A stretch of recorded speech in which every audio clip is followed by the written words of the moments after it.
Hey, are we live? I usually don't have any intro. No, I usually don't have any intro at all. But hey, it doesn't matter. I can introduce myself. Well, everybody who is here or is supposedly,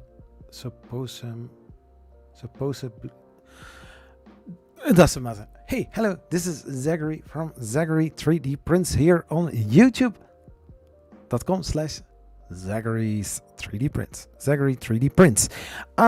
Yeah. So the other day I was thinking about something, and today it popped just right back into my head. I am using a Logitech Streamcam, which is a good camera, 1080p, something like that. But on top of it, I have another camera. If you know me, sometimes I do switch, just like this. Yeah, but this one, this camera, the top one, has a little white balance kind of issue, and yeah, so I don't want to spend too much time on it. And I also see that there is a little bit of lag. I don't like lags. I need to put a little bit more light here.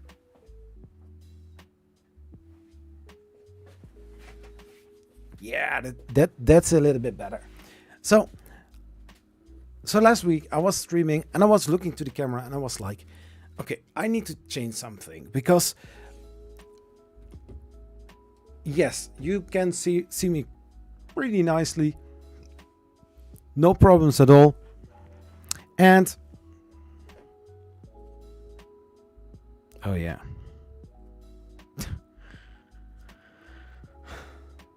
okay, that's mine.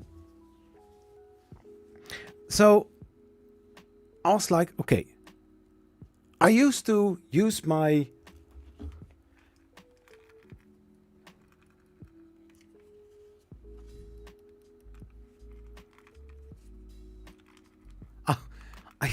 I thought something broken, but it's actually that. So for my videos that I make on YouTube and the pictures that I make, I'm using this Canon EOS M50 Mark 1, because there is obviously a Mark 2. I never met Mark 2, just this one. And this one I also used in earlier live streams, connecting it over a USB cable. Yes, something like that exists. Same one that you use for your PlayStation controller, same that you use for your camera. And there is a app from Canon called Web Utility, something like that. And so here on the side, last week I also started to talk about my camera. But hey, without camera, you don't see me. Or without camera, I don't have anything for YouTube. So here on the side, there is a USB, I think micro USB connector, and also a mini HDMI. Now, the thing is, when I'm connecting, and I did it for a very long time, I used my MacBook Pro with OBS. Hey, Holden, welcome to the live stream. I use that camera all the time with my MacBook and also with my webcams, or the webcam, the top one. So does this work? If I switch like this, does that work? No, it doesn't work. So with this camera, I don't know if it stutters. Is it doing well? No, it's lagging. It's lagging. So I use that all the time. I use always this one, never had any problems, and it was a MacBook. But now, since I'm using DaVinci Resolve and I want to, push more video out, or better quality video out, I was like, okay, let's go for a better PC. So I bought a gaming PC, streaming PC, live streaming PC, video editing PC, because technically gaming PCs, because of a better graphics card and hey Mike C, yo, better higher resolution gaming, higher resolution video editing. So in this way I can use a gaming PC, or the PC also for streaming. I can also use for doing some video editing. Makes sense. But going from Apple back to Windows, I was like, it might not be the fastest anymore, the MacBook Pro with my video editing.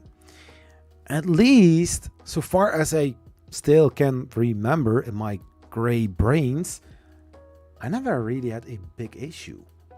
But now, I'm not going to tell the whole story. There is a video about the gaming PC. What happened? I think I also need to make another video about it. But since my my live streams or my videos are about 3D printers and not anything else, because people might not like it, even though that video is actually pretty well watched. But anyways, that's totally something else. But so Windows 10, Windows 11, I did encounter last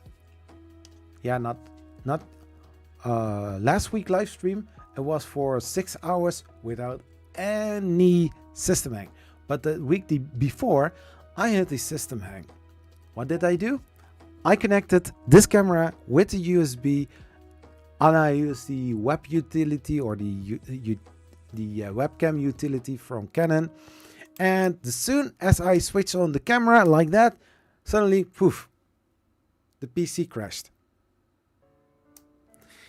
Just now the music stopped, so I had to check my OBS if I still see animations and still seeing stuff happening, because the music was silent. So I was like, no system hang, no system hang. Yeah, sometimes I do have that computers hang. I don't think it is normal, but I'm always afraid of it. Is it just me, or is it something that other people have? Because I cannot have it that you are very busy with something, you are explaining something, and then suddenly you see that the screen freezes, and then suddenly, or not even, you will see, and then you see that the fans are going silent. Then you know. And then you know. But how is the chat doing? How are you guys? Or girls? I see 4 people. Welcome everybody to the live stream. It's not the very first time that I do live stream, because I'm also very active on Twitch, twitch.tv/Zachary's World.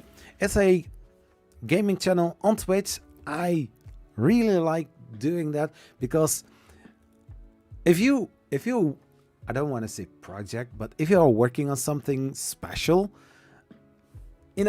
especially with games where you are building something, like in Minecraft related games. No, Minecraft related. What's that? But within Minecraft, you can spend hours building things. It's kind of fun, because in the world that I'm playing, not living, because Minecraft is not really alive. What's the definition of life? That it moves? That it is sentient?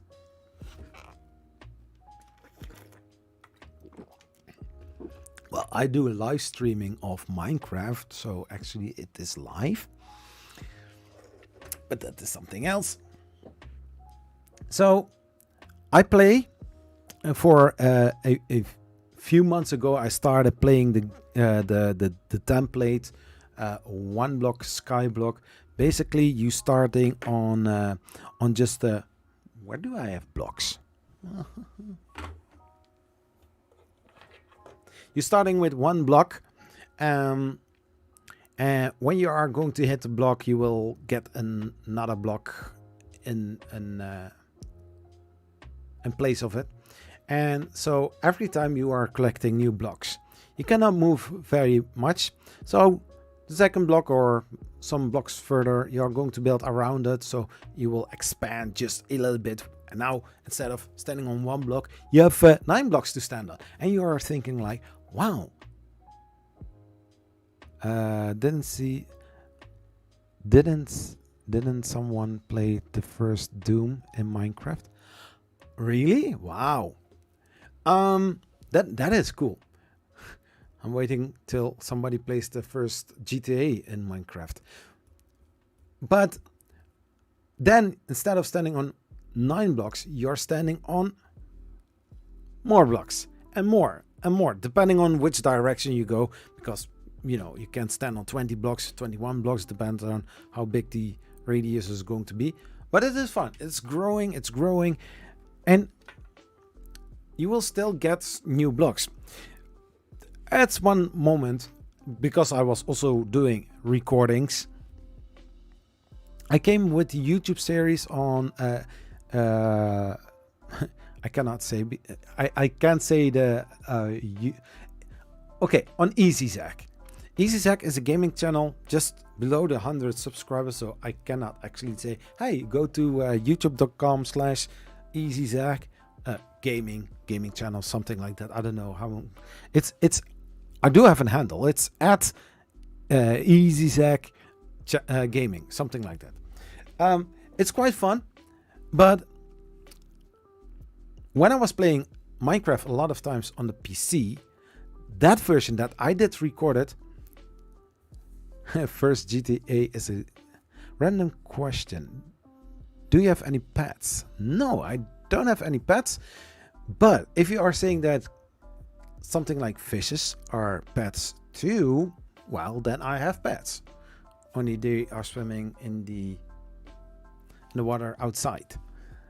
Just in the backyard. Just a pond with some fishes in it. Do you have any pets?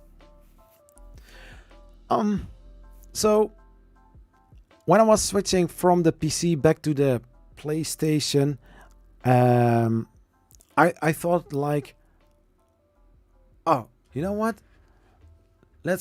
I need to do some recording, and suddenly I ran off the platform and I died. I lost everything, and in order to save the world, I was like, hey, this is a recording. You know, I think a lot of YouTubers with Minecraft gaming are doing the same kind of thing. They are just switching from survival into creative, fix the little issue, and then, you know, switching it back, and nobody notices it because there are some edits in it.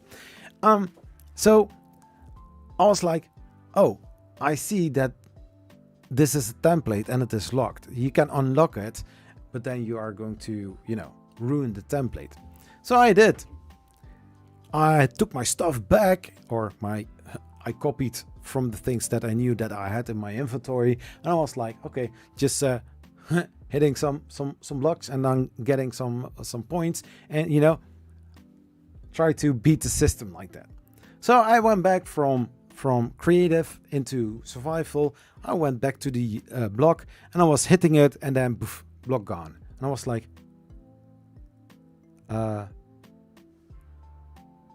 oh, darn it, what happened? And I was like, no, that is not possible. The repetitive block, so every renewing block that comes in place for it, didn't came back. I was like, I screwed up. So I made one video about it, and I was like, yeah, this world, which was looking interesting, you know, exploring some small other islands around it. It was not the original sky block, but this was one block sky block.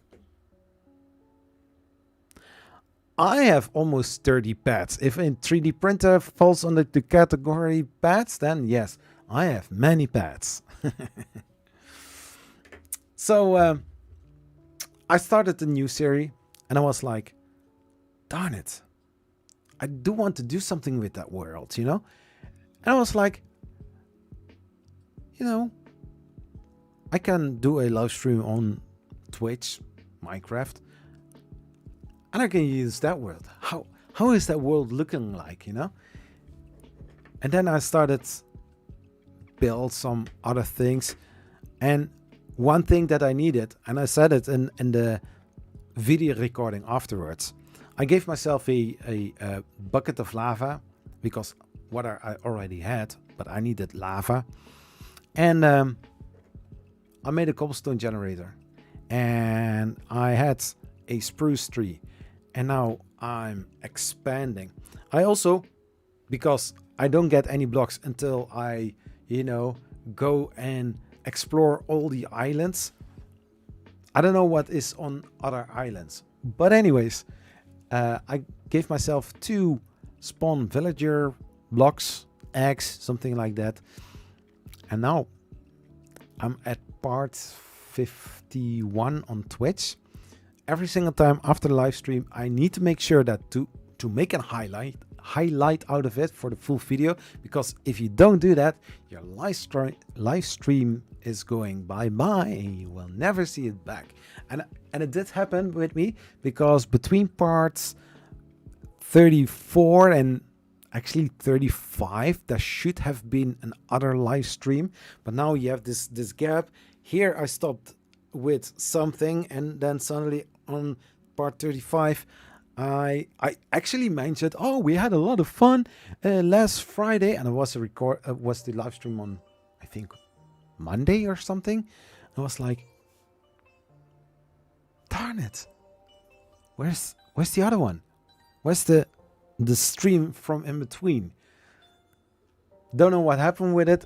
It got lost. So yeah, it's what happens. But every single free video I'm going to download in the end, and I'm going to edit sometimes a 4-hour live stream back into little less than 1 hour or even less.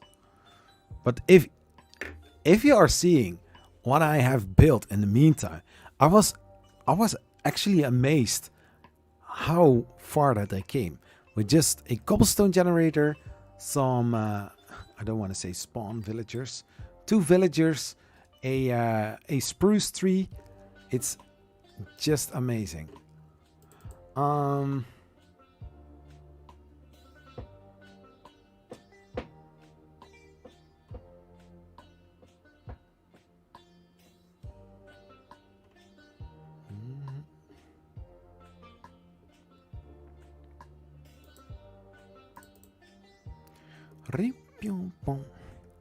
Yeah, if I share that then that you will see. So this was one of the apartment buildings that I built it, because you know I want, you know, you have a lot of villagers, but I want to expand so much that I don't call it a villager anymore. I sometimes mention the name cityer or towner, something like that. I think it looks cool or sounds cool. It's I also need to name the city at one point.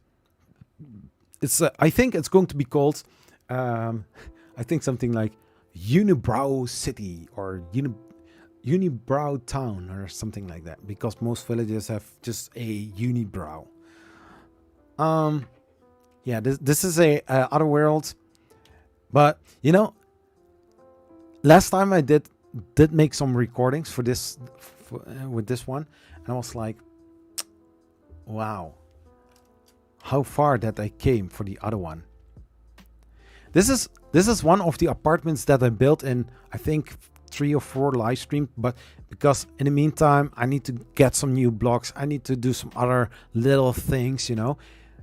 And this is a 5-story high building with each floor 13 rooms. And I started I think a week ago. I started placing beds on the first level, on the lowest level, and In each room, I can put 2 beds.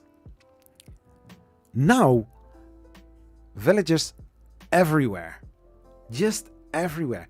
I have a unemployment rate of, I think, 300 or 400% or something. So, but this is actually looking very nice. I like how the building looks like, how it appears, and also the little birch trees in front of it, just perfect.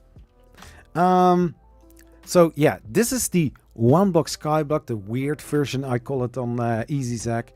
It's you know, you hit it and you will get 2 grass blocks, or in this case you see 3 grass blocks. You get different kind of blocks, but that is also because I'm using in this world, instead of using the normal standard resource pack, I'm using the resource pack from Pickaxe Studio, the creator of this 1-block skyblock template. It is a very amazing gameplay, because I already have a totem of undying in my left hand. I have several parts for making an end portal. It's just crazy. And here I have built a second building on the left side. So this is on the opposite side. You see in the middle 2 rows of old birch trees. It is looking very beautiful. Both tall buildings. I have started here with those white blocks. I still need to remove them because they are looking ugly. But I mean, it's looking gorgeous.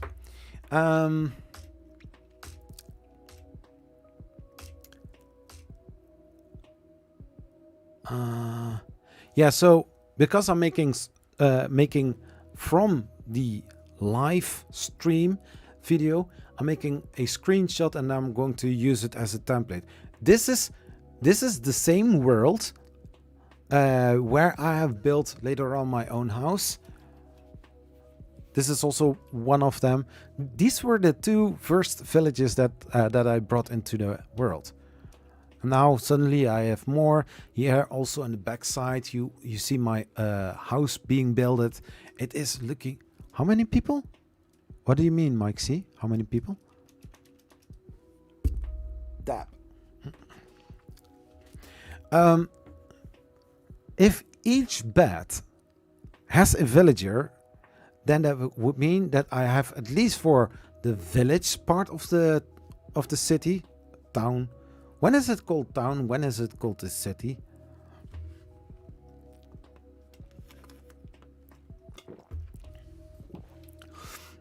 But I mean, from the apartment where I placed the beds, the whole first floor, the first or the ground level of the apartment has each 2 beds.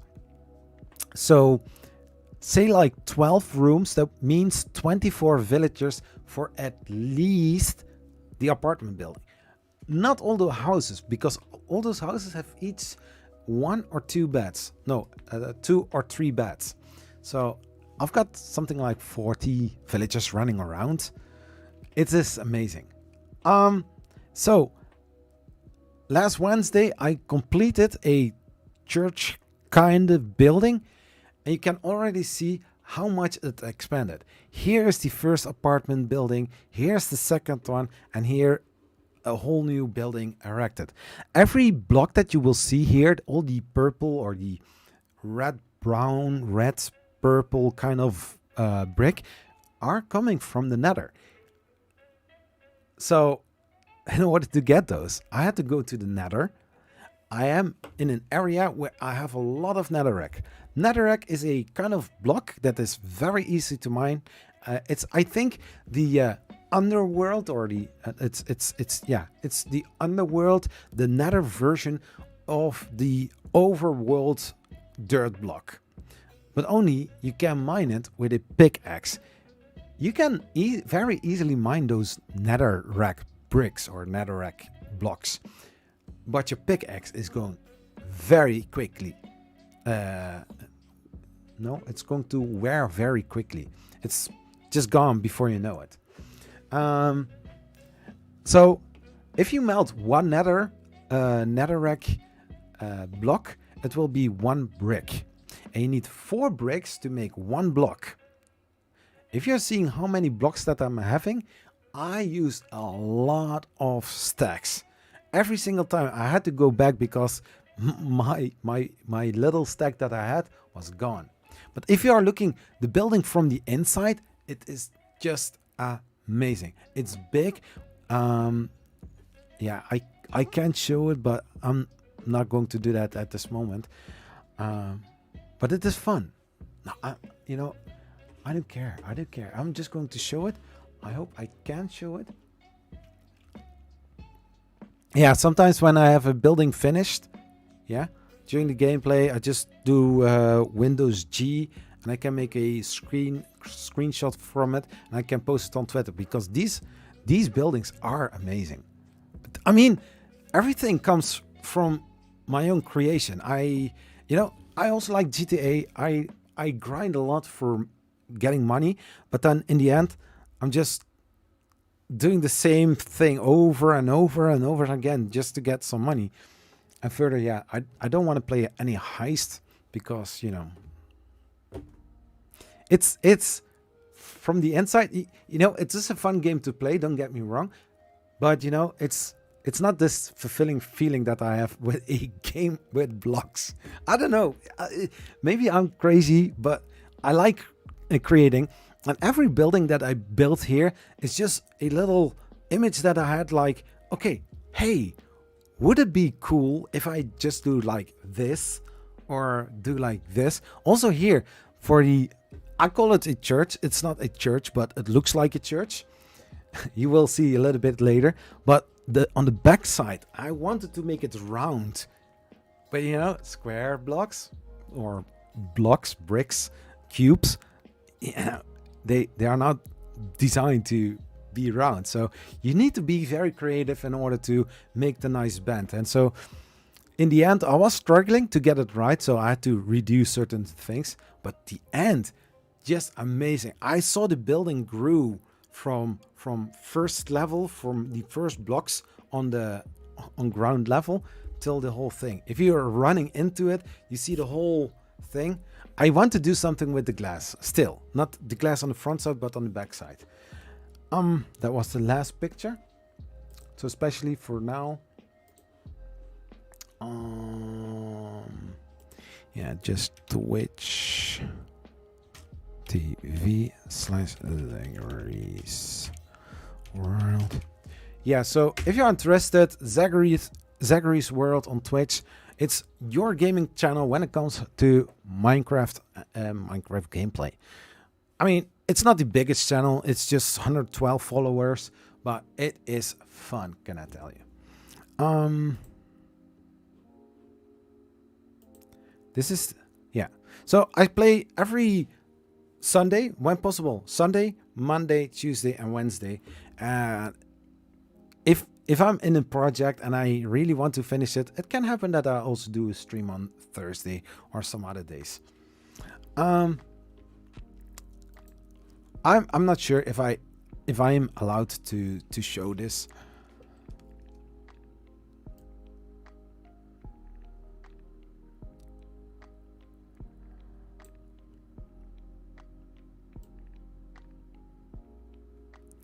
I want to have a part where I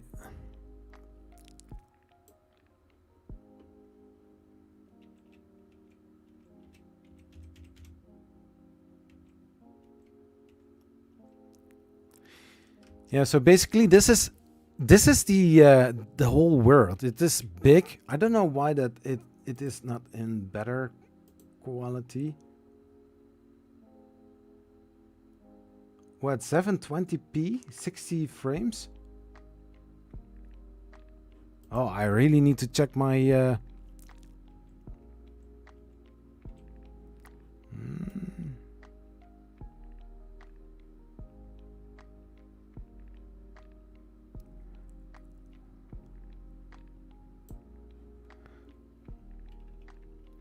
I mean, if you're standing on top of above it, you will see it's you know, it's looking small.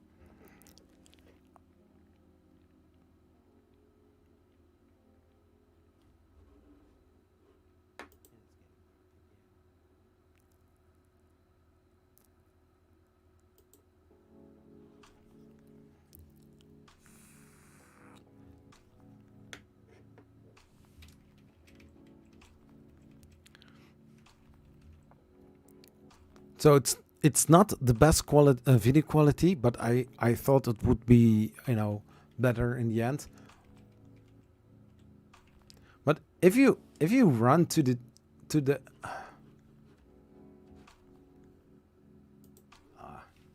just need to go back a little bit.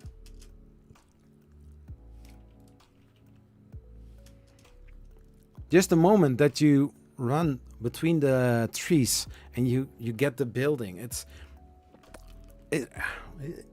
sad that the video quality isn't that great at this moment.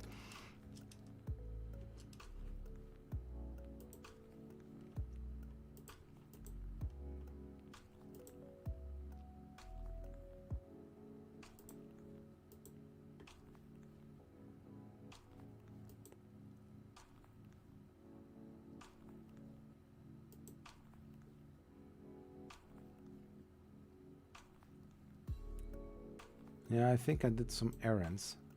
Oh, wait.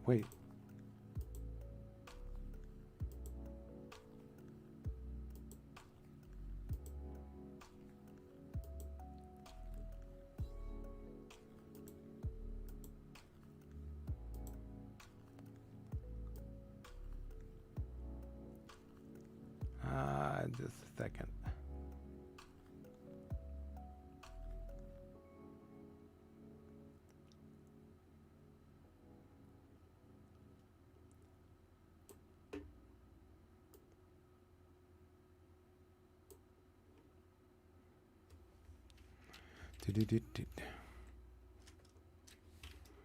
Yeah, I was disabling the mob farm. Hey, Mike Jones. that is also something. Mike Jones, welcome to the live stream, man. Good to see you again.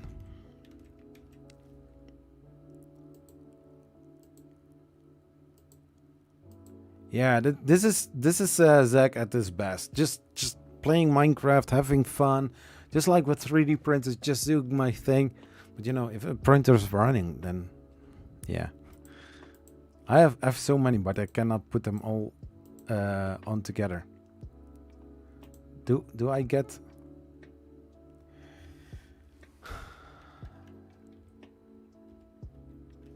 I want to see more. I want to see the inside. Darn it. Come on. Yeah, so this wasn't a... Yeah, this wasn't a 3-hour this was just a 3-hour live stream. That would be funny. Yeah. Hey. Yeah, I'm looking always to space-related YouTube videos as well. One is called Marcus House, and he says, "Hey, Marcus House here with you."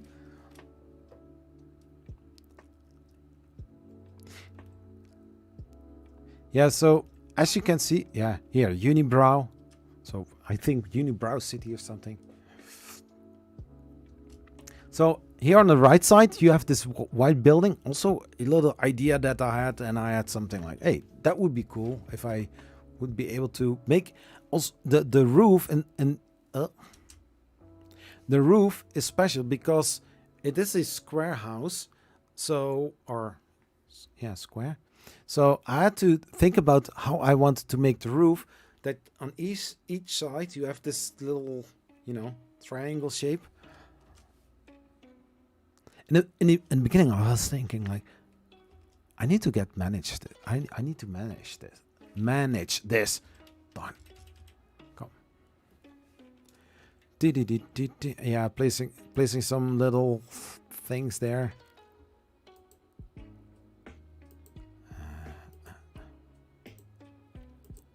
Yeah, running. Yeah, so this is the main street of the village area.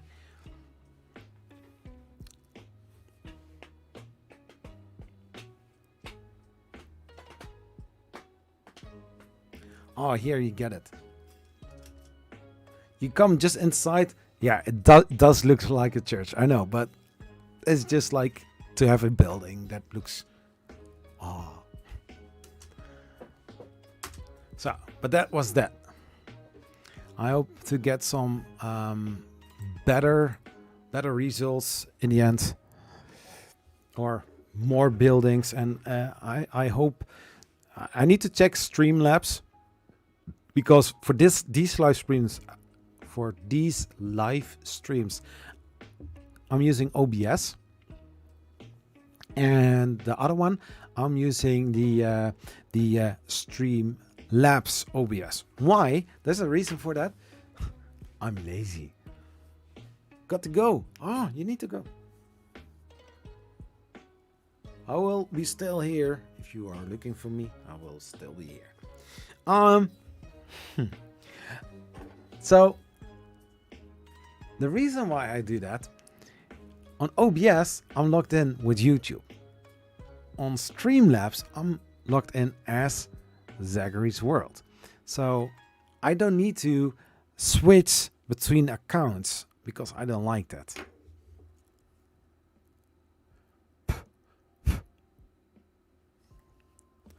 Like I said, I'm clicking on, and the cool thing is I'm clicking on Streamlabs, not now because I'm already using a broadcasting system. I click on it, I take my Stream Deck, I press on Go Live. If every setting is correctly done on Twitch, I always make sure before I'm going to do the live stream, making sure to change the title to one part higher. So last time was part 52. I make sure that the title is then 53. So when I'm going to make a highlight, yeah, I can exactly see, okay, this was the live stream. On top of it, that is the I can show it. Why not? Why not? Twitch, Zachary's World. So here on the back end from Twitch, you have the live stream. This is the live stream. If I don't do anything with it, eventually it is going to be expiring. So each live stream that you do, you can keep on your channel for 14 days. After 2 weeks, it's gone forever, and it's not coming back. So eventually you will see something like highlight. So I know that this one is let's play Minecraft Skyblock part 46 and have fun. This is the highlight of it. It's the same title, but only with highlight in front of it. So I know every single time that I see the highlight here, I know that it is, this was Build Simulator. That is another game that I want to do a review about it, because as you could see in Minecraft, I do like building. I like to create stuff. Construction, I do like construction, but never have time to actually do something with it. So in the end, you will see only highlights. So the only thing that I need to do, just click here on the 3 dots, download, then it's going to prepare it as a download. And then once the download, I can name it after the, finish live, cool. Then I know that that video is going in a specific map. So like mentioned, the last video that I downloaded was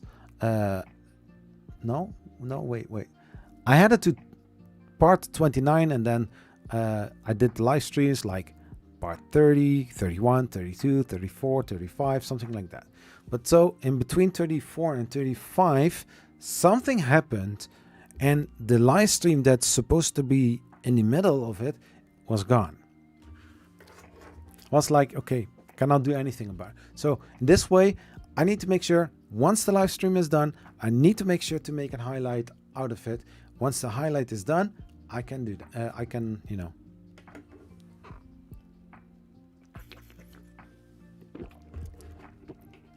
I can download it. I know for sure that it is going to be the correct one, that it is in chronological order, because there are always people complaining about it. We missed a part. So before I start the video, I just give big text, something like, you know, this happened, and therefore you don't see, you know, like the other villager houses or what happened. So yeah, that in a nutshell. But I can tell, live streams of say like yeah, most live streams are around the 3 hours. One is less than 3 hours. The other one is just 20 minutes after 3 hours, so almost 4.5 hour live stream. It's pretty normal. It's pretty normal. But like mentioned, this is fun. It is it's a cool game. Endless possibilities. I mean, if you are playing the version that I play, then it is a little bit more limited. But there are some big islands, as in you are floating with your one block in the sky. Nothing is underneath. So if you're, in my case, I was streaming Wednesday or Tuesday. Something happened. I wanted to expand the plateau, the platform where I'm building everything on. I wasn't paying attention to something, and I dropped off the edge, just down. So I died. I lost my stuff, and I just, you know, respawned back into my bed and could continue with it. But only I was missing stuff. I had a full diamond armor. I had some other stuff that was pretty valuable. But yeah, those things happen.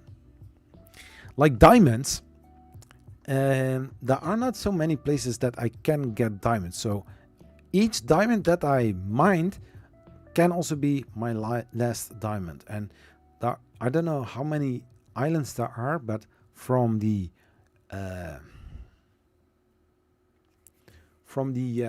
horizon, what I can see, that are the only islands. The rest is only small.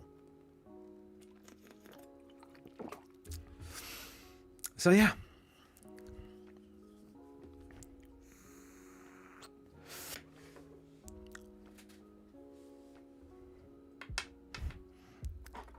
And I also made this in Tinkercad, a little Minecraft house.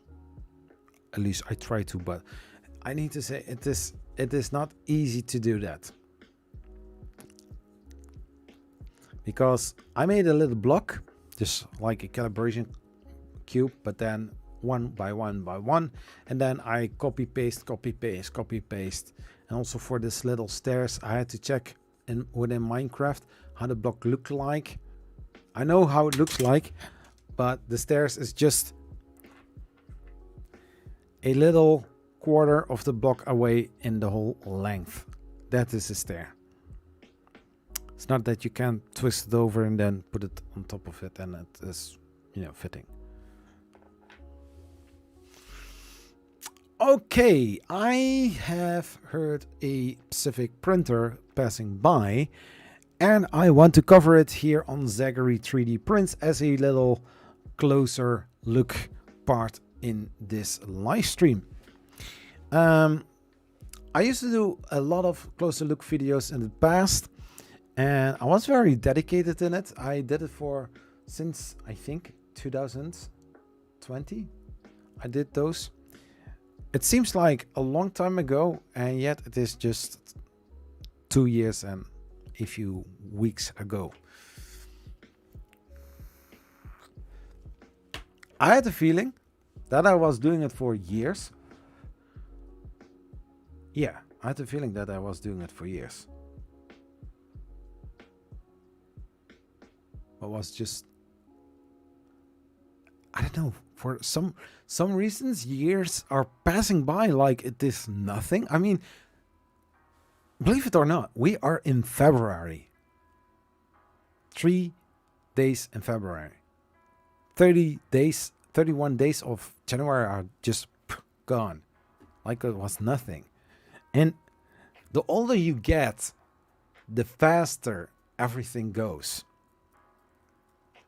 And then your teenager kid is sitting on the couch and he's saying like, I am bored. I don't have anything to do. And I'm like, how is that possible? If I had your age, man, I knew what I wanted.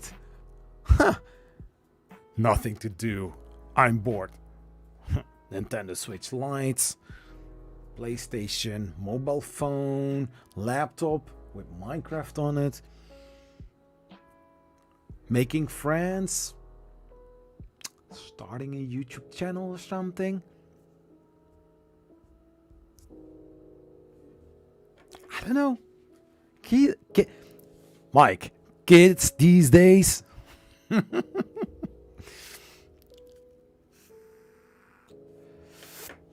So yeah, it's so much things to do and so little time. Days are flying by, passing by, just like a speed of sound. Before you know it, you are at an age that you are thinking like, I'm working for a company called Schneider Electric. Yeah, I still need to work for full time. I'm looking for, getting a full-time job with YouTube and doing the things that I am very passionate about. But I also need to still keep working. So I need to do little things to actually get it going. But like I said, I need to have time to actually do that. But I'm working at a company for now 16 years, but under contract for 15 years. Somebody sent me pictures, and it's actually quite funny because that was actually 5 years ago. If I'm thinking about that moment, it just feels like a few days ago. It's insane. If you're thinking about it, yeah, I can also very theoretical, philosophical. I do like that. I think Mike as well. But when you're thinking about it, just like mentioned, I am live and I'm live streaming a part of my life. I'm talking about my passions. I talk about the things that I do like. And sometimes I can talk for 6 hours.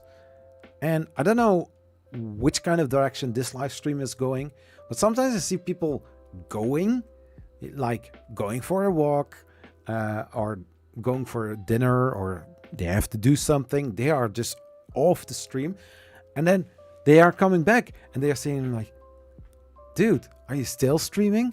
You're here now for 4 hours and you're still busy? 10 years for the same company and continuing. Oh, you too? Wow, cool. That is, yeah.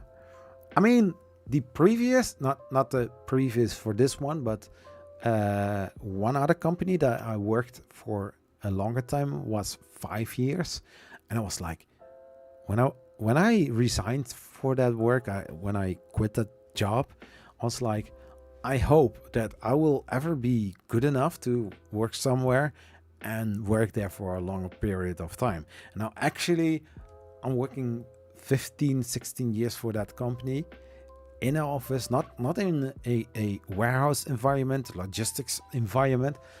It's kind of amazing. It's, yeah. But now I want to expand. I want to do more. I do have a business in YouTube, not a business in YouTube, but business in 3D printing. But actually to get everything well sorted out, knowing what you're going to do or what you're supposed to do, it's a long way. I just started 2 years ago. In 2001, I started the company. April 2021. But I also say and teach to do what you like. Oh, wait. Oh, Mike Joes. We have 2 mics here. Hey, it's a mic gathering. I think it's about novelty. When things are novel, novel new. Time slows down. When it is the same, it speeds up.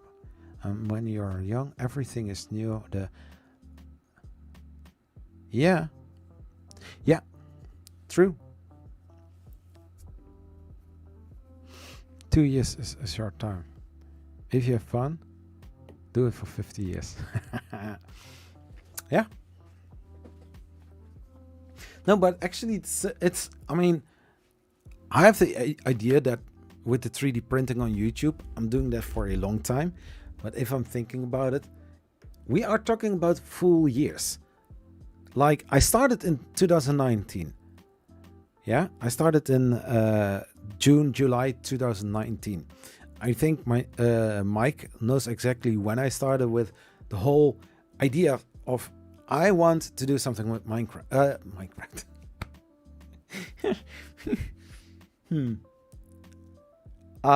There's a little fun fact about Minecraft that maybe people don't know, but I started playing Minecraft just a year ago. My son had to explain me how I need to play Minecraft because I was playing in just creative mode. I think most adults play like that. It's just like, hey, I've got, a full arrange of blocks and I'm just going to do something with it.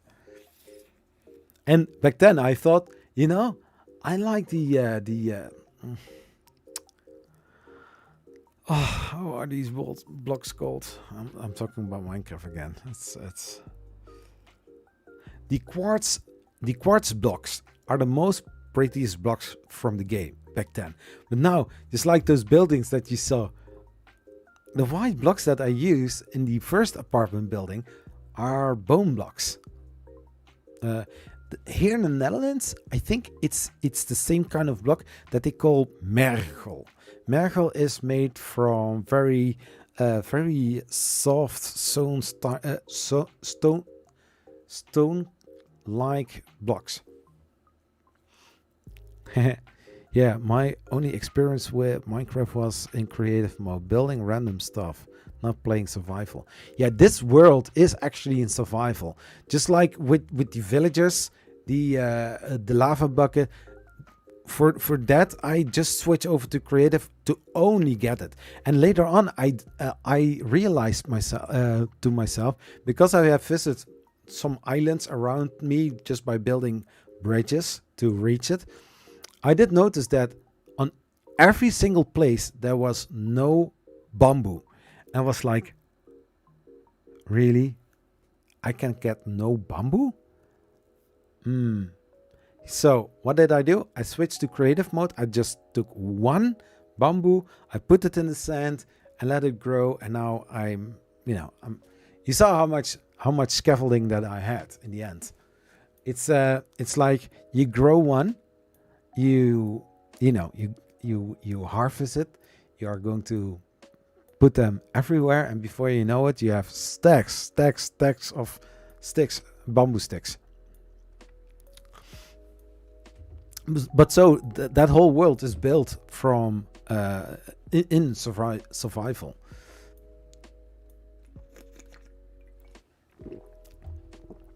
My son, he's 17.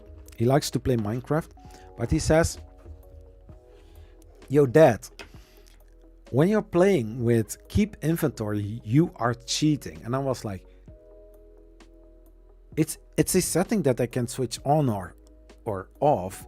It's just like the coordinates, on or off, bonus chests, on or off." And he said, "No, check the settings." And I was like checking the settings, and then I saw it, cheats, and then keep inventory. I was like, I mean, if I would build on a certain height and there is ground underneath and I drop that, I go back to that spot, I'm gathering my stuff and I'm good, So I was like, yo, keep inventory. But then later on, if you're thinking about it, yeah, keep inventory. If you drop in the abyss, I always call it the abyss, because when you're dropping, you falling into the void, you're not going to be stopped, and yet you're dying. How is that possible? I mean, if there is ground underneath and you drop that, yeah, it's falling into the abyss. No, you're dropping that. But if you're falling into the space with no blocks, why are you dying then? There's no limit, right? But there's no ground level. At some moment you will see the sun coming up, or coming from the other side, the moon. They just appear. It's fun. I don't know how it is possible, but hey, Minecraft, everything is possible. And yet, keep inventory is a cheat. But anyways, it's a fun game. I'm talking about, instead of talking about 3D prints, I'm talking about Minecraft again. I missed the game. I have tried, I actually tried to play Minecraft on this channel. I actually changed my logo. And it was like, Minecraft is a very popular game. And I do like that as well. Can I combine the two, No. I was just shot at by people. Like, hey, now you lost a subscriber because you're playing Minecraft. I was like, okay. And I also saw that all live streams weren't watched. I was like, okay, so I'm streaming for basically 1 or maybe 2 loyal viewers. Always there. Always coming also to my Twitch live streams. Very cool. But then, if nobody watches and you see that your views are dropping or your subscriber count is dropping, I'm a small channel. I cannot really allow people dropping off because I'm doing something else. So I need to be very careful with that. So I was like, okay, then I don't do that. True. Was my only experience with Minecraft creating mod? Yeah. True. You should be in space, floating in orbit or something. Yeah. Yeah. Also, last week when I was dropping, I was very quickly going to the menu train. No, I couldn't save myself.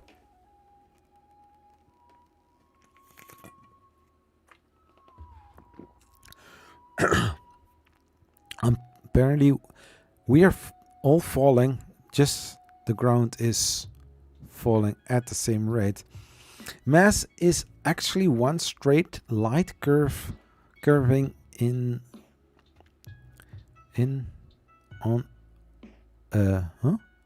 giving illusion of curvature. Just a theory. Who knows? Yeah. I mean, because we are standing on this giant football, everything is flat. But if it was flat, actually, if you are playing Minecraft super flat, it's just a very, very, very, very, very, very, very, very, very, very big space, just flat, because each block is flat. And if you put them all together, you will get a very big plane. But that is not how Earth works. Because I saw a few months ago, I saw somebody having a very straight line, this is the horizon. And then the camera was backing and backing and backing. And then suddenly you were going to see a little, bend. And the bend was going to get bigger and bigger. Band was going bigger and bigger. But you saw more curvature, and then you saw the ball, and you was like, dude, Earth looks flat because we are standing on a specific height. We are at ground level. The further you go, the more curvature you're going to experience. Not because of the camera, no, just because that the fact that the Earth is not flat, but round.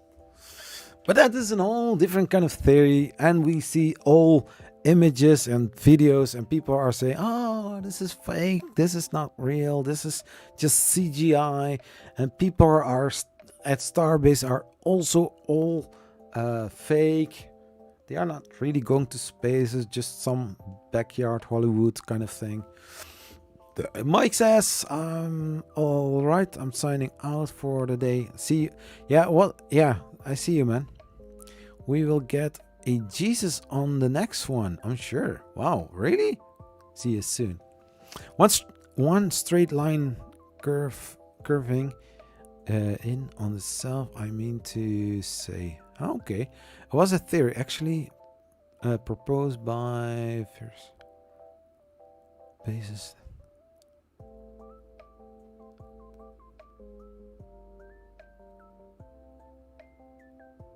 Yeah, it appears to be like that.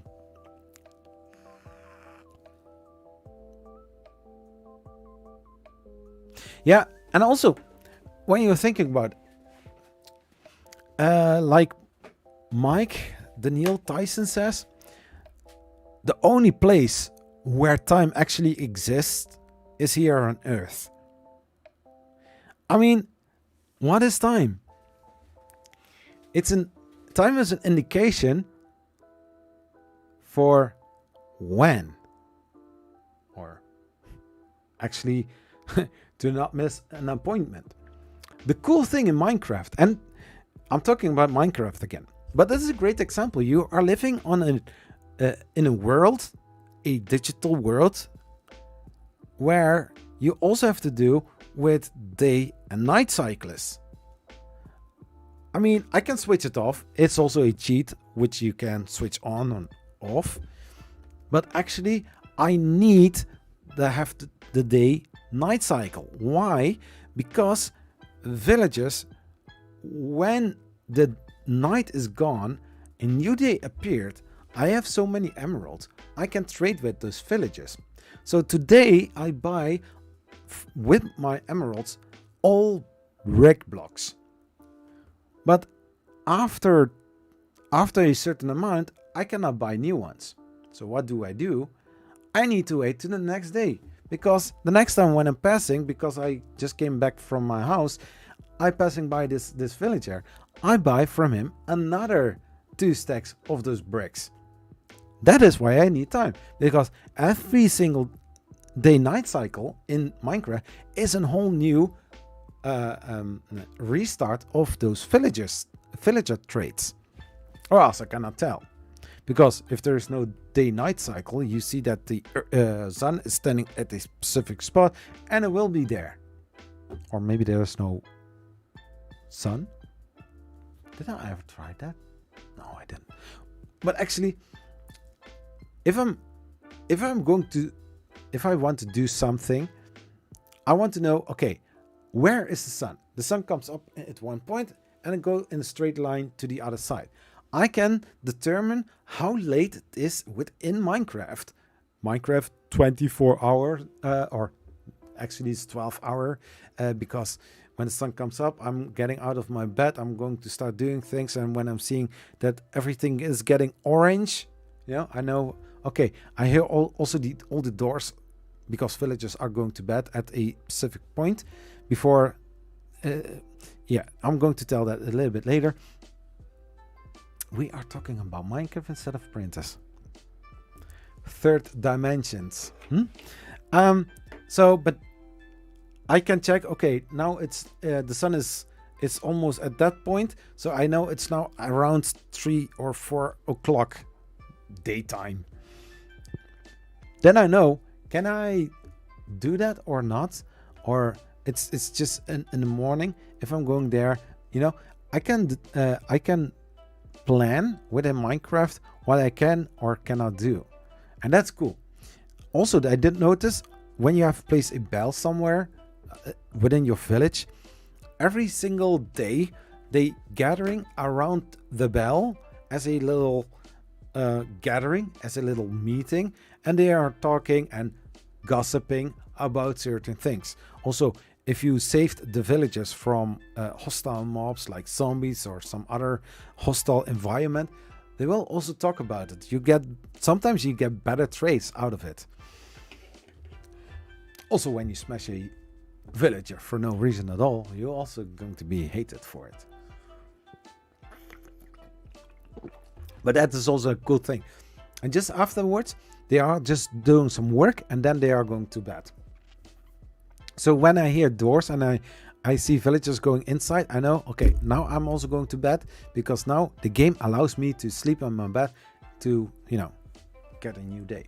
But I also have just a Minecraft clock so that I know which time or which hour it is when I'm at places where it is less obvious or less visible. For example, if it starts raining or it is a very heavy rain without any thunder, it's gray, it's dark, and suddenly it's getting orange, and then, okay, what time is it? Yeah, at that moment you can see with the clock that it is which time it is.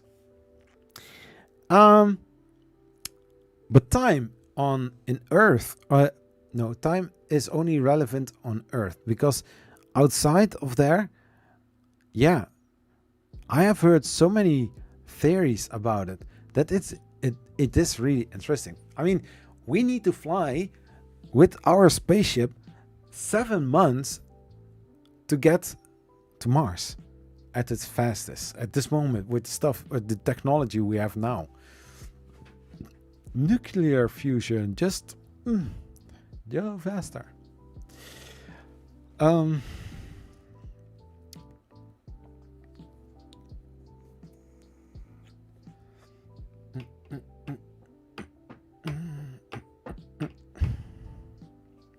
So yeah, I mean, space, it's very interesting. I'm very curious how far and what we can expect within a 10-year span.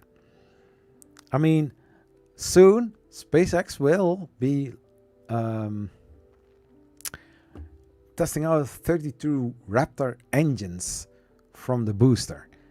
I want to see that. I don't want to say feel it, but when I saw SN5 just flying upwards, I was like, oh my gosh, a flying silo.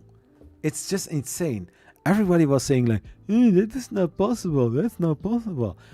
The belly flip, the flip and burn of SN15. Everybody said it's not possible.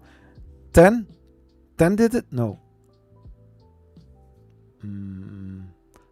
8 did it, 9 did it, 11 exploded. I think 5. No, we didn't have 12, 13 or 14. We had 15. After 11, we got 15. Because there was something, I guess, with 11, which 12, 13, and 14 also had. Yeah, some planets don't even spin. So the concept of time is even stranger. Traveling to midnight instead of waiting for it. Yeah. Just imagine standing on that planet. It's the whole day. It's sun. Nice and chill. Yeah. Shall we go to bed? Why? It's still daytime.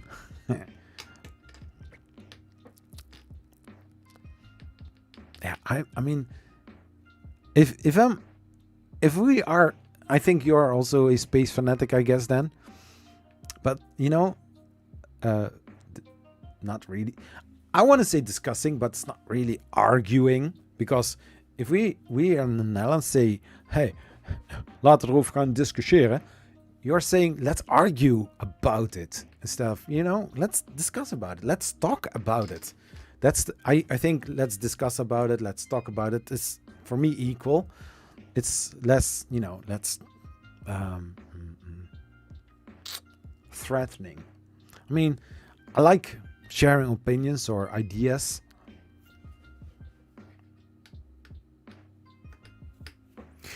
Did you see? I think that is also cool.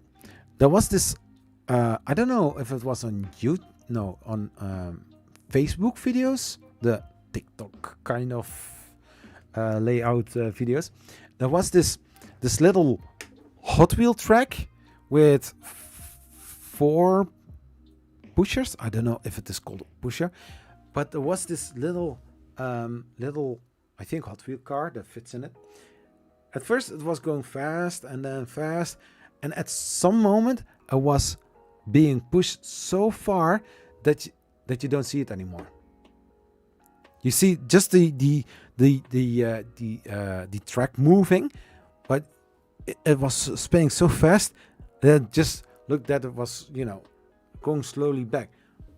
But if you think about it, if you are going so fast, you will optically see that instead of going that way, it's going very slowly backwards. I think that this is already a little bit the concept of, traveling back in time. Because if it takes, just think about it.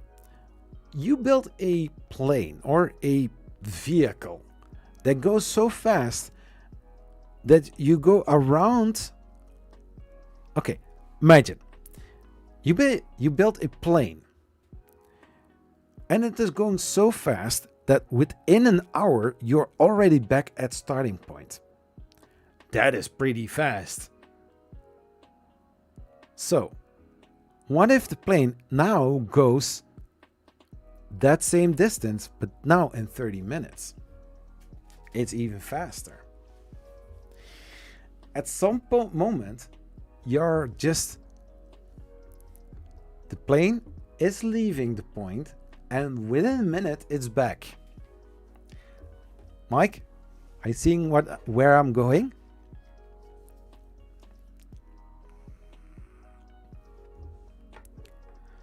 Because if less than a minute, you're back at the starting point,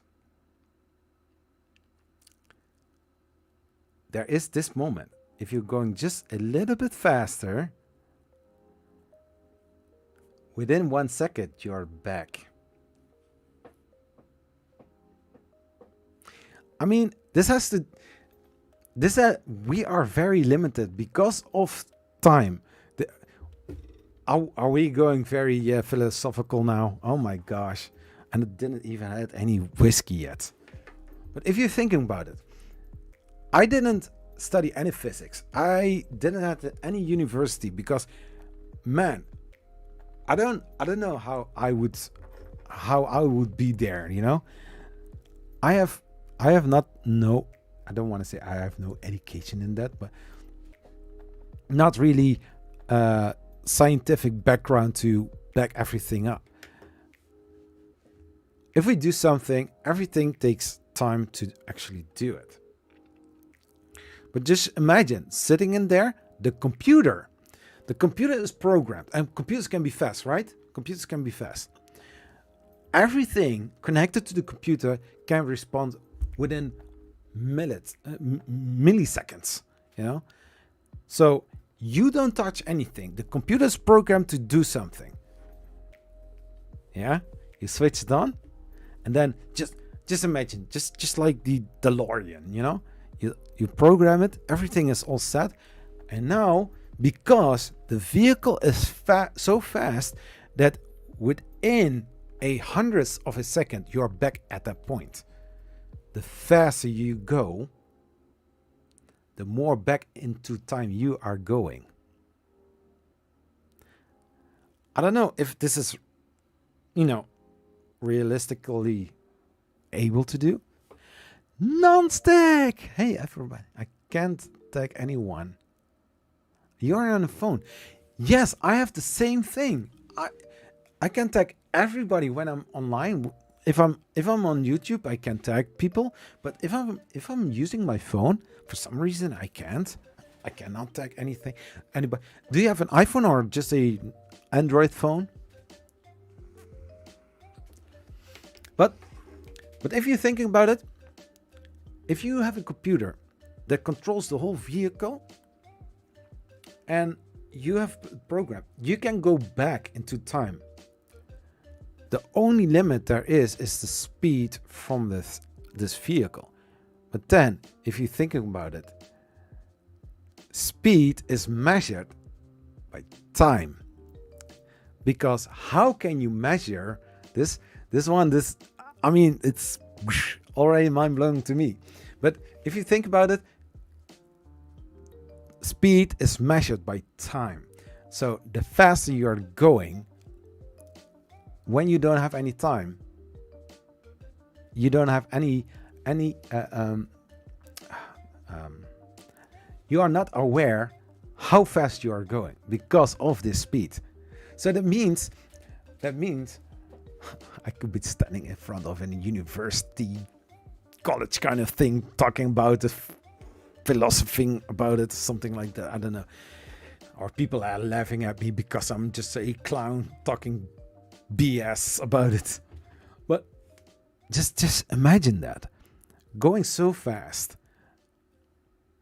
It is not speed anymore because we can not grasp. We are going to sit in a vehicle that is going so quickly, before you press the button, you can get out. Isn't speed also done by time? Yeah, because without time, you don't have speed. Like trying to make fire without any temperature and any flammable material. You have this triangle.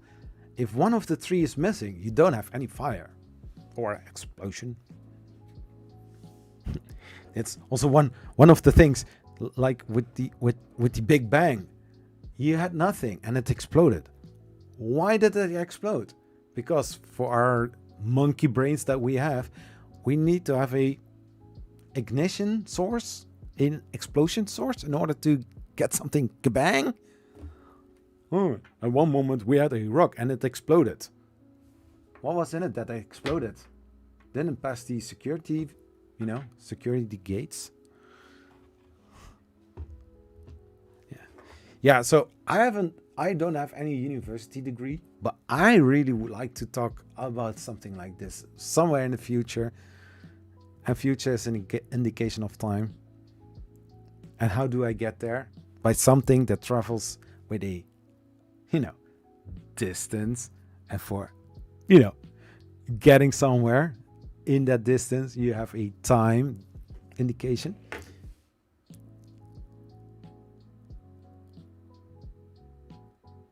Particles. Yeah. No? What? Yeah. I had these kind of conversations with some people when I was at cafes, drinking beer, talking and smoking. Yeah, there were some great moments. I wasn't called mad scientist, but sometimes I had the idea like, dude, I was laying on my bed and was like, which kind of conversation did I had? I sounds like crazy. I always had this thing for science. I really like science or astrophysics. I always liked that. But yeah, maybe I need to take some YouTube college, some freebies of universities. Yeah, it went bang. Why? I don't know. It just happened. But that's what we think happened. Universe is still expanding. But if you think about it, we sent a Webb telescope out in the universe. We get some galaxies in return as a picture. I mean, just look at it.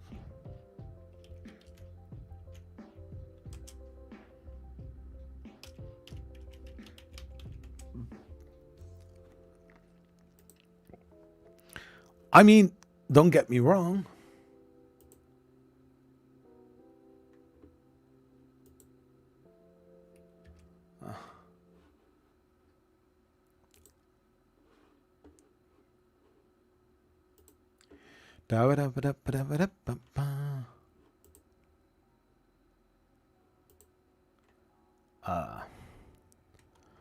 I mean, don't get me wrong. but this looks amazing. And if you're looking very closely, it's just check this out. This is actual space. Here, for example, here, this little dot here, it's not a dot. It's a galaxy. There, also here we see something. It looks like Saturn. If that's supposed to be Saturn. I mean, it is red. I see some rings around it. So that's Saturn. This little dot here is star, but it looks how it is shining. It looks like a a sun, because our sun is a big star, the center of a planetary system. In theory, we could be from the last universe. Was there a first universe? Hey, but we are looking to a universal picture. Oh.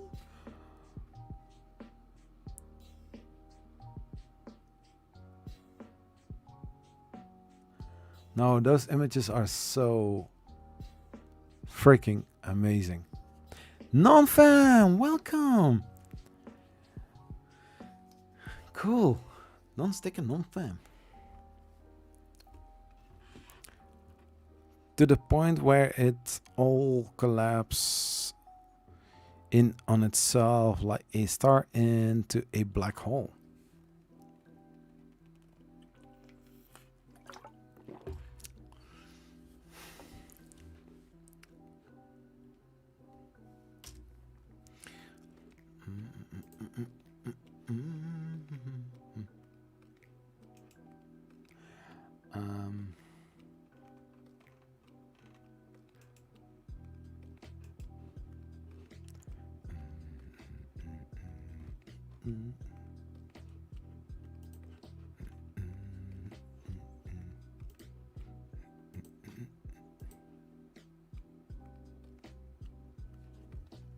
And also here, all small galaxies and stuff. You see that this is spinning a little bit, but so pretty. Oh my gosh, just amazing.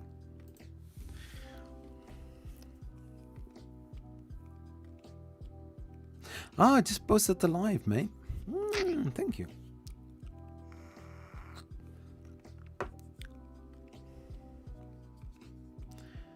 Six likes, 6 current viewers. That is cool. I don't know if anybody saw my previous. If somebody saw my previous.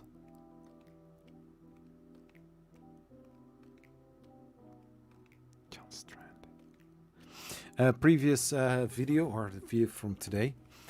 This part's from the other live stream from last week, just about the amazing CR200B Pro. I have influence, yeah. I know you have. I was thinking, the other, I think yesterday, about our. It's actually the first time that I saw that it happened. Dry lips. The video from yesterday, yeah. My lips are dry. I think I need to moist again. Okay, never mind. So it never happened to me that posts of me were getting deleted by the mods. You have influence. Here, 8 people currently watching. I only see non-stick and non-fam. I know that that Mike is also still here. Maybe he's already gone. I did try this camera instead of that camera now.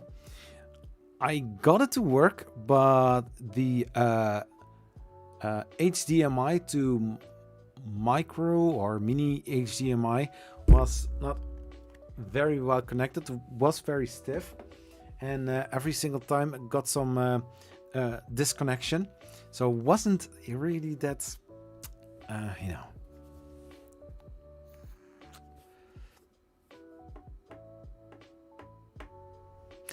Anything from reality will target me no matter what.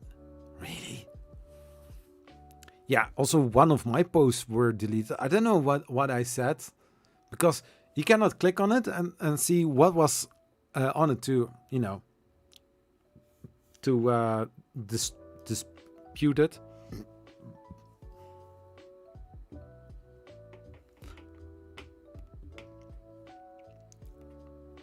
And I'm also not thinking about it. I'm going to share actually something else a little bit later. But I mean, I'm not going to think about it to actually make from everything that I'm posting on Facebook to make a, you know. Yeah, they are killjoys. They don't know us, and when we are making some jokes about plastic figurines, like anime figurines, like, you know, boobas and behinds, something like that. I mean, there are some other people posting things, and I'm like, how can that be allowed? How can be something like that? No, I actually didn't. Yeah. Yeah. Maybe I'm printing some pads and see what is going to happen. In the meantime, I'm still being me, and I still like anime figures and stuff. I mean, I see people posting other things for the times that I'm there. I mean, we are people with some ideas, with some amazing stuff to share. Hey Curtis, how are you doing? Welcome to this live stream. Great to have you here. So one of the things, we are currently 1.5 hour in the live stream. I started with nobody actually watching, and now 8 people watching, so this is going great. Thanks for everybody to being here. So the Snapmaker J1, what do we know about it, and what can I tell you about it? I'm not going to do a closer look video on it, not now, because I don't see any reason why I would make another video about that. I do give, or I'm planning for maybe this coming week a video for it. It's all Luke Hatfield's fault. I mean, non-stick. He is the god there. He is God.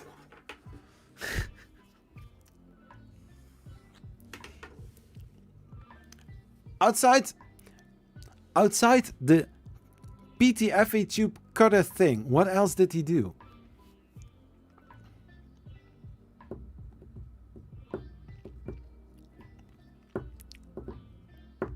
I don't say he is a bad guy. I don't say that. But no, he is Satan. Are we going to do it again? Yeah. I mean, almost every single time I see the name Luke Hatfield, I was like, oh, Bitburger. I need to do something. I will be right back. I'm not going for the whiskey now at this moment. I'm going to just start with one beer. Just a second.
So what is an hangout?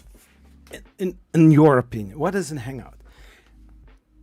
In my opinion, an hangout is something that you do with friends, with people you know very well, or that you know where you have contact with for a long time.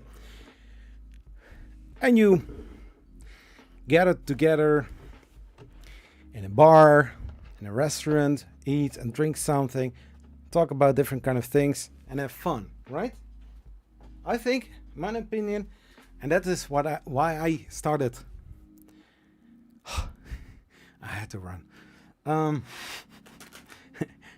Being on age and then running, I have no condition at all. But anyways, so a hangout for me is being together with other people in this way, digital. But my friends are here. I mean, cool, talk about space, about Minecraft, about my camera issues. Also drinking and smoking can be a part of it, because that is also what you do in a pub and at a bar or in a restaurant, right? Maybe not smoking nowadays.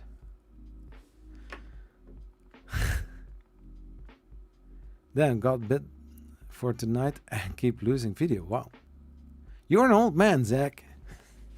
Yeah, I'm sorry, I am. Yeah.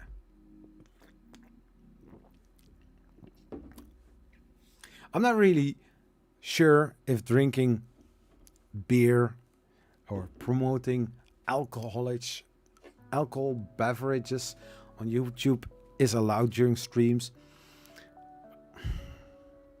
Bitburger. So this is Budweiser. It's anything but Weiser. Bitburger is a German kind of beer. Yeah, I'm with my buddies. Yeah, German beer. From Deutschland, ja. Okay. Yeah, so I mean, we are now with 5 people. Just imagining being at a I have my green screen right over there, but the camera is not now set in for green screen effect. Or is it? No. PC game? No, it is. No. Whoop! Huh. I'm on Pepsi. Don't really drink. I know.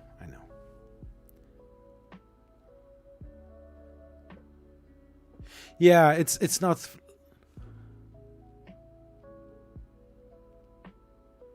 German beers and yes, smoke. Yeah, so I'm vaping. I just find this amazing. It's probably also not always good for your health. I made a little agreement with my wife. I can smoke inside, I can smoke outside. Not in our bedroom. But it doesn't stink like cigarettes would do. I don't have the need to smoke cigarettes. Just vape. And it's the modern age smoking. I mean, it's refreshing. No, it's fresh. It doesn't smell bad. Doesn't taste bad. It's not like after. Just imagine going to a bar, everybody is vaping, and you smell just like cola or some other fresh things, instead of the heavy cigarette smells. First thing that came up in my mind, a bar. Yeah, first thing. No, but if you think about it, if you're going to hang out with friends, you are doing that most of the time in bars or in restaurant. No, restaurant. Hey, let's go to the restaurant. No, let's go to the pub. Let's go to the bar, or nightclub. I don't know.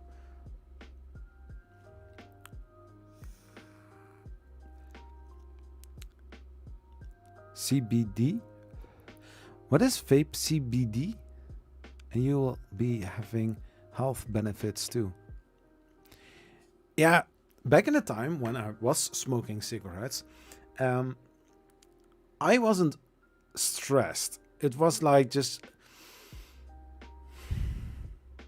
because if you're working, this is now my theological thinking, my philosophical.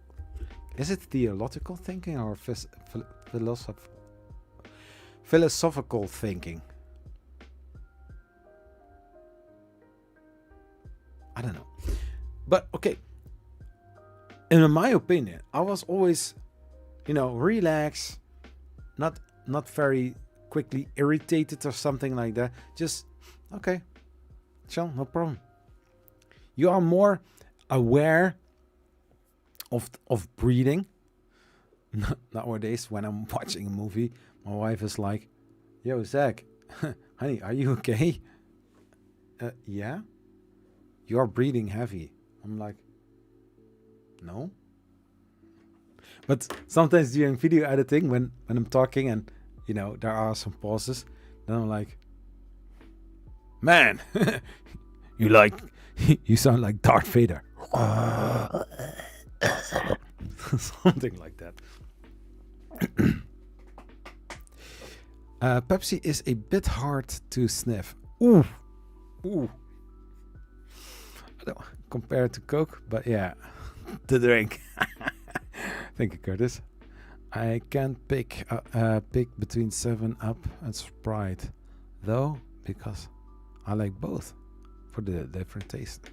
Yeah, I mean, I don't mind drinking cola, Coca-Cola or Pepsi. For me, it's cola. 7-Up, bro.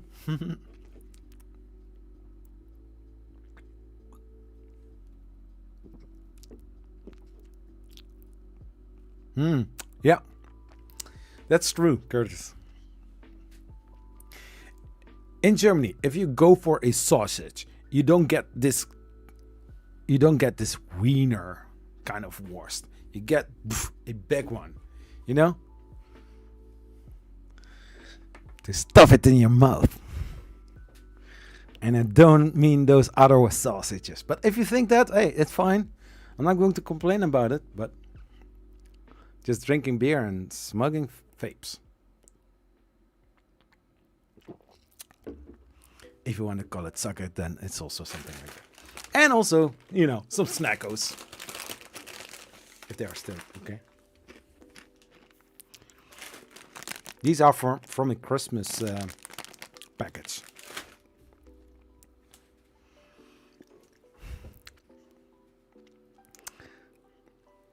You know me, non-stick. Online, I'm a dirty old guy. Oh, that big as possible. Yo, the biggest hamburger I had was in a disco. It was huge. I was like, those big tasty burgers, but then times 2. It was big, something like that.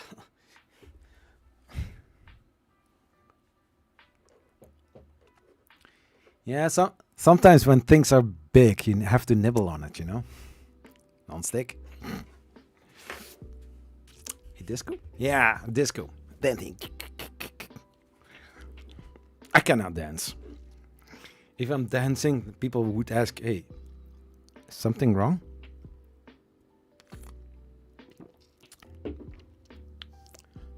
A club. I don't know if, Curtis, you are living in Germany? It's a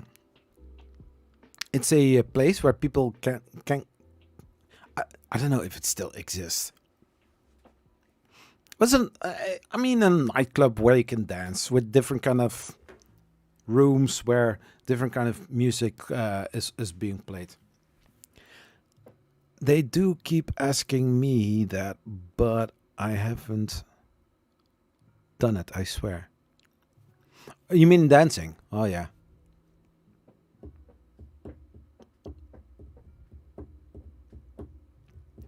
Nibble, nibble.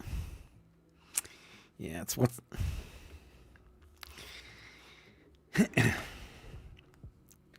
I don't see anything.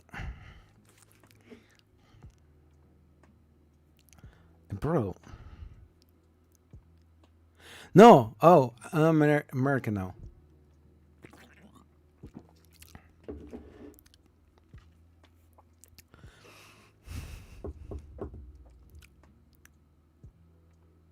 Oh, what non-fam said to you. Okay. But, okay. Let's not make J1. Let's, let's, change subjects now. How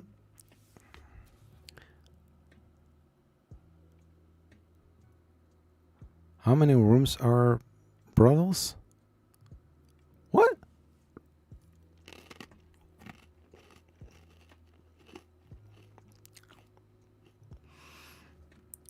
When a bit drunk, I dance. No. When a bit drunk, I dance other than that. No.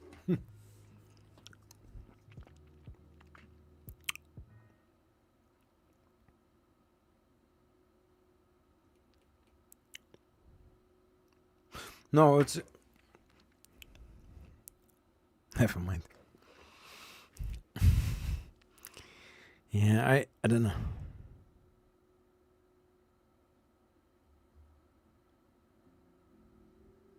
Okay.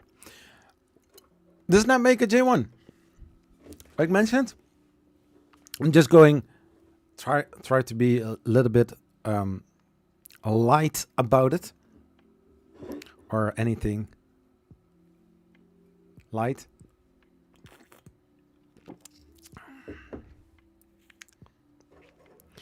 So J1, only if you want to talk about it. Yeah. The thing is, I'm going to make a video about it. I don't know how Snapmaker is going to react or think about the video, but I'm going to be honest in that video. As a matter of fact, in most of my videos, or I think all of my videos, I wouldn't hide anything. If I think about something that I don't like, I try to tell it and try to be mild on it, not too harsh. I mean, you can have an opinion about something when it is not working, but don't push it, you know? If most of your videos are like that and people know you about it, it's fine. For me, hey, if I say like, hey, I don't like the screen because of, you know, the stupid click wheel on it, or you know, is it not time for some new screen on your printers instead of using for 10 years the same dang screen, you know? I wouldn't do that. I want to say like, you know, hey, it's not time for maybe a new one. You have nowadays nice touch screens. Why not using that? Sometimes in my closer look videos, you see how I would respond. I'm actually going to do that a little bit later in this stream. Last time I got drunk in a bar, I stumbled to the bathroom and one.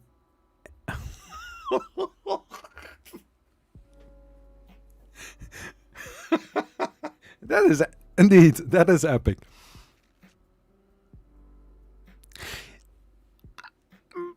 Yes, that is true. I mean, you can say anything you want about Creality, but actually Process is doing the same. But on the other hand, which of the two brands is more reliable when it comes to your prints when they coming out? Same settings, same speed, same bed temperature, same nozzle temperature, you know? I mean, I never complain about my Ender 3. No, oh, sorry. Oh, fuck. I mean, I am never going to complain about Creality getting some bad prints. I won't say anything about it.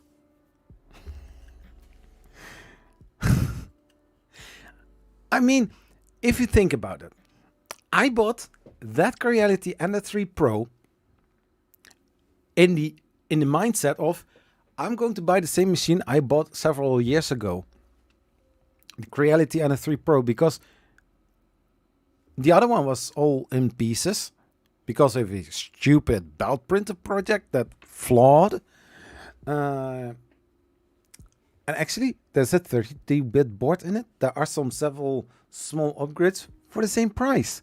And I was like, I'm getting very nice prints out of that printer for less than 200 euros. I mean, if you just check out the finger, check out this, the color here from her shirt, the hair.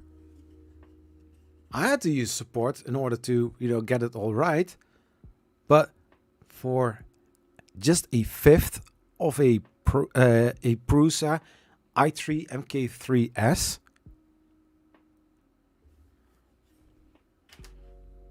this is printed at 0.12. And I mean, she looks cute. The Snapmaker J1. Let's go with it. We would no wait. Yeah, Prusa to me is not impressive. So many printed parts on a $10,000 printer, but their support is great. Yeah. On the other hand, the Creality support isn't that great.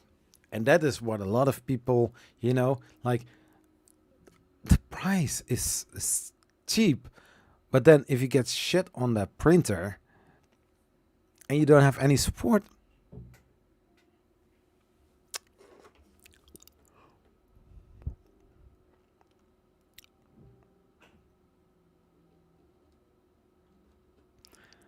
we would, but it's not focusing on her properly.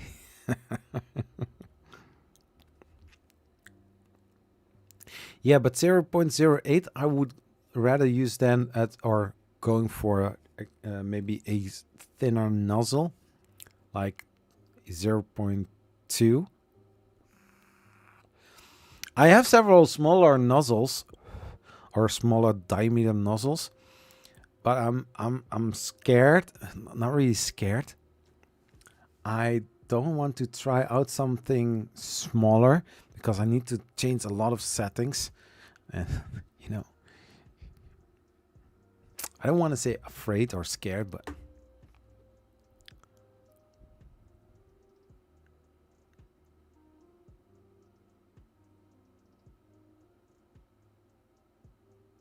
yeah.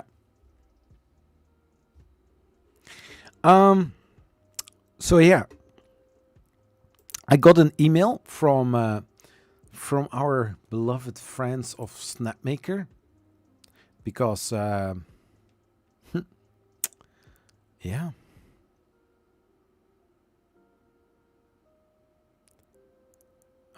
Where is it?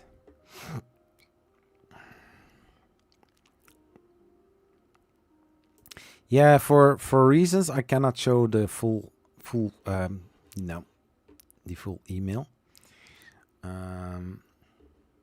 Yeah, it's a reaction. Sorry, sorry, your KSJ1 order is delayed. It's about the Snapmaker J1. So in my first reply, when you're following me on Facebook, you will know what I mean. Can I do it like that?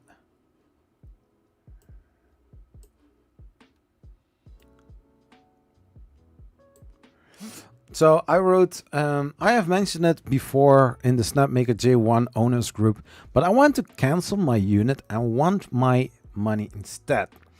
I understand that custom customs inspection can take longer, but it's now the 31st of January and I still don't see any movement in the shipment.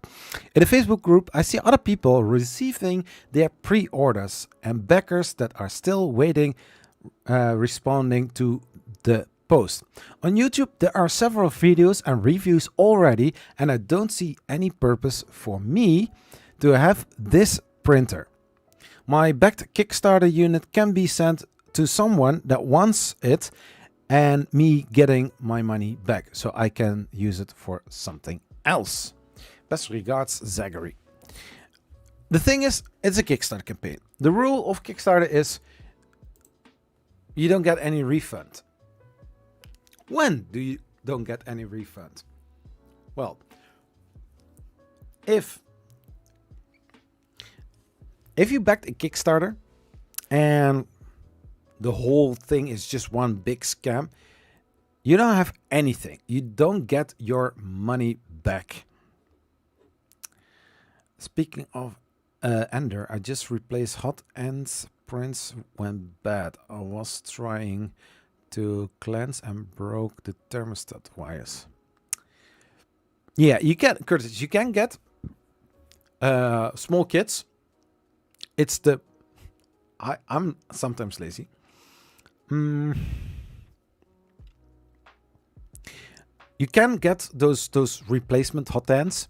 It's just the whole unit. You just turn unscrewing it, and then you take the wires out of the board and you switch them with the new one, and you're done.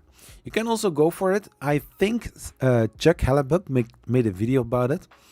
You unscrew the screw from the thermostat. You take it out. You take the connector from your new, and you just pull the whole thing through the cable mesh into your board or to your board, and then connect it, and it's also done. But those wires are very flimsy indeed. So that was the first part from the email.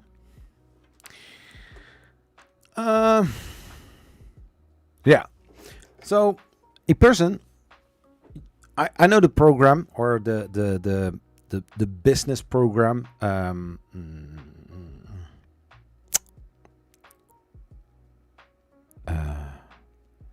Yeah, it has a name. I cannot. Zendesk. Zendesk is a customer service ticket system online.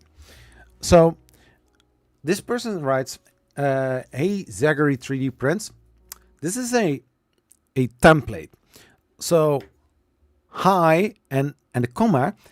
There is this little thing within brackets with a name underscore user or something like that. I don't know the string how it actually is. But this is an automated message. Sorry for the delay in the email due to the accumulation of too many holiday emails. We are currently replying in order. Thank you for reaching out to Snapmaker." This part you will see in every template back.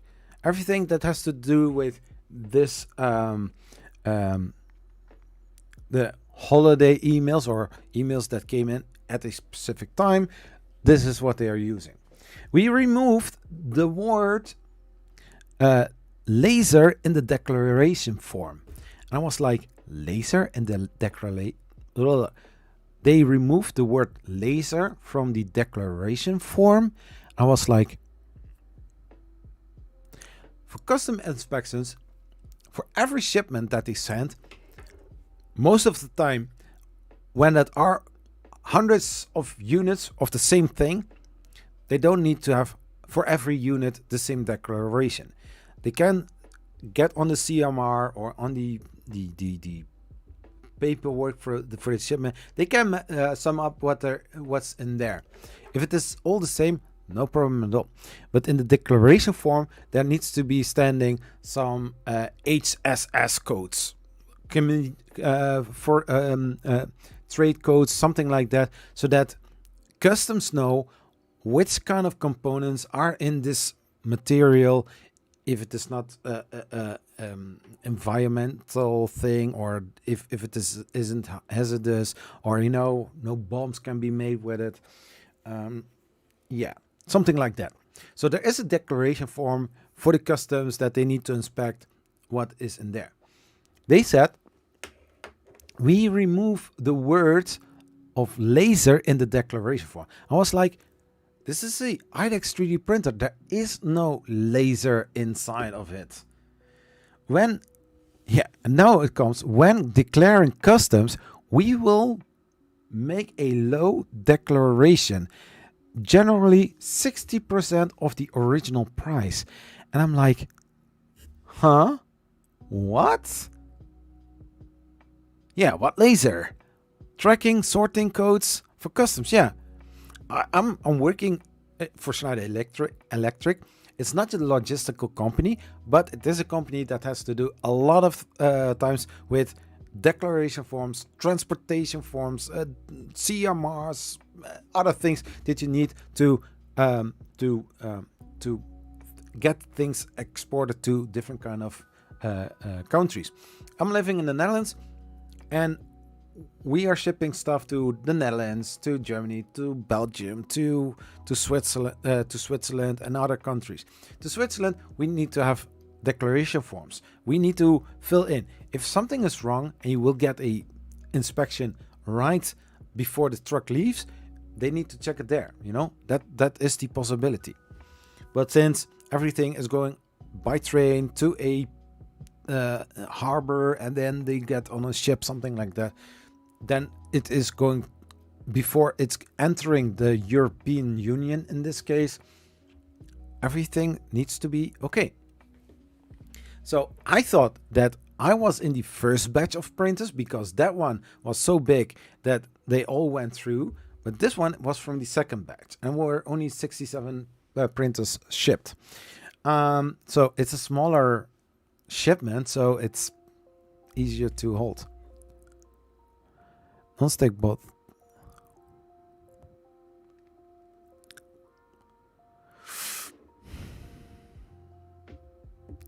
Don't be scared. Try out on your N3 and use a stock 0.2 nozzle setting to start. Which program?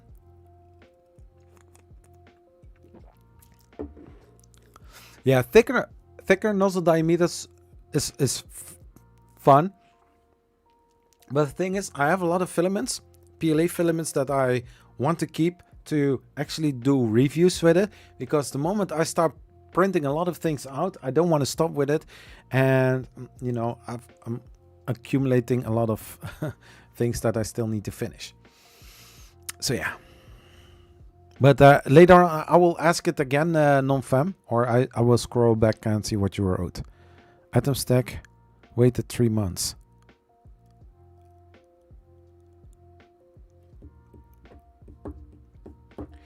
So when declaring customs, we will inform for a low declaration.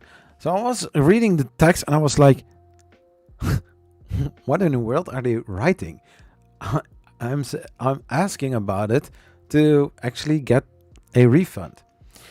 If you can accept, and I was like, if you can accept what? Accept what? 60% of the original price? Huh? Please place an order here. And when you click on it, you'll see actually a 10 watt laser for one of their Snapmaker printers. And I was like,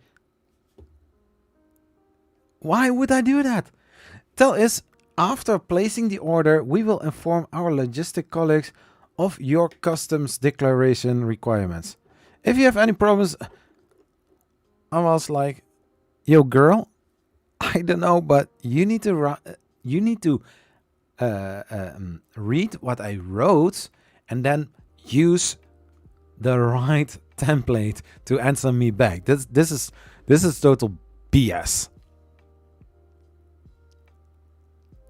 You're losing? I know. I want a laser. No, I didn't. I didn't want a laser. So not so many minutes later, she responded back. But then I already saw the message, and I was so pissed off that I posted it on Facebook. You know, people on Facebook saw it as well. Hey Zachary 3 Prince, thank you for reaching out to Snapmaker. Please ignore the previous email. She wrote this email herself. Why? Hey Zachary, that is, I think, the basic introduction or basic greeting. I don't know how these templates are called by them. Thank you for reaching out to Snapmaker. Please ignore the previous email. That could be a little part of a template as well. We are verifying the inspections process and discuss the solution. As soon as we have the latest news, we will contact you immediately. If you have any, that is also the same kind of response. I see also here with the previous one, warm regards, Lily. So only the body or the midsection that she wrote herself, just freestyling something like that.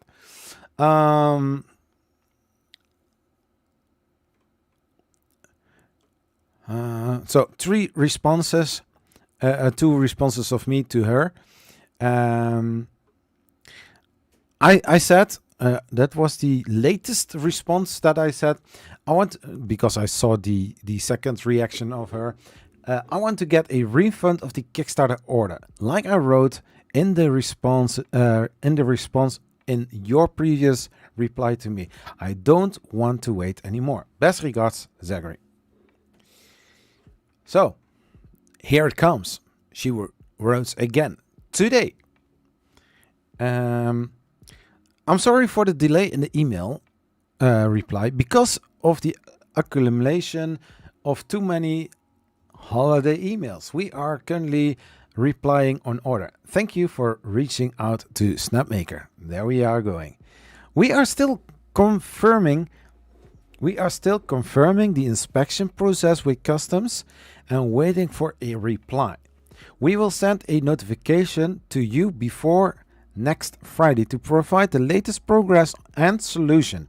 Sorry for the inconvenience caused. So that is the part of the shipment update. But I think next week, the only information that we get, we are still working on it. Here it comes. I paid on the Kickstarter campaign, I paid 988 euros for this Snapmaker J1, or the Jade Labo J1, was it called that back then. If you want a refund, you need to pay 10% of the original order amount and a transfer fee of 200 euros. Now tell me, chat, what they are saying with that.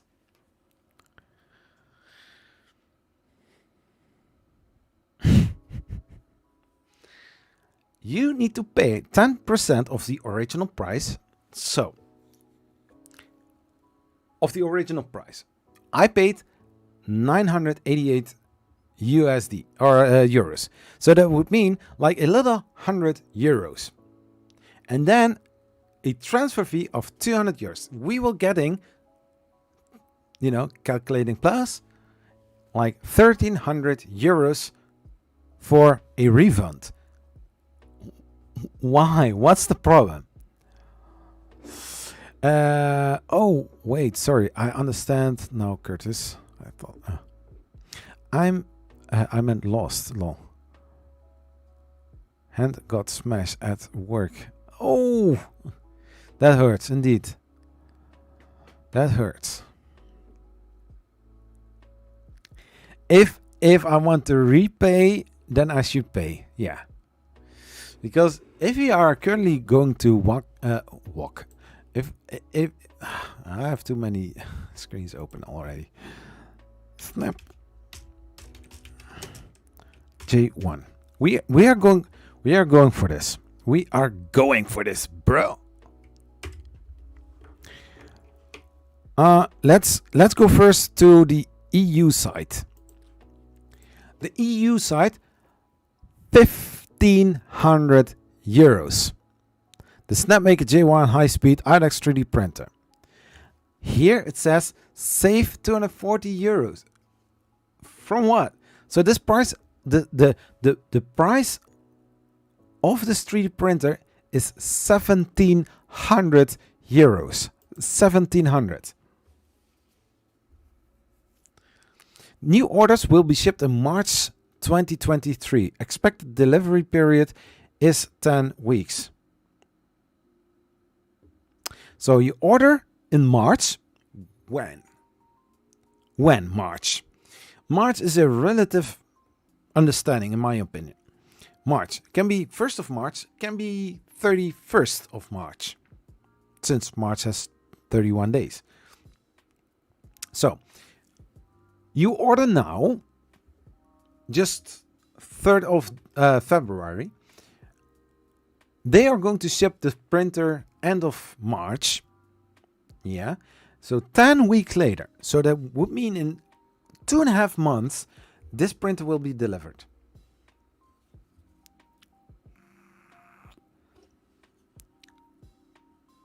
Yeah, exactly.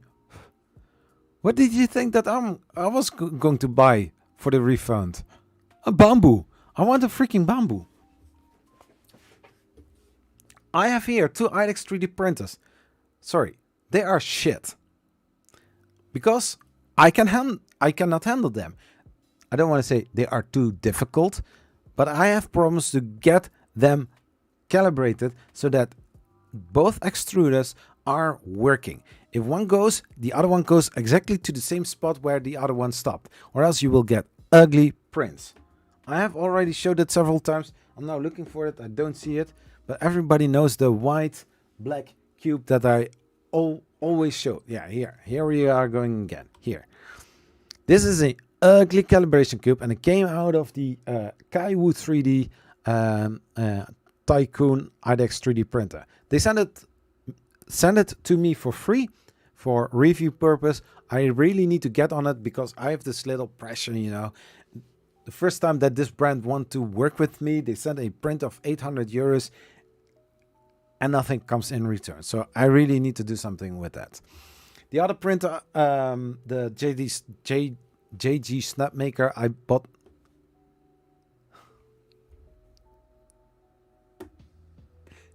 We have a new printer brand, the JG Snapmaker. Zachary's mind on the autopilot.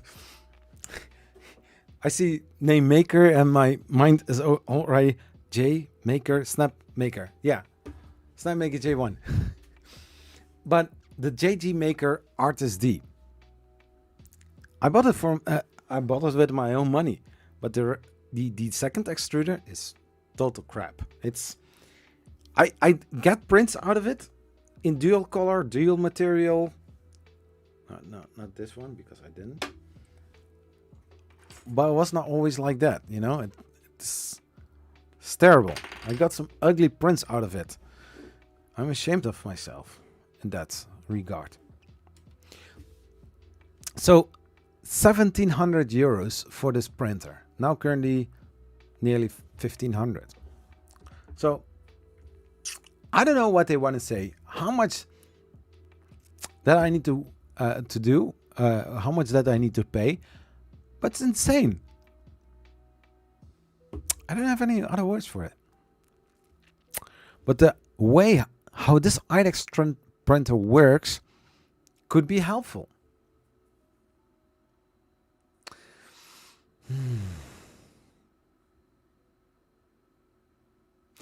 I see a lot of people not satisfied with bamboo. Yeah, and I see also a lot of people not being satisfied with their Snapmaker J1. If you're checking that Facebook group out, you see a lot of people complaining about it.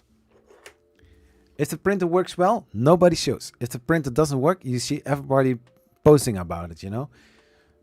I mean, I do like to post beautiful looking prints. There she is again, non-stick. She's sticking. But that is the thing. I like to show my prints. If it is good, I show it. If it is not good, I try to figure it out. Because most of the times I'm thinking, hey, it's a user error. I caused the issue. I screwed it up. Therefore, it's not working. So, currently, a 1,700 euro price tag as a retail price. But I also did see that, for example, 123 3D Pentanel also sell these.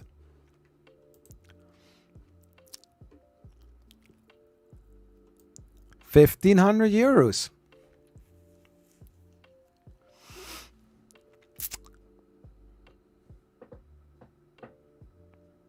Yeah, my plastic girlfriend. So yeah. So I already saw this post passing by. I didn't want to, this guy, he said, he ordered the printer on for the pre-order on 8th November. And I was like, okay, cool. The thing is, I'm a Kickstarter campaign backer and I still haven't received it.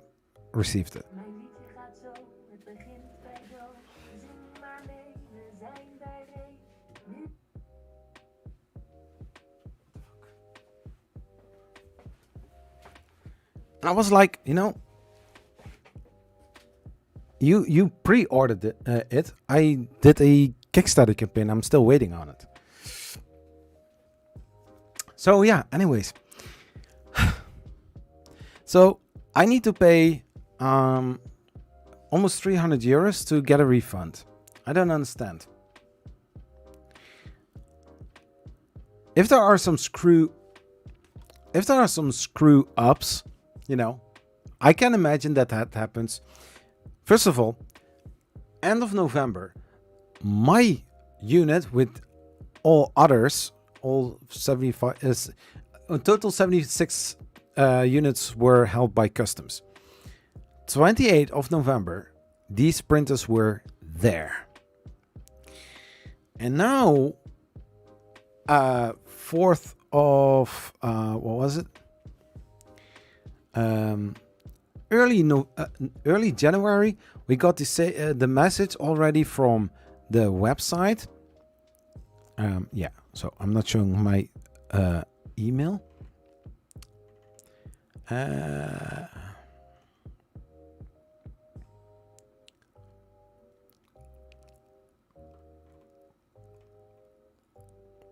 Yeah, I got an email from Snapmaker support Monday 9th January 2023.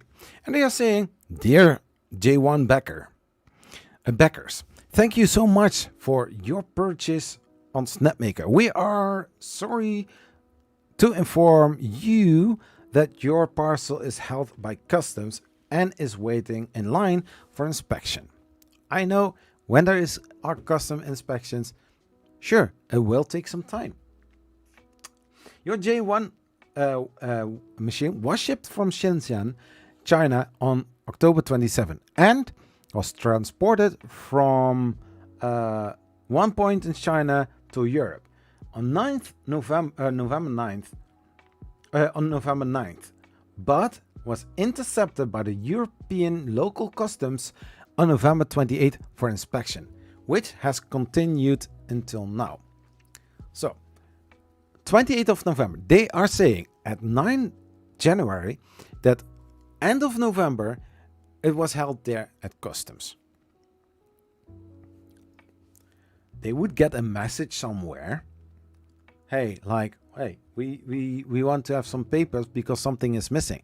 Because inspections, custom inspections, I don't know if there are other people here in the chat, familiar with the logistic things and how customs are working.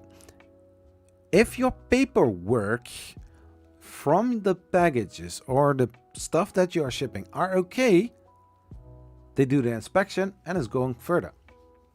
But if they are not okay, if there are things in there that's supposed to be not there or not clear or missing information, then SnapMaker needs to give new information back. And usually it are papers that can be emailed or can be faxed, but they can do that. And SnapMaker knew this from the 9th of January. Just 1 whole month and just like 2 weeks.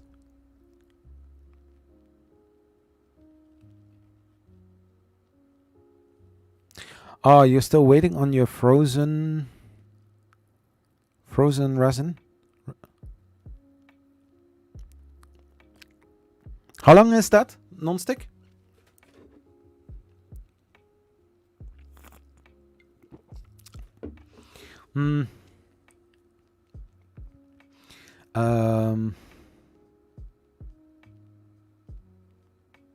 Wait, I'm going for the chat.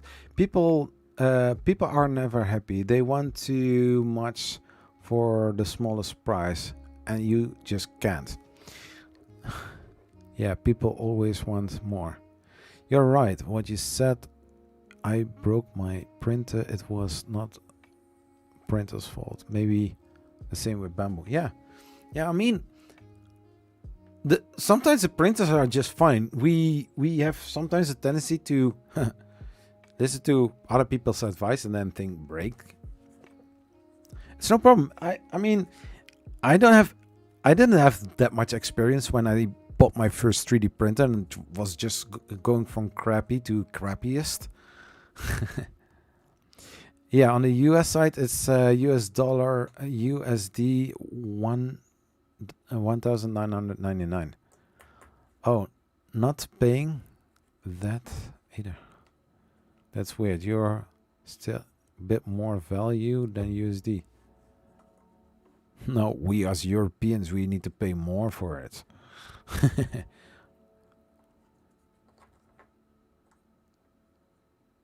Yeah, indeed. I have never had problems with my Kickstarter bamboo. Yeah, if they ship it in one shipment, yeah, because I was thinking like, okay, why in 2 batches shipping? Batch 1 on the 26th of October, and the other batch, these 76 parcels, they were shipped a day later. Why not together?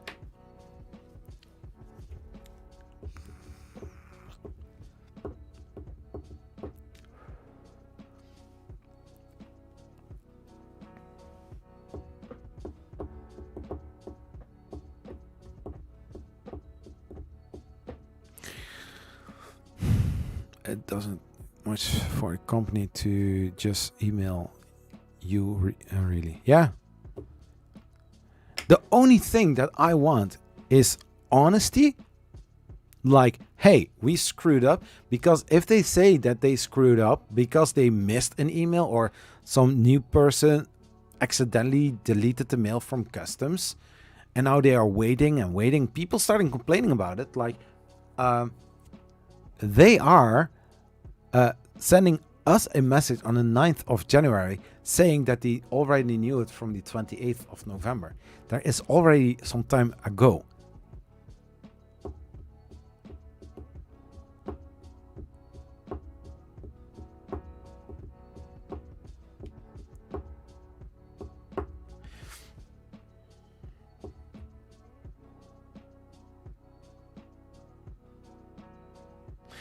I don't know which kind of thing China has with Russia, but they are actually just sending it over via Russia.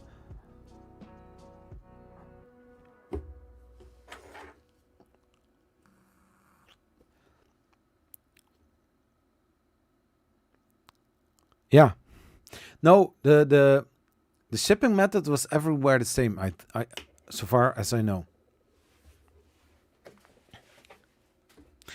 So, my thing is, if they are honest about it, people just, writing an email, just saying like, this is confident, this is what actually happens. And I mean, they're not obligated to do it, but if a company screws up, just a little compensation. Just do something extra for your waiting customers. I mean, like, I have that within a few weeks, I hope in a few days, I will have here a big printer with no purpose. I will print something with it, but for me, if I will get some IDEX related issues, I won't be printing with it. Just like the other two big machines that are standing here and doing nothing, then collecting dust.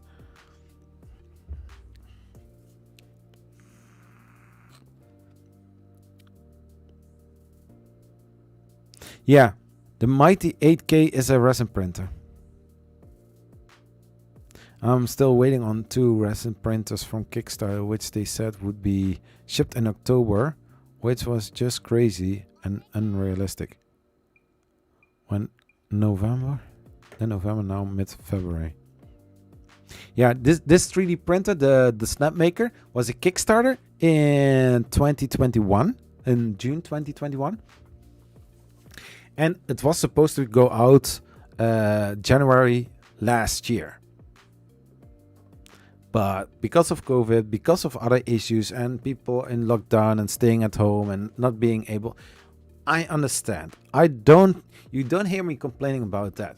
But just the fact that now they had the possibility to actually do that, to ship it.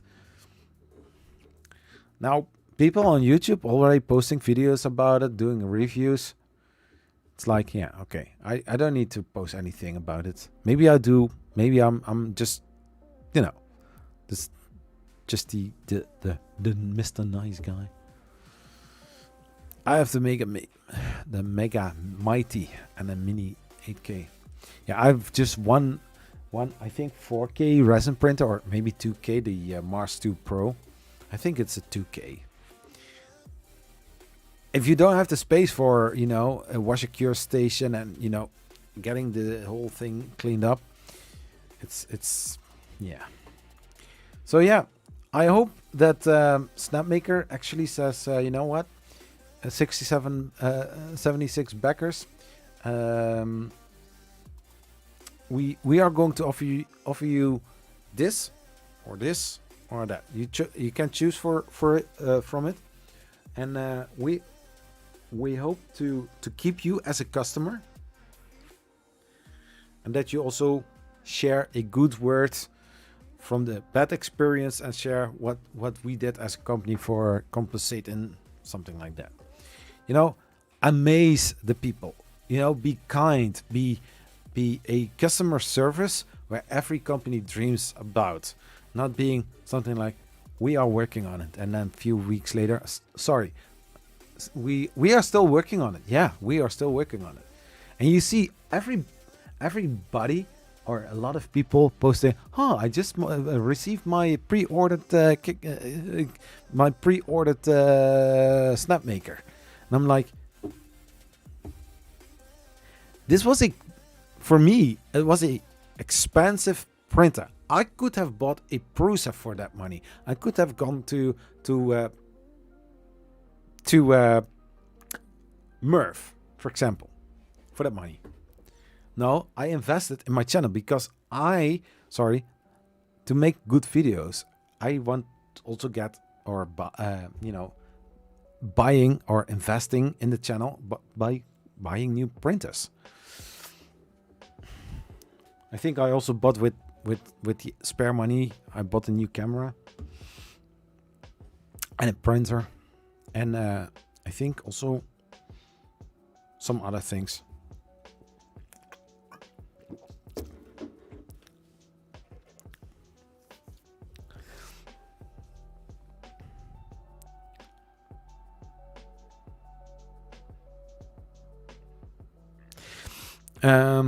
Yeah, Nonstick says, yeah, the only problem I now don't like with Frozen, and don't get me wrong, I love their printers, but if you're a YouTuber and get everything in like a week, but those of us that pay have to wait. Yeah, I don't know from all the channels. I know back then from the Jade Labo, nobody actually was talking about it.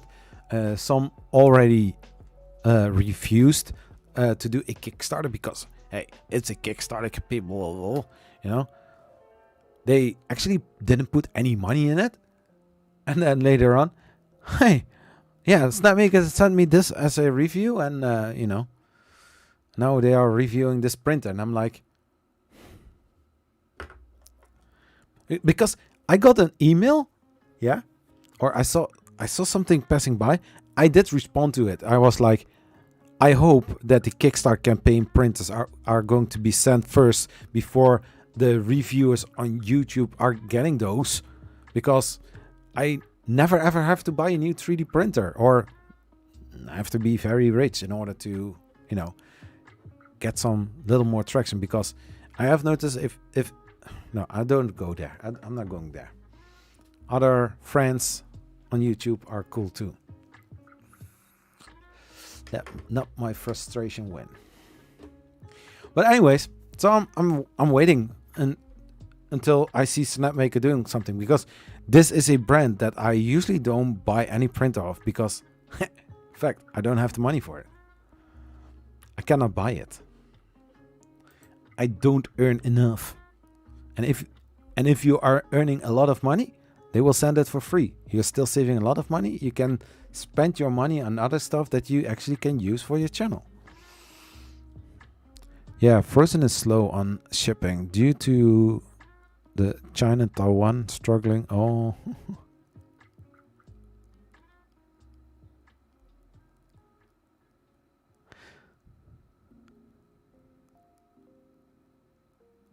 I understand resin printers are cleaner. No, that is not my experience. But I mean, non-stick has some, and they are good. Oh wow, 3 months wait was bad. Yeah, Curtis, I think 3 months waiting is indeed very bad. When I saw the first message, you know, in October, that they were shipped, and I was like, oh, cool. You know, and then I get from UPS a shipping notification. I was like, 1 week later or so, or 2 weeks later, I was like, oh my gosh, the print is almost going to arrive. And every single day I was checking it. Label was created. Okay, cool. A few days later, label was created. Okay. Yeah, after a while you quit with that, because you know that what you're going to see is the same as a few days earlier. It's not going to change. Until somebody rings the doorbell, of course. I had with the BX. Suddenly somebody ring the door. Oh yeah, that was a Kickstarter campaign. No, it was not the BQBX. It was the Congro Robo CNC laser. CNC, you know, milling and laser engraver. They said Congro, I think. They also had a huge investor behind them, but they said after the Kickstarter campaign ended in July of 2021, they said that possibly the shipping date would be end of July, something like that. So just within a month they would ship it. You know, I don't know exactly when I got mine. But suddenly the doorbell rang, and I was like, what's that? Just within a month, I had the printer in the house. They cost more to run, in that if the screen breaks, then it isn't cheap. Yeah, that is also one of the drawbacks for me. Like, after a certain amount of time, 2,000 hours, you know, it's not like here a FDM printer, you know, that after a while you need to buy a new print bed, because, you know, it's not going to be heating anymore.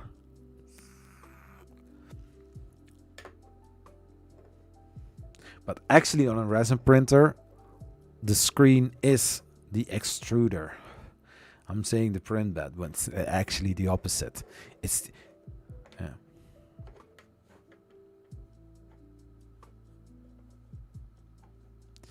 I mean, better looking prints, but are they for small prints? they are for detail. I mean, if you, there she is again. But if you are looking, this is printed on a FDM machine at 0.12 millimeter layer height, so fine. So if you are looking, this is a type of filament that is actually looking very well. And if you just check it in this kind of way, you would say, hey, that was a resin print, right? No, this is FDM. But resin, you will get some very, very thin, detailed lines. The higher the higher the case, yeah. So instead of 2K, you have 4K. 4K is even more detailed than the 2K. The 8K is better detailed than the 6 or 4K.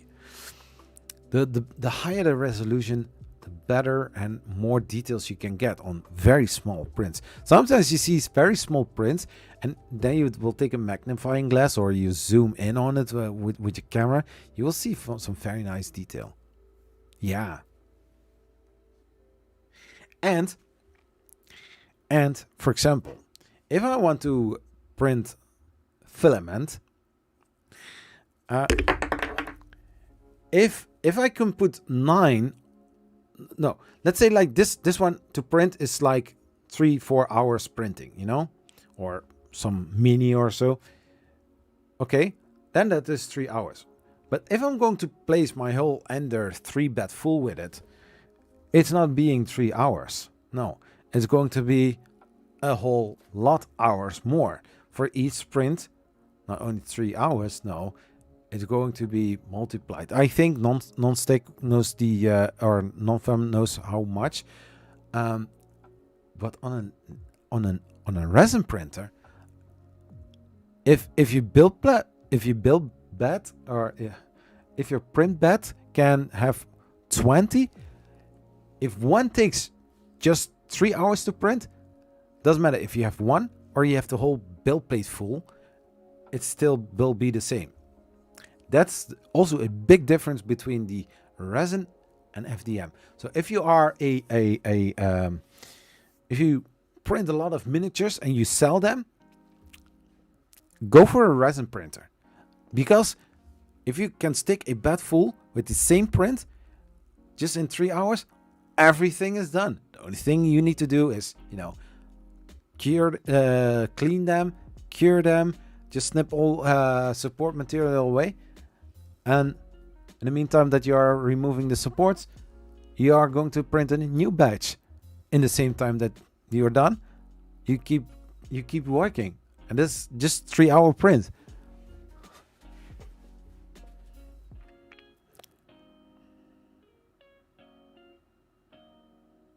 Yeah.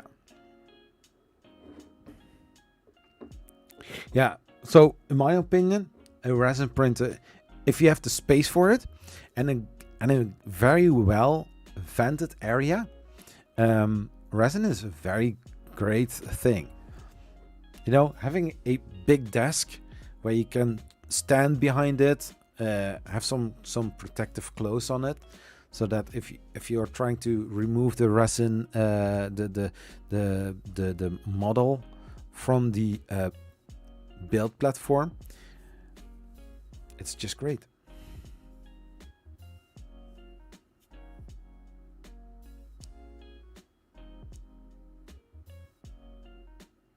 Yeah, it will take as long as the tallest print, yeah. And that is cool.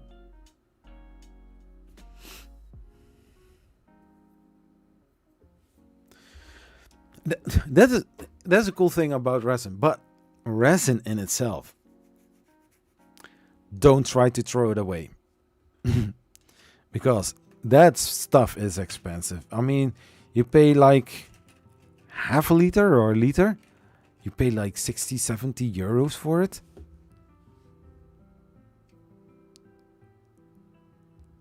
Don't you need more equipment with that? It's messy. You should wear gloves and eyewear. Yeah, gloves, latex gloves, and some protective glasses. some people also suggest to put something in front of your mouth because of the fumes, you know. Most of the time, people want to be quick, just putting their gloves on and trying to, you know, chisel it off the build plate. Yeah. And because I don't have so much space in this room, the shelf behind me where the QD Tech printer is standing on, I had that for resin. And I mean, it all fitted on there, but it was not really handy. I could not stand really against the table. I don't have this silicone slab mat, you know, to put the resin parts on it, and you know.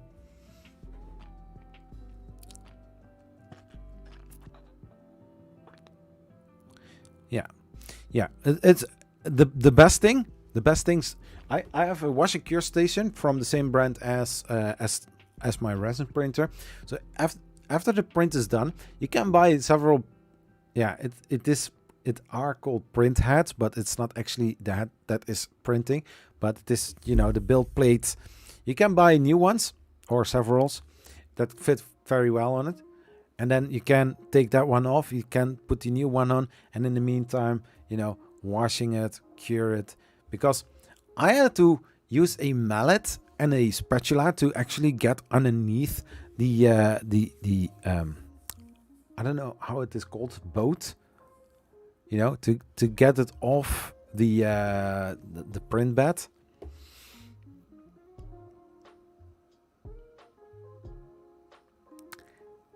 Yeah, I think, yeah, non-fam, that's so true. A wash and cure station is a great addition. And those machines, you know, there are people buying or swearing by an ultrasonic machine or ultrasound machine.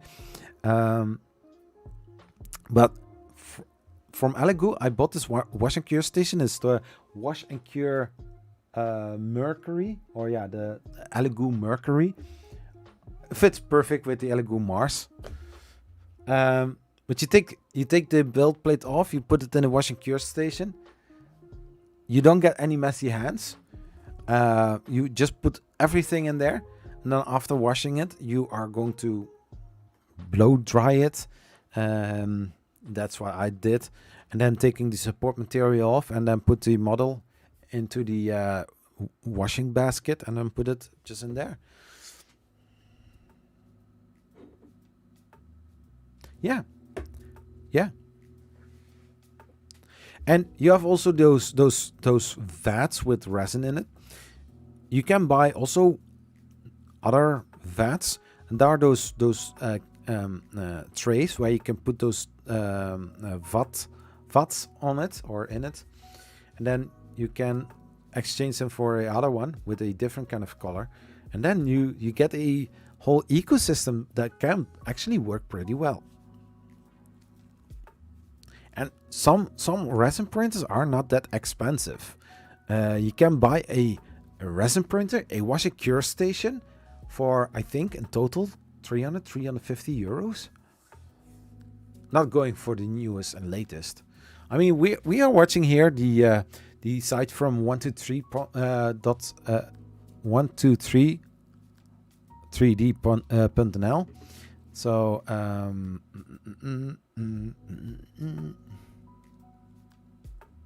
3D resin.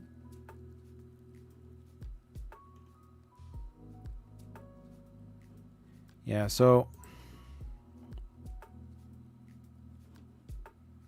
3D printers.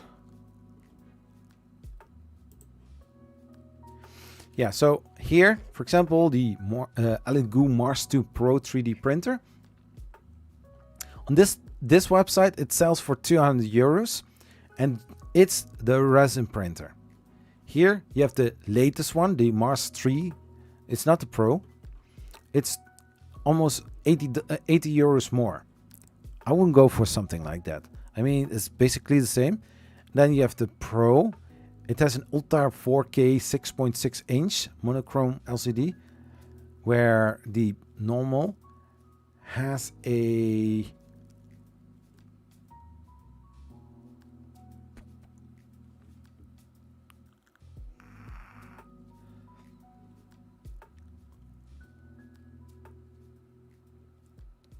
also 4K. Okay.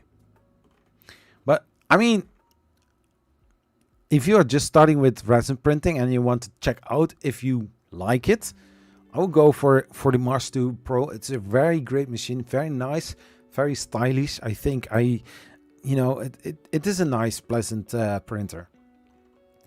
And then, yeah, you have the Saturn S. It's like almost 500 euros, 8K. Yeah.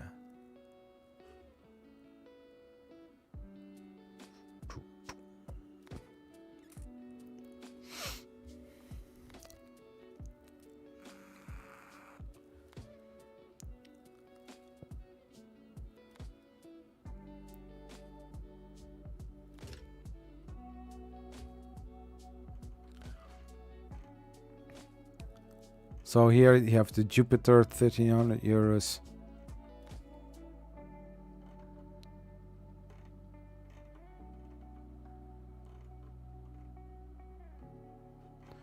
So then you have also the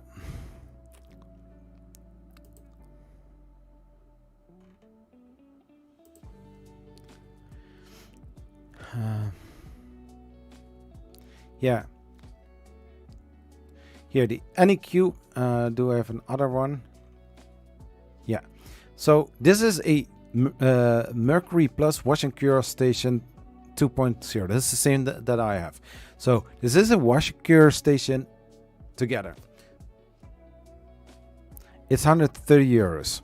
So for 330 euros, you have a wash and cure station and you have a resin. So you have a whole ecosystem for this. The alcohol to fill my...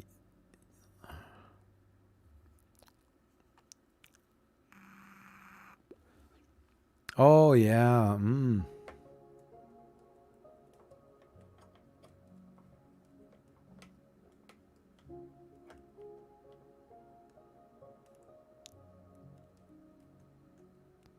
So I bought the Mighty 8K, which totaled...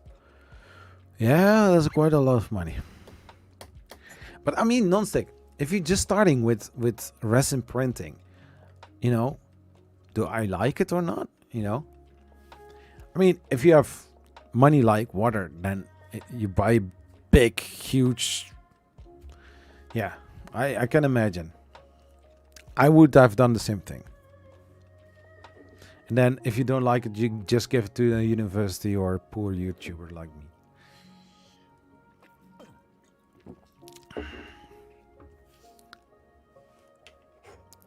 Oh, that's shipped with import tax and that's nice. If I went resin, I do go big like non-stick. Yeah. No, Curtis, I totally agree with you. And there are some huge ones. Yeah.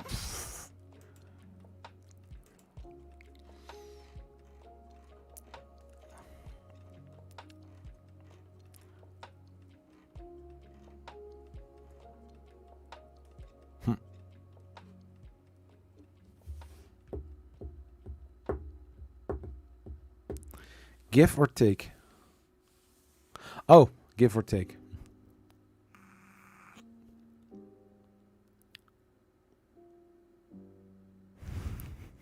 Never mind. So the non-stick price stuck in filament world.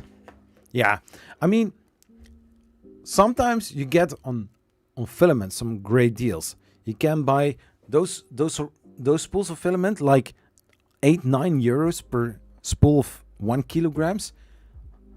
No, check the price of one resin for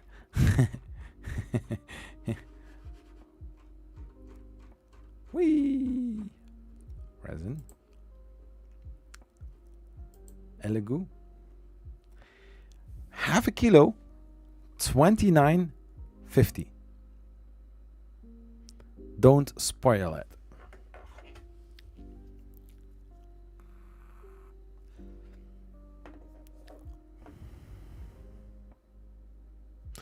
I got it on early bird pre-order.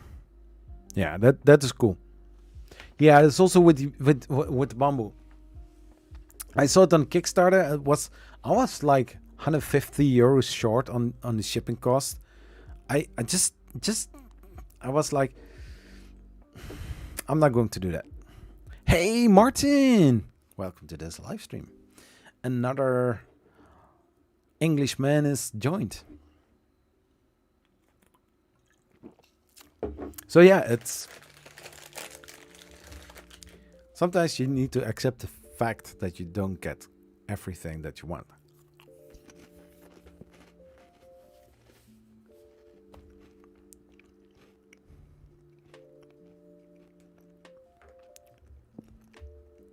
Oh, non-stick is at this laptop now, so that's good.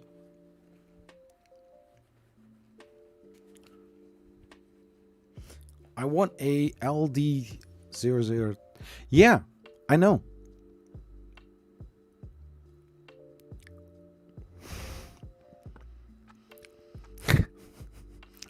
I was there when you won it, non-fam. That's cool. On the Creality live stream.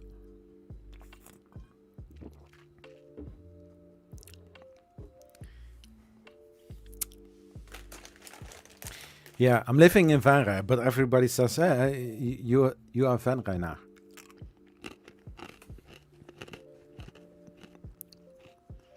You're also a cool dude.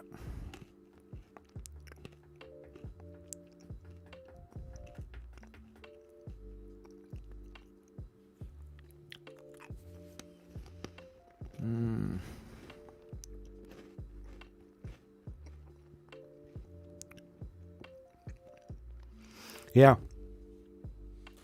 I saw the question from Stephen from CNC Kitchen. Stefan from CNC Kitchen.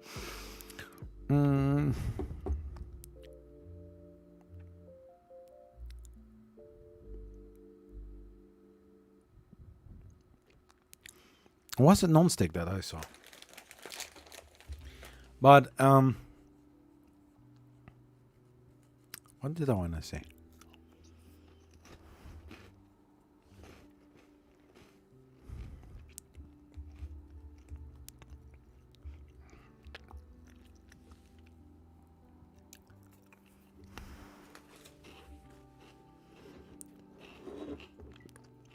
Scan to win. A printer? The old days when they were really shipping their giveaways. Hey, Revolution Fashion and Isle, welcome to this live stream.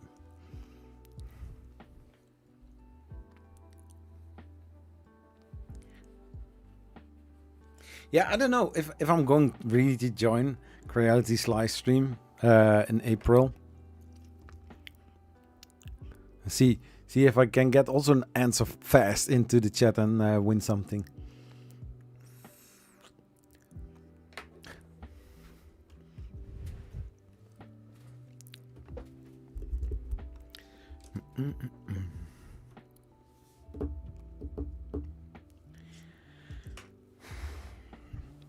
But resin is cool stuff. But you need to take some time to actually, learn it, use it. I think the better you... achievement of deadlifting. Nice.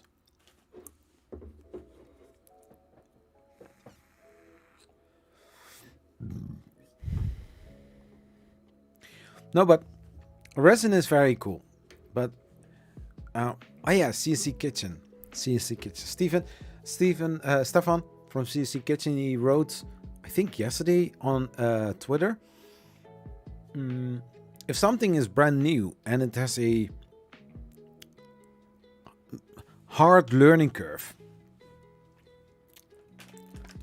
how would it be for you? Something like that. And I was like, hey, cool. For me, it doesn't really matter. If I have the time to do it, that is called when I have the time to do it, I want to stick my my mind in it and actually try to learn it in order to, you know, to make it myself. And then, you know, keep repeating, and then suddenly you will get easier, and it is going better and better and better the more you do it. And then, you know, it's fun.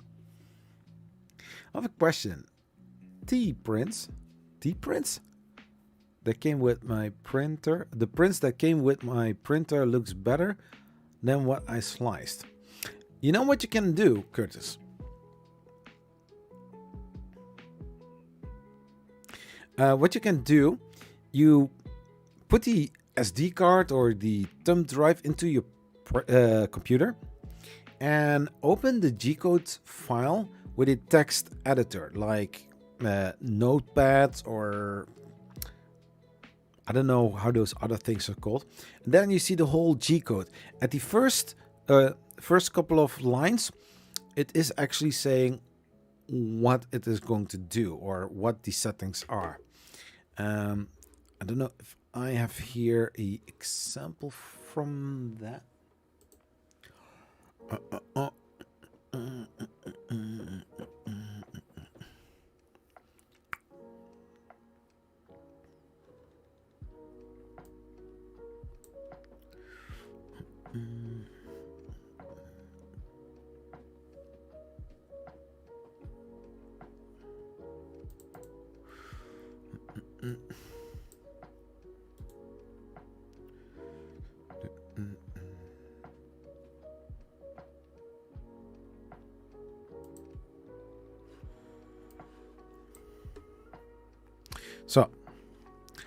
So this is from the famous site where you get those full control XYZ here.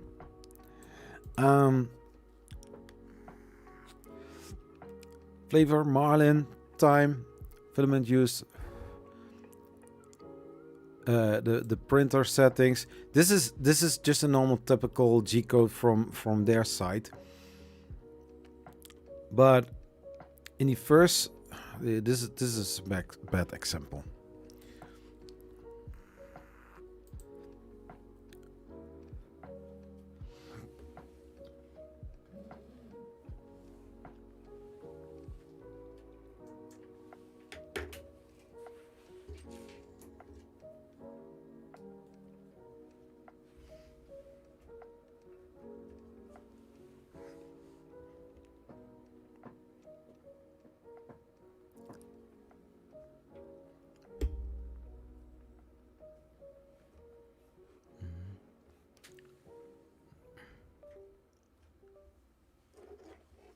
So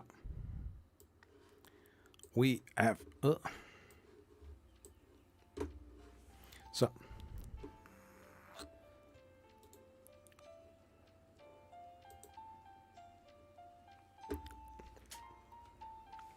we have here a 3D Banshee. Flavor, marlin, time, filament use. Here you have a lot of things. Your start G-code.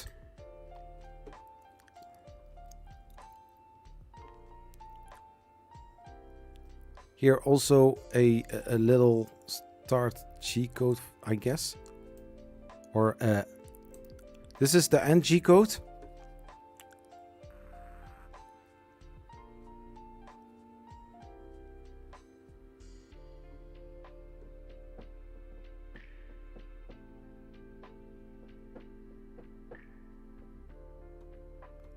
Yeah, you will get a lot of lines.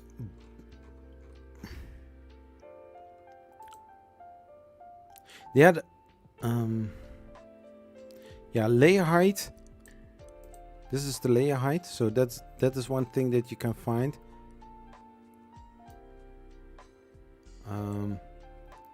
There are some YouTube videos about how you can read a G-code that is previously used.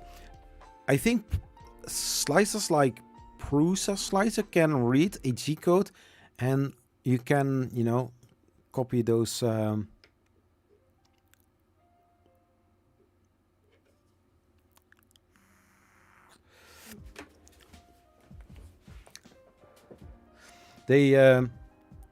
They read it out, and then you can choose some settings.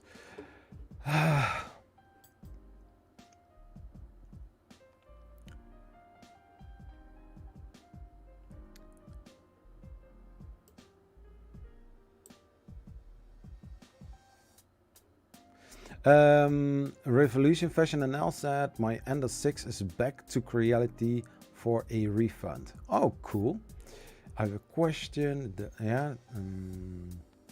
But Curtis, sometimes on the SD card, I don't know which kind of printer you are talking about now, but most of the printers have a slicer or slicer settings that you can use. I have tried for my Solvo SV06 to add it to a slicer according to their manual, to their instructions, and I didn't get nice prints out of it. I got a Joseph Prusa bust with a chopped head off.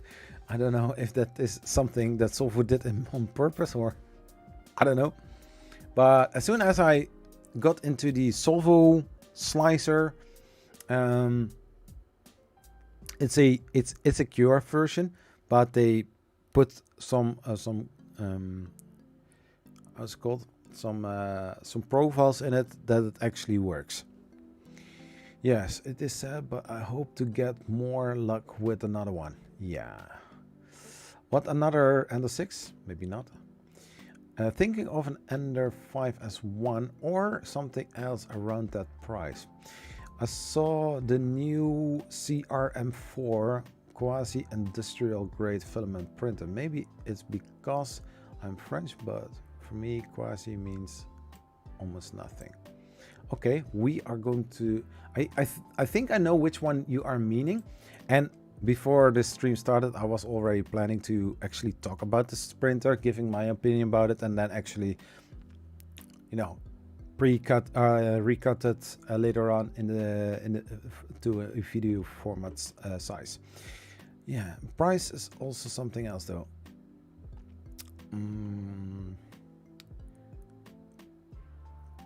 Hey Joe Velasco, how are you doing? Welcome to this live stream. I saw the CR200B Pro video. It was interesting, to be honest. Yeah, at first you are looking to a printer that looks like something you have seen before, but actually I make, you know, people that know me, I make some jokes with it to keep the subject also a little bit light, but giving my opinion about it. I don't have the printer. I'm not able to touch it. I cannot play with it, because if I need to do every printer that comes out a video about with having it here, or I have 21 printers standing right here. I have another 5 or 6 standing on the attic. I gave away several printers already.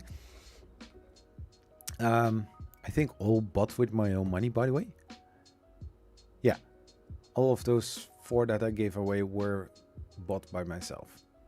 The ANET ET4, the BQBX,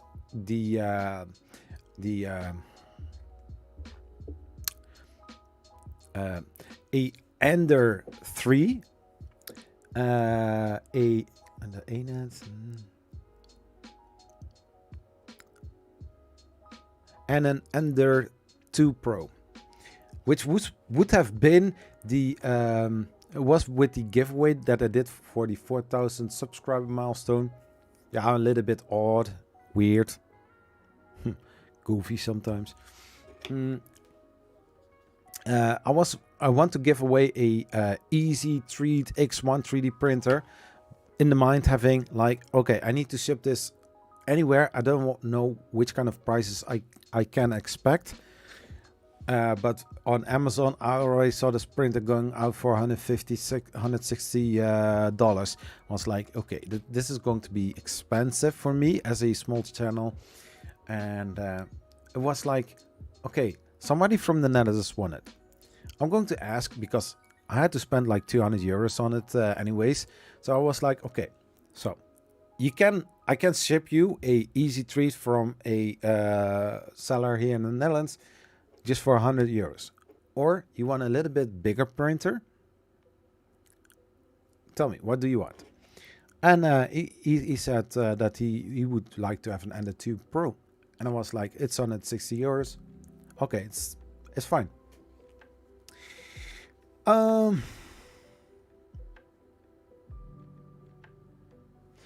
Okay. There is Joe Velasco said, "Creality has lost me. There are far too many choices."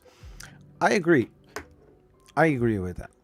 Revolution, there is much difference between Ender and the CR series. Yeah, true. I need to be honest. With the CR series, with those two, I didn't have any big problems.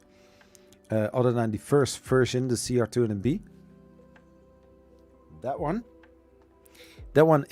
are the first versions of that model. I see difference between that printer and that one. Also, with using it, there are some differences. Just some small differences that you hardly notice it. Now the newer Ender, this one is actually doing pretty well. Zachary Nonstick is asking, would you sell 3D prints if you had a nice resin printer?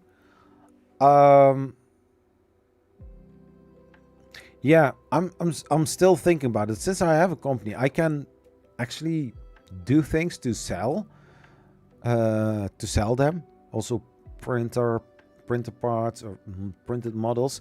But the thing is, I need to figure out how everything needs to go and work, you know?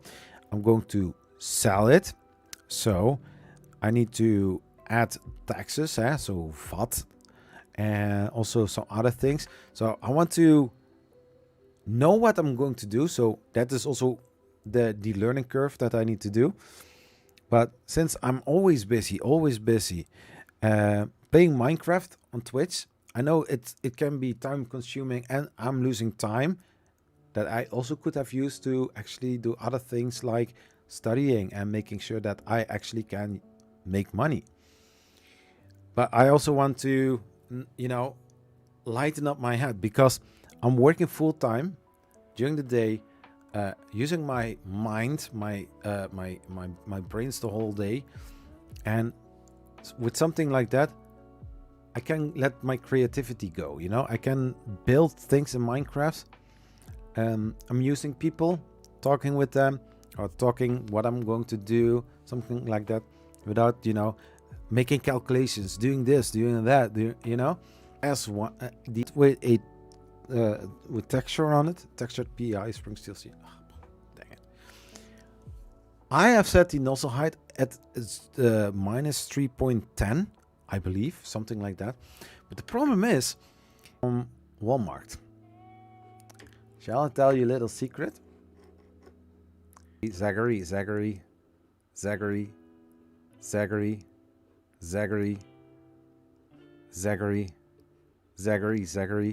No, this not Zachary. I mean, Zachary. On a lot of pages, it's my name all written here. Zachary.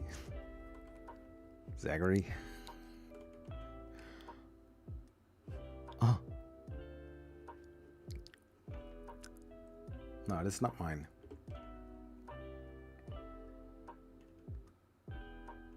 And then to think about it, I bought this printer in 2018 and I did my things with it.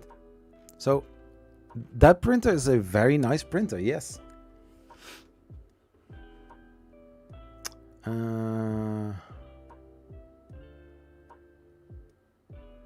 But there is things you can't play with.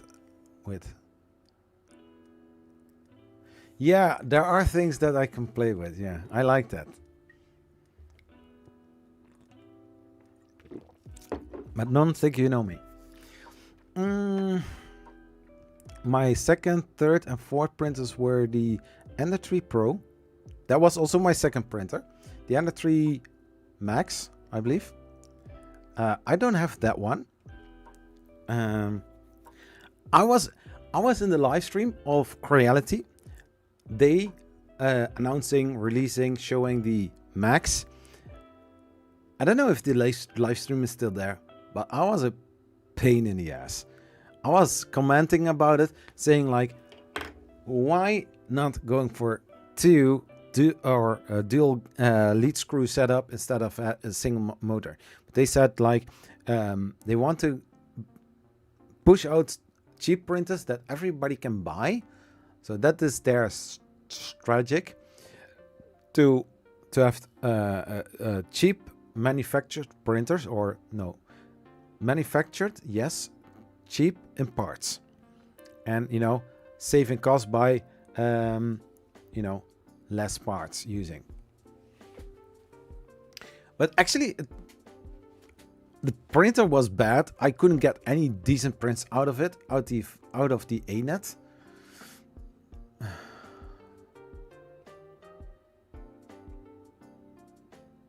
I saw so many stuff.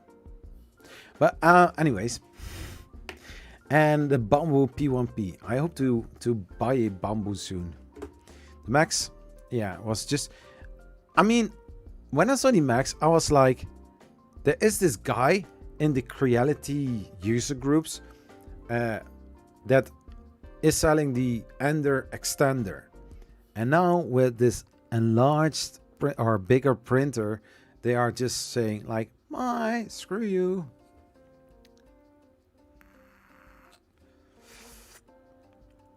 Someone could earn a PhD for explaining Ender 3. I can tell you quite a lot about the Ender 3. What do you want to know? I can already tell you, if you buy an Ender 3 Pro now, you will get a different version than you could buy in 2018 when they just came out, or early 2019.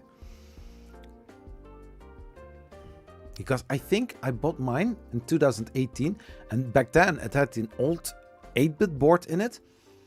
The extruder was, or the hot end was, the cool zone, the cooler block was red aluminium, or red powder coated aluminium block. I don't know what they did with the tubing for the newer version. If you still need to do the Luke the God Hatfield thing, or if you don't have to do that anymore.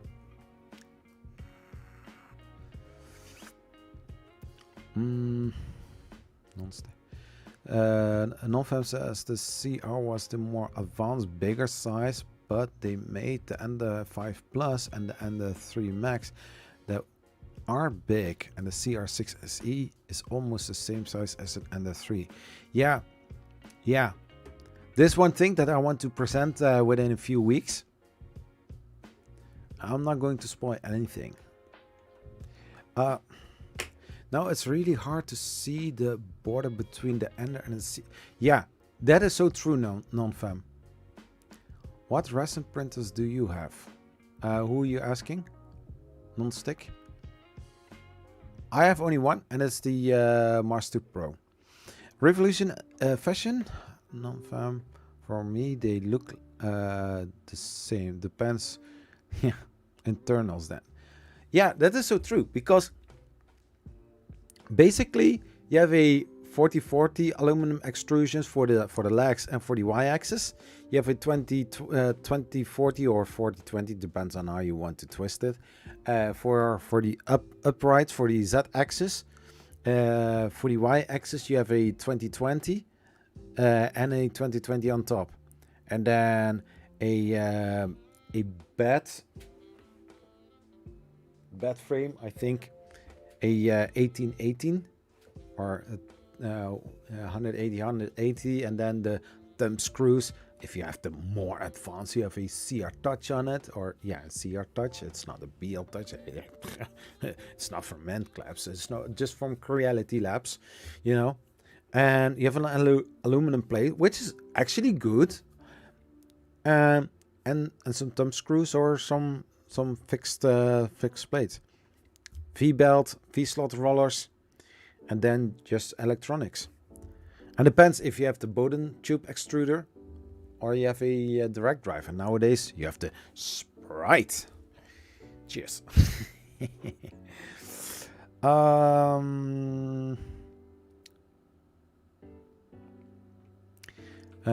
are mostly the same, different screen.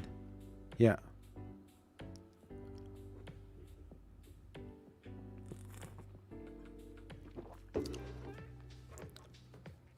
Yeah. Also this one, the Pro S1 or the S1 Pro, has dual lead screw setup. It's not even a CR, it's just an Ender 3, but the S1 version. I don't know where S stands for, but Super maybe, Super 1.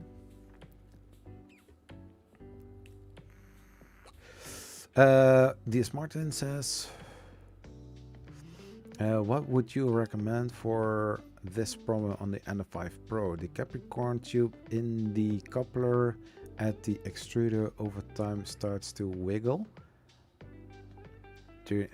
I would go to a website where they buy or where they selling some normal PTFE tube couplers that doesn't look like the Creality ones. And most of the time that were the from Festo, the air hose lines, and they have this little thick nut and a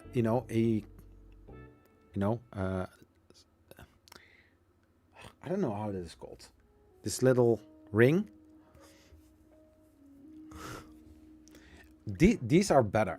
And if I would push a PTFE tube in it, I pull the ring to the tube, I press the tube inside of the coupler, and then let it go.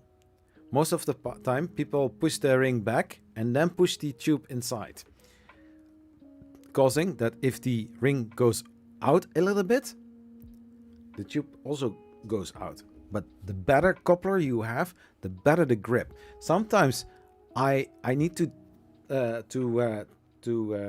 slice the tube all the way through to get it out, because I don't get it out because of those little hooks on the inside. Yeah, better couplers. Yeah. PTFE tube. PTFE couplers. So I'm going to share my screen. So the better versions you already see here. This is a kit, but you already see them here. You see them here. They are thicker. They most of the time they fit pretty well on the normal standard one. When I'm looking to the images, yeah, the Creality ones, yeah.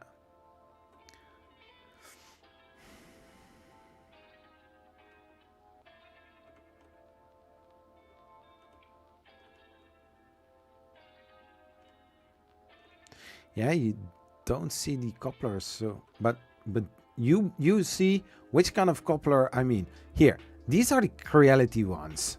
These are bad. They don't work, and you know, if they are wiggling too much, if you don't have, okay, let's say like this. If you don't have money to buy a new coupler, what you also can do, take the PTFE tube out.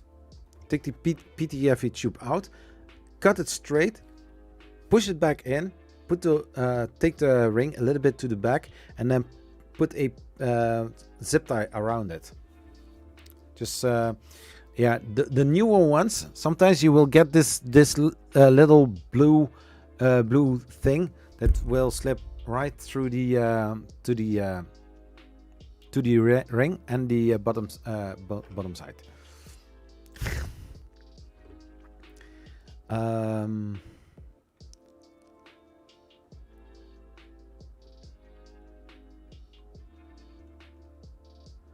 I was thinking of an Ender 5 S1, but it looks like a upgraded version. But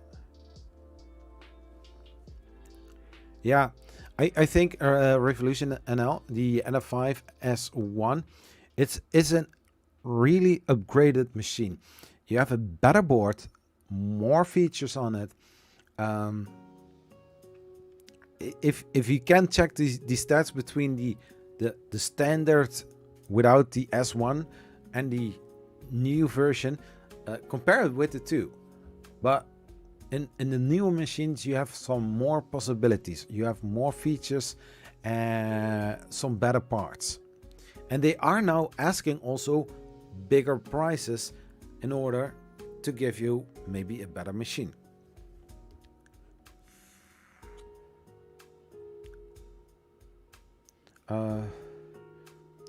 I changed it because the spring must let go. I changed it to the spare. Yeah.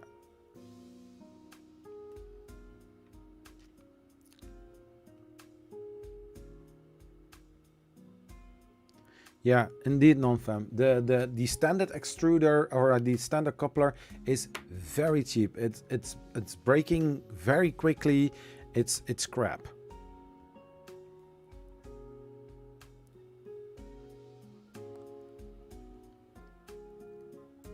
I was asking.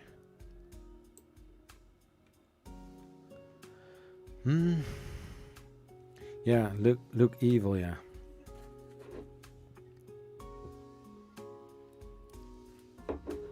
Oh, there's a printer. Yeah, I'm a little bit back in the chat, so go easy on me, just a little bit.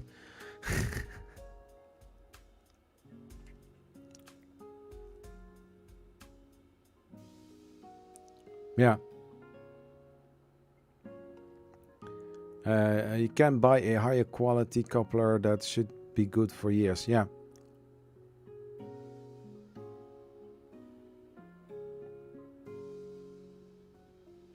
Yeah, yeah.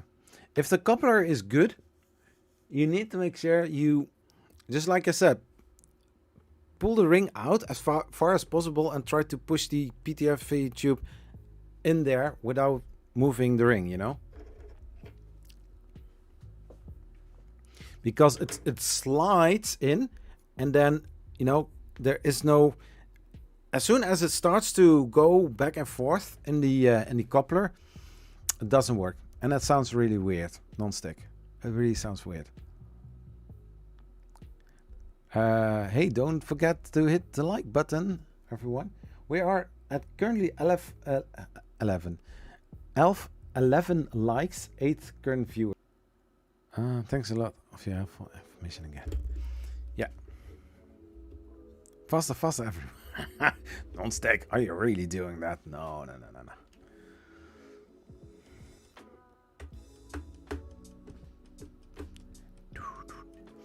Oh yeah. Oh yeah. Mm-hmm.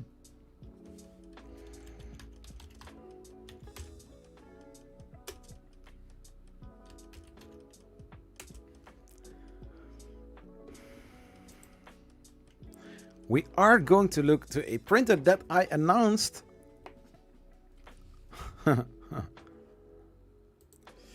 That I announced some hours ago, just early in the live stream. I said that I was going to talk about ACR M4 3D printer from Creality, because this is going to get a hot topic. Everybody is watching it because I saw one of my shorts being watched a lot of times. Is Clipper really that much of an improvement?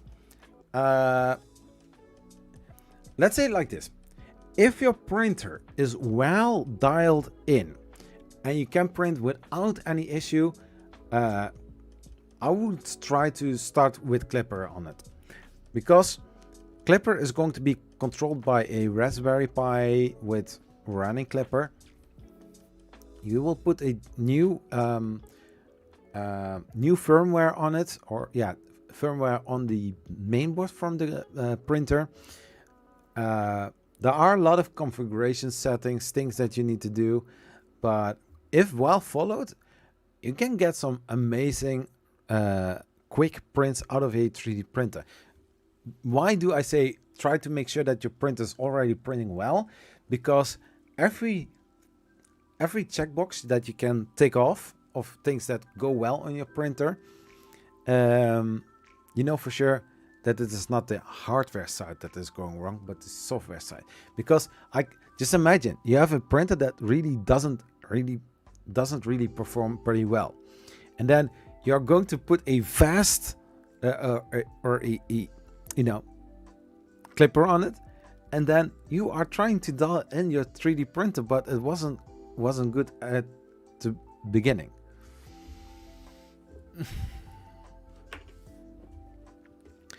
So let's talk about the Creality CRM4. I'm not going to say CRM because that sounds weird.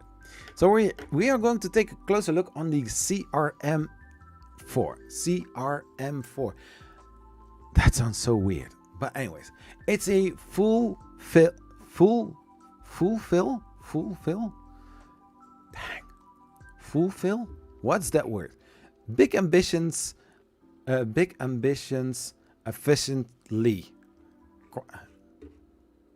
Fulfill big ambitions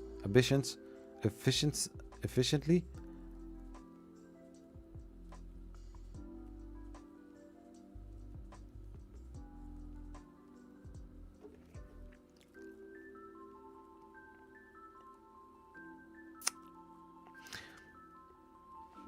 In quasi-industrial grade large format 3D printer.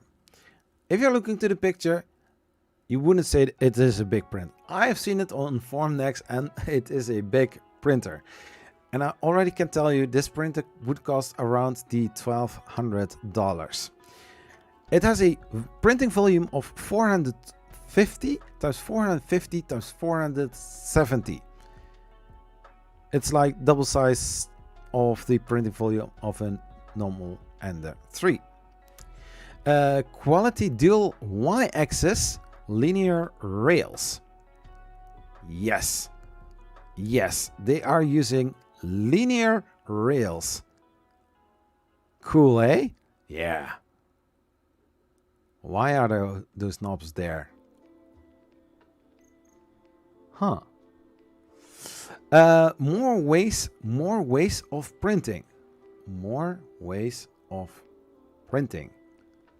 I see a printhead with a CR touch and a direct drive extruder, filament run out sensor, a you know, cable chain, nice cable chain, nice. Some diagonal stability rods. Great, because big printers will, you know, wobble a little bit more. Yeah, and a Sprite. We are getting there, non-fam again. Sprite dual gear direct drive extruder. Hey, nice word for Scrabble. Which one we didn't mention? Multi-printer control. So, these are core features. That would mean this printer has these features. Build volume, you know, the dual Y-axis linear rails. We have a multi-printer control. So, one printer that rules them all. Yeah. The CR Touch with 25 point auto leveling in anti-wobbling dual Z-axis. That sounds cool. PC spring steel sheet big build service. 800 watt industrial control power supply. That is just the introduction. Let's take a closer look what I think and what my thoughts are about this 3D printer. I've seen it on Formnext last year. It is a big printer. It's massive. Don't get it on your feet because it will hurt a lot. Wide applications. Yeah, I can build. I can read the whole part if you would like, but you know. Wide applications like life-size model, small batch production, prototyping, and architectural modeling. Cool. If I'm checking this, you have a single extruder, and yet you have, and Prusa did the same thing, you know, a T-shaped spool holder. Why would you put two spools on top of your printer when you can only use one at a time? Just why? Let's continue. Precise and reliable dual y-axis linear rails. The two CNC machine precision linear rails optimize the y-axis transmission, which, driven by a strong and precise motor, runs accurately and smoothly. Yeah, okay. Made out of bearing steel, the rail withstand wear, backlash, and heavy load. Yeah, because it's a bigger volume printing, bigger prints, heavier stuff, so the bed needs to still be moving. And I think also that is one of the reasons why they are using also linear rails as well.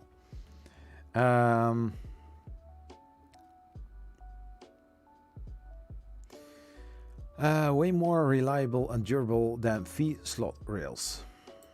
And yet, I'm seeing V-slot rails here and here and here.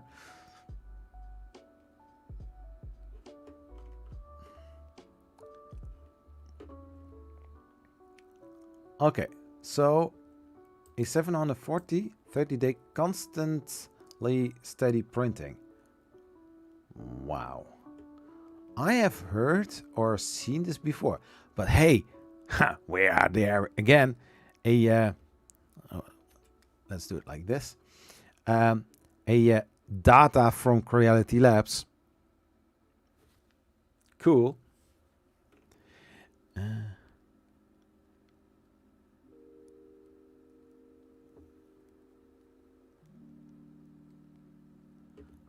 Wait. Translation complete noob. Yeah. From having a friend that has one and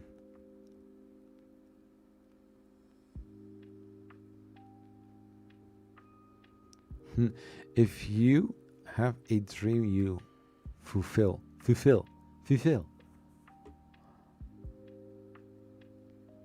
How do you get that orange thing? Did I show an orange thing? No. Which orange thing?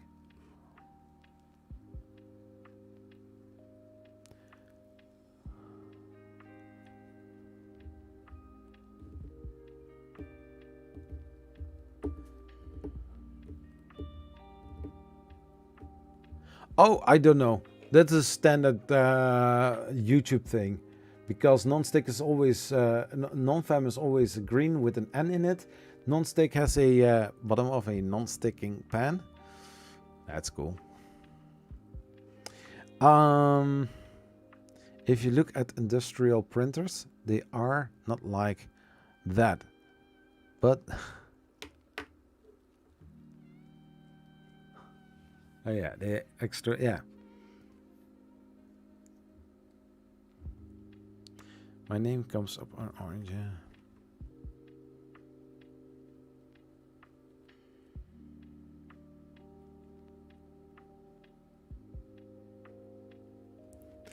Oh, so the color, yeah. Non-fam, non-stick are very long in the on the channel as well. They received the mod status pretty quickly because they were always there, and you know, I don't take so many new mods. I want to know the people who are giving the little more advantages and more power. Yeah. Yes, the orange thing when as well, people tag names at before. Yeah, exactly. Yeah, that is to highlight it, and that's cool.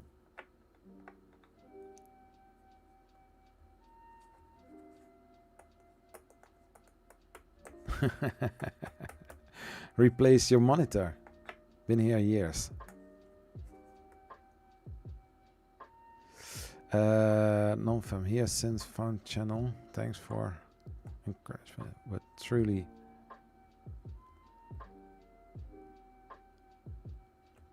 Yeah, cool. Cool. So let's go back to this. Also easier with editing the video. Always handy way of printing. Able to print via USB drive, USB-C cable, RJ45 cable, or Wi-Fi. With LAN connection, users can print from any PC on the LAN by using. Hey, listen. I made a lot of fun about the CR200B because the way how they wrote it. But here, users can print from any PC on the LAN by using the Creality Print. With internet connections, user can print and monitor remotely from the Creality Cloud app or web. They don't say if you're not at home. Because I made last week, I made a joke about it, that if you can print from anywhere, but what if your printer doesn't have any filament in it? Who is going to put filament in your printer? Or you're printing invisible? Print via USB drive, USB-C. Cool. LAN printing. Start a print farm with multi-printer controls. When many CRM4 printers are online, it is easy to start a 3D print farm for volume production, where the printers produce the same model on a single command from the Creality Print or Creality Cloud app.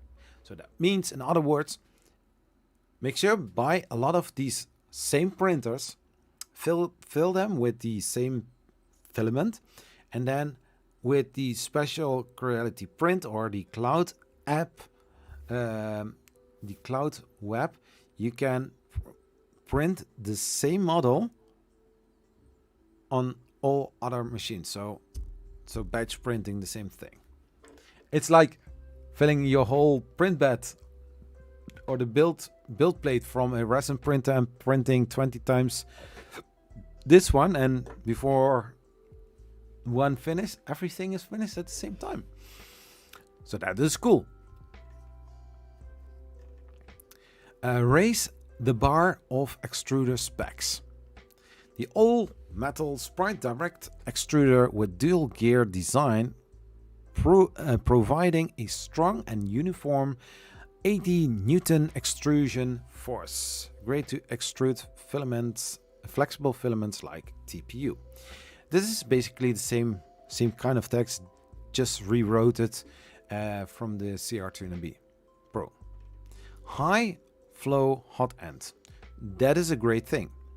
Upgraded high flow nozzle plus a 50 watt heater cartridge.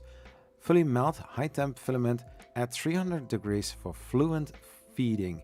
Swappable with a 0.6 or a 0.8 millimeter nozzle. Now that is cool. It's 40 degrees hotter than the CR200B Pro. Dedicated model cooling, always important. A standalone 4020 channel fan channel strong. Yeah.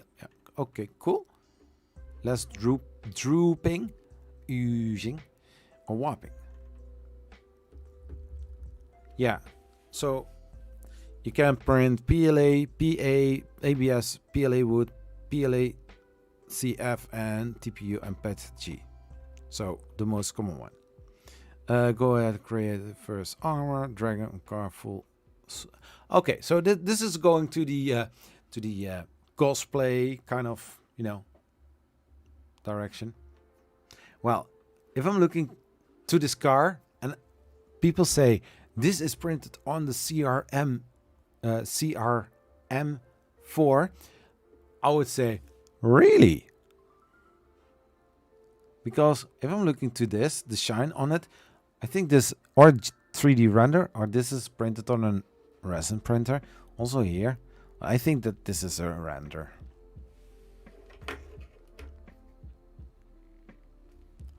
Another version of these sprites, bro. Yeah. No.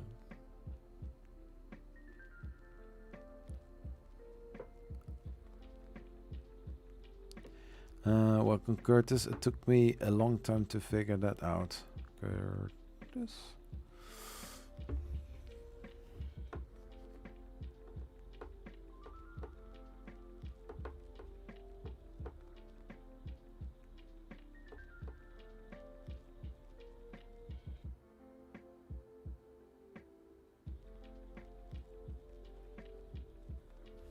Yeah. Yeah, that's true. A genuine 25-point auto leveling. Well, we already know just 25 points, and just like here, the one that I have, the bed leveling is really going fast. 25 points is just going faster than I have seen some other ABLs doing. Is it made out of diagonal lines? Should be horizontal on a filament. Yeah. Yeah, so this is printed in multiple parts, I guess, because some parts are looking way too clean for being a 3D printed part by a FDM machine. Because in many ways, yeah, so here you go again, non-stick. So like this model, it is printed with a type of PLA filament that actually has the looks that it looks like resin print.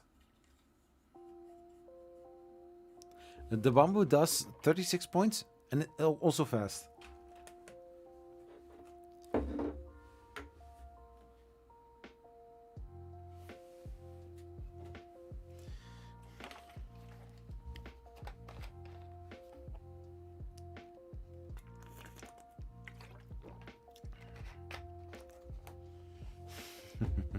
Woo, girls.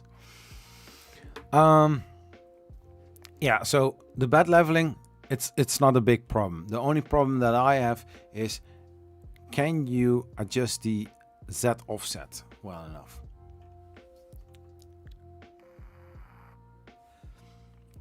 Flexible PC surface.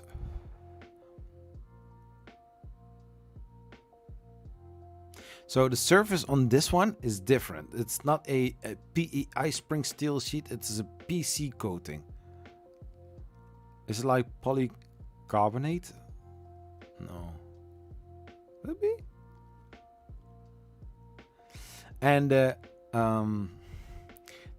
4070 times 4070 millimeter aluminum heated bed will heat up 60 degrees within 160 seconds. 160 seconds. So that would mean, instead of saying like, hey, this takes 2 minutes and 30 seconds, no, they say like or 2 minutes and 40 seconds, so almost 3 minutes for heating the bed. But it's a big bed, you know. So less wobbling with the rigid Z-axis, dual Z-axis curb gantry. Yeah, okay, I'm not going to read the whole part. But 2 support rods to keep the Z also nice and, you know, square to the whole machine. Color touch, color screen with simplified UI. It's basically the same kind of screen you will see on many of the printers, but only like these that we saw on the CR2B Pro. These are here stacked on the side, and you will get a landscape instead of portrait. And it will time out after 5 minutes of no further activity. Even better, you can enable energy saving sleep mode.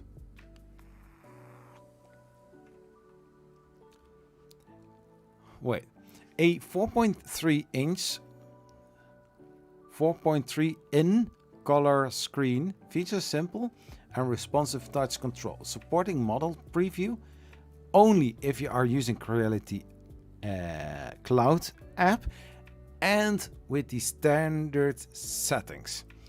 once you're going to change things, make it your own, then it is going to you don't get any preview. And on the CR200B Pro, you have a camera on the inside. I don't know why, making time lapses maybe, but maybe the camera also has a detection if something goes wrong or at which layout you are, something like that. Or maybe just reading the G code and then, you know, saying how much percentage, which is all. It's just a graphical graphical information instead of having just the percentage bar, something like that. And temperature PID tuning. Why is it mentioned like this? Why is it PID tuning? Like, if you have to do it every single time, then no, you do it once, maybe twice a year. I did it last year, very first time, PhD tuning. PID tuning, not PhD. Yeah, cool. So power loss recovery. It's not a glass bed, so it will stick better. Filament run out sensor. It is what most printers have, huh? An ABS and power ratio, a filament run out sensor. Cable chain, they don't always have, but there are a lot of sites that are offering the STL files for printing your own cable chains. Silent motherboard because of the TMC 2029 stepper drives, I believe, the newest. Dual spool holders, more prepared to replace filament. Why? I'm looking to my printer and I cannot tell if the filament spool is almost empty. You still manually, so you just imagine you have set everything and then suddenly for some reason you are not at home, the filament runs out, the print stops. Who's going to switch from spool on the left side to the right one or the other way around? I mean, if you put here a switcher on it, you know, that can switch from one filament to the other one or something like that. But an easy, you know, prepare. So you will put it in something like a preparation clip or something, and then at one moment the filament runs out on one side, it switches over, and the other one starts to be pulled into the extruder, something like that.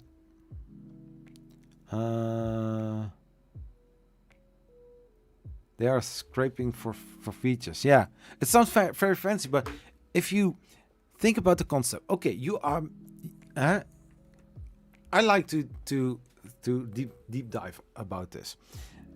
So you want to outstand the others. You want to have more improvements on your machine. Well, if you have a T-shaped filament spool holder where you can put 2 filament spools on it, that is great. But if it doesn't do anything and you are only prepared, if you're not at home and you have a second spool already hanging on it and you cannot change it, what good does that? I mean, I can put also a filament spool next to my printer, just making it ready to, you know, oh, it's empty. Now I'm going to change it into another one. But if you make a system where something like with the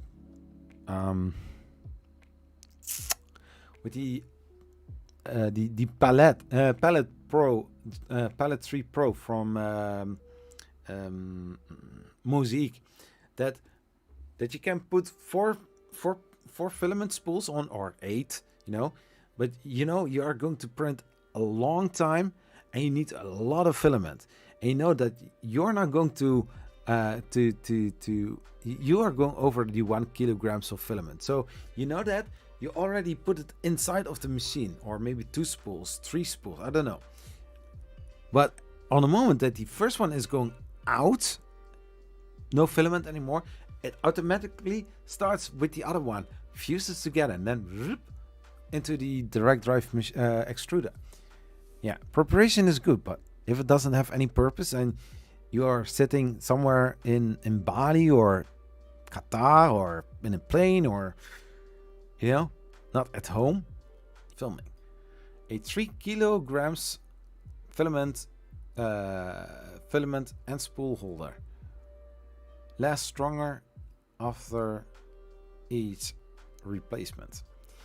Yeah, I mean, there are so many STL files for making your own spool holders.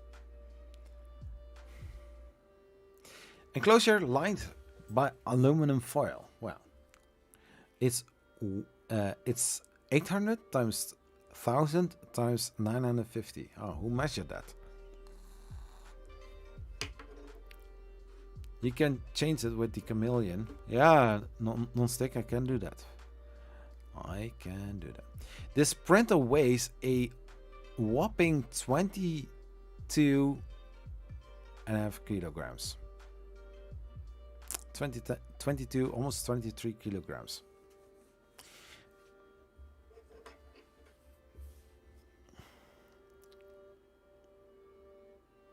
Yeah, non-fam. That's so true. Just think about it. Having a extruder system that switch automatically over to the other one if the filament runs out. If the printer is ready-made to print with more than one extruder in the slicer, you can select a part model. Yeah.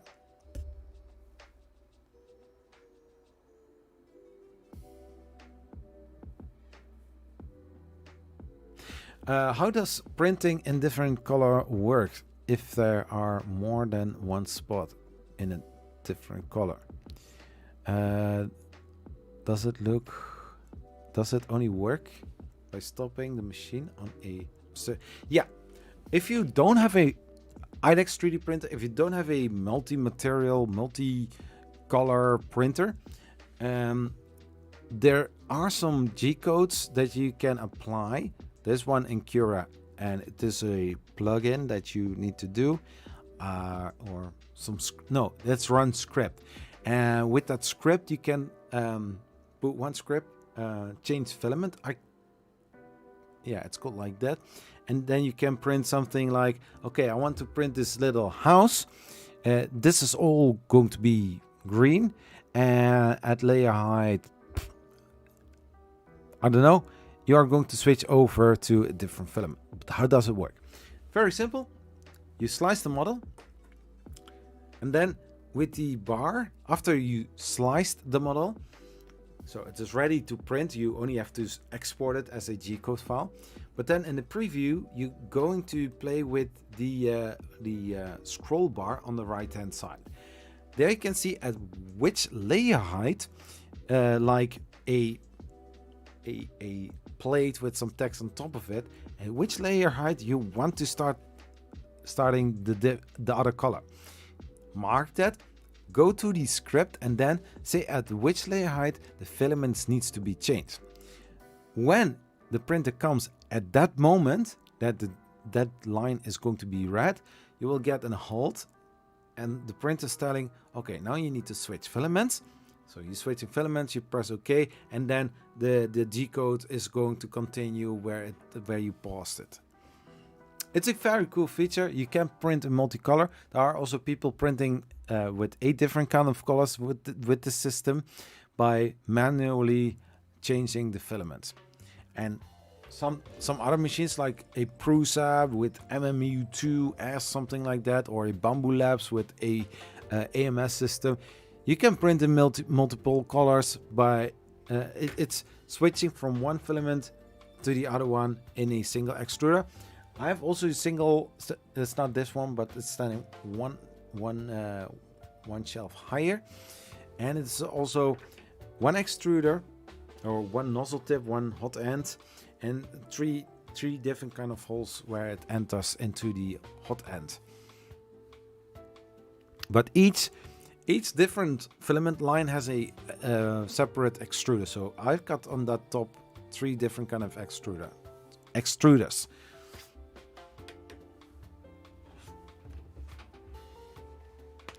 So some prints in different colors are quite impossible with one extruder, one nozzle, like 2 eyes in a figure.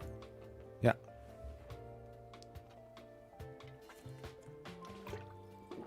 I mean, you can print in a head. You need to count. Okay, so if you have a printer where you can print 8 different kind of colors, then you're going to check. Okay,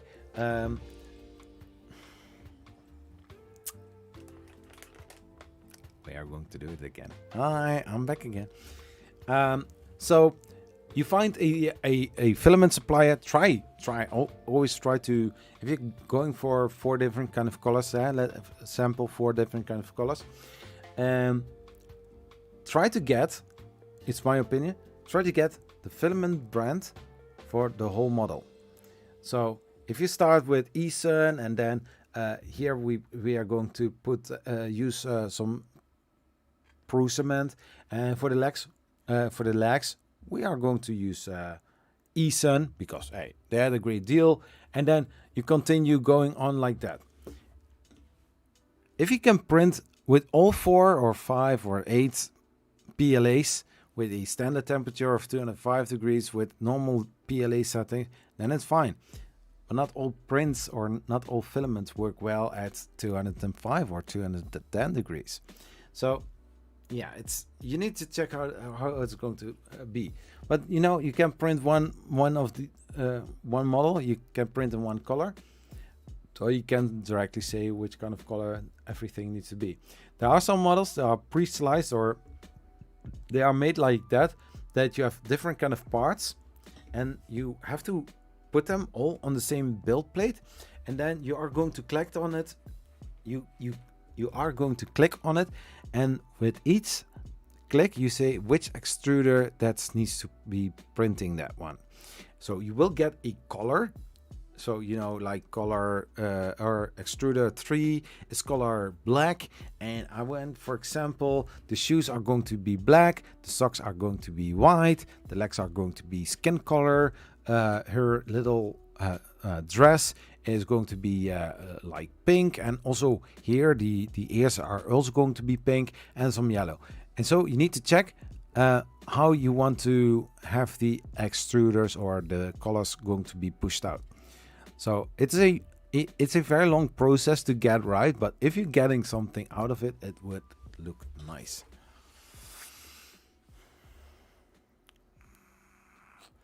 And also using something like a perch tower. A perch tower is, especially when you are using the same nozzle over and over again. So it goes to the perch block, it makes some lines until the other color is coming. After that, it continues with the other one. So if every color is this, if every part is this, how do I want to say that? So if one layer is always the same color, it's keep going. But every single time it builds around the model where the perch tower is, it will, you know, going over that area until the new color is coming. And then if you have here black, every single time it goes take a little bit of white. So you need to be careful.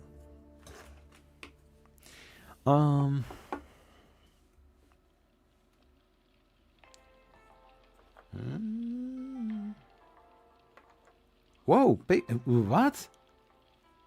Curtis? Really? Oh my gosh. How is it possible? Oh dude. Thank you so much for so I didn't set it up for these kind of donations, but Curtis, thank you so much for the 1337. Thank you so much, man. I didn't know. I didn't see it before, but thank you so much, man.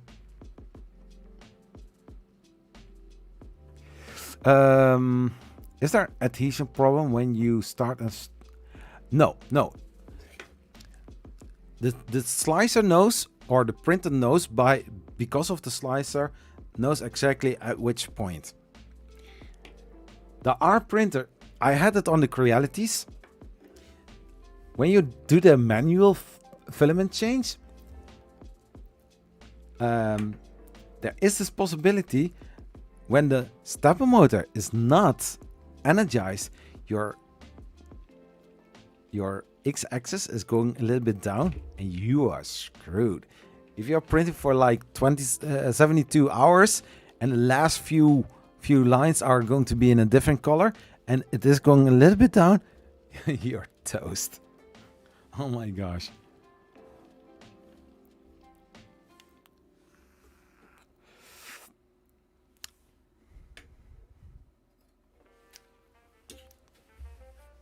I'm going to do a thing.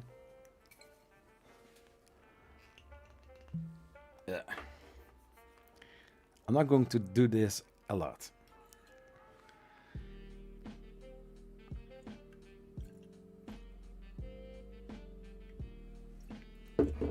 Cheers.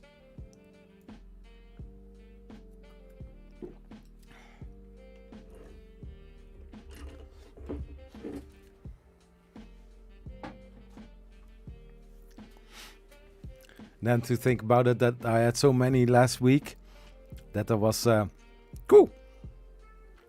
At the beginning you don't notice it, but later on you are going to feel the kick. So I have the G-Tech A10T. It's a very nice printer. It's a Creality or a Ender 3-ish kind of 3D printer, but with 3 different kind of Bowden tube extruders.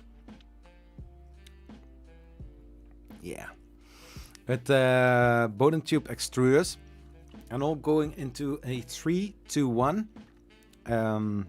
hot end.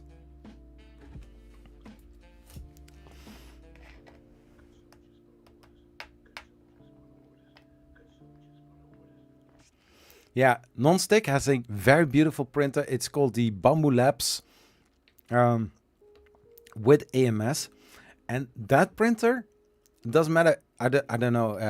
The X1C, I think the X1C is the better version. It's also the more expensive version. But you can print up to 16 different kind of colors. 16. And because it is a Core XY, it is a very quick printer as well. It's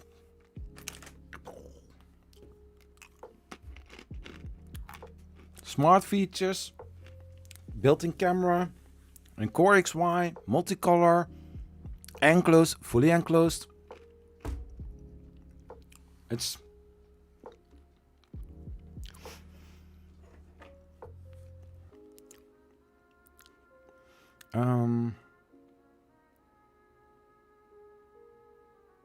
yeah, non-fam. That I also like that on these type of streams, because I don't know other people having YouTube channels and doing streams like these. I don't know, because I'm so busy. I can watch YouTube videos. Sometimes I go also to other people's live streams. But for most Americans living on the West Coast, or there is a huge time difference that is so big that I cannot stay up until, yeah, sorry, Lawyer Moses, but to 2 a.m. in the morning to also be in a live stream afterwards. That's 1:36. So yeah, I like these kind of live streams as well. Just being a, just cool, just chill. That is why I call this a Friday evening. For me, it's an evening hangout and 3D print talk. Talking about 3D printers, talking about fun things we can do with a 3D printer, talking about Minecraft, talking about some animes that you can print, and have fun.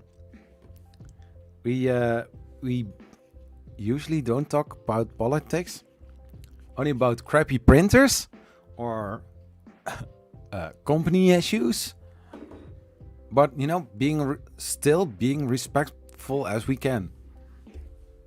Because there could be that something like a Bamboo Labs is watching this live stream without saying anything. That could be possible. Or a Creality that they had so many complaints about me bashing their channel or bashing their company, and you know, but I'm always trying to, you know, I make so many jokes about the bad photoshops that they sometimes have, that I don't know if you saw it. I don't know if people saw it. But did you check the thumbnail? Did you check how I made the thumbnail for the last video?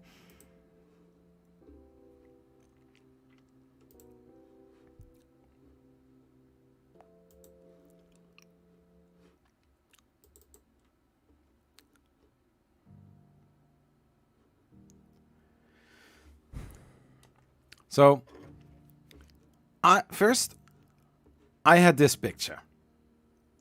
Okay, so this is from the side, and I made sure that I had a picture that had a very good contrast, where the lines from the printer were very visible.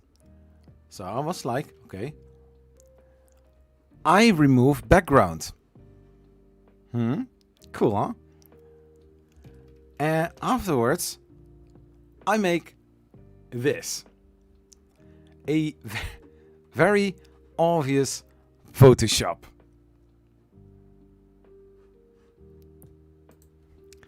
Yeah, they're like that.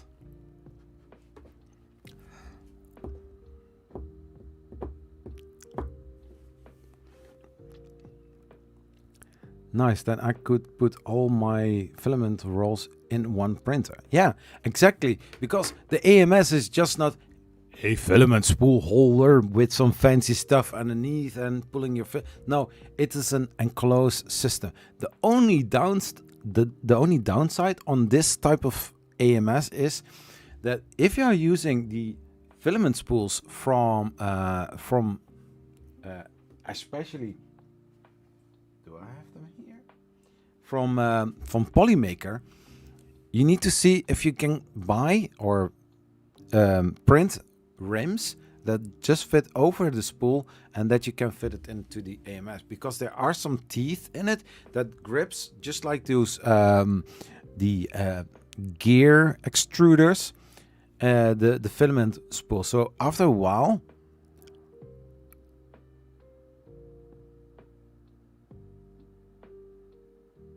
oh, I don't know. Sorry, bro.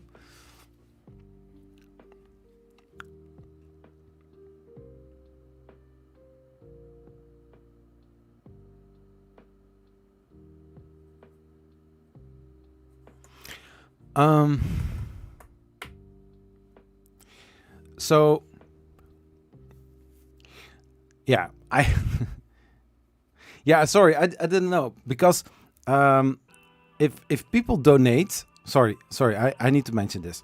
If people donate over via YouTube, you know, I will get some alerts. Yeah, it is here. If I click on it, there is some way to yeah, there's a way to test it, you know, but you will get a small notification, something like that. And as I saw I saw a donation coming in, and you know, I forgot to mention it 1 hour ago, so sorry.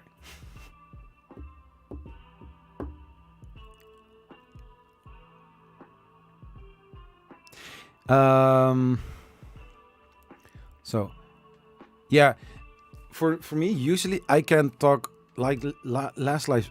Now we are 4 hours and 9 minutes in the live stream, and I started with 0 viewers, and I can start talking about different kind of subjects, and I keep talking, you know, sharing thoughts, ideas. Yeah, technically it's this Saturday for me. Yes, I know. But in my world, time doesn't exist. So if I'm coming late, it's not my problem. Unless somebody says, "Hey, if you want to have $1,000, you need to go to this address then to pick it up." Yeah, that don't have any money to come to you, non-stick. Just kidding. Well, some for me really though.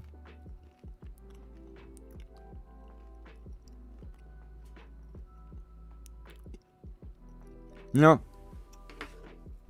No, I thought it was confidential. No, I saw, because I heard my phone buzzing a little bit, because I saw a Twitter post coming by.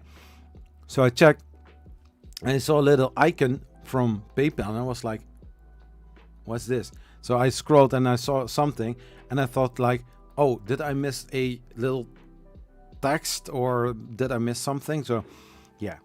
And I wanted to ask, how did you know? But there is, I think, also somewhere in the video description also some other things to, yeah. Or maybe thanks, I don't know. But YouTube always keeps a little part. So if you spend like 10 euros, I will just in the end, I will see 10 euros or $10, doesn't matter. But I will see, I will see that here, but in the end, I will get only 70 of it or so.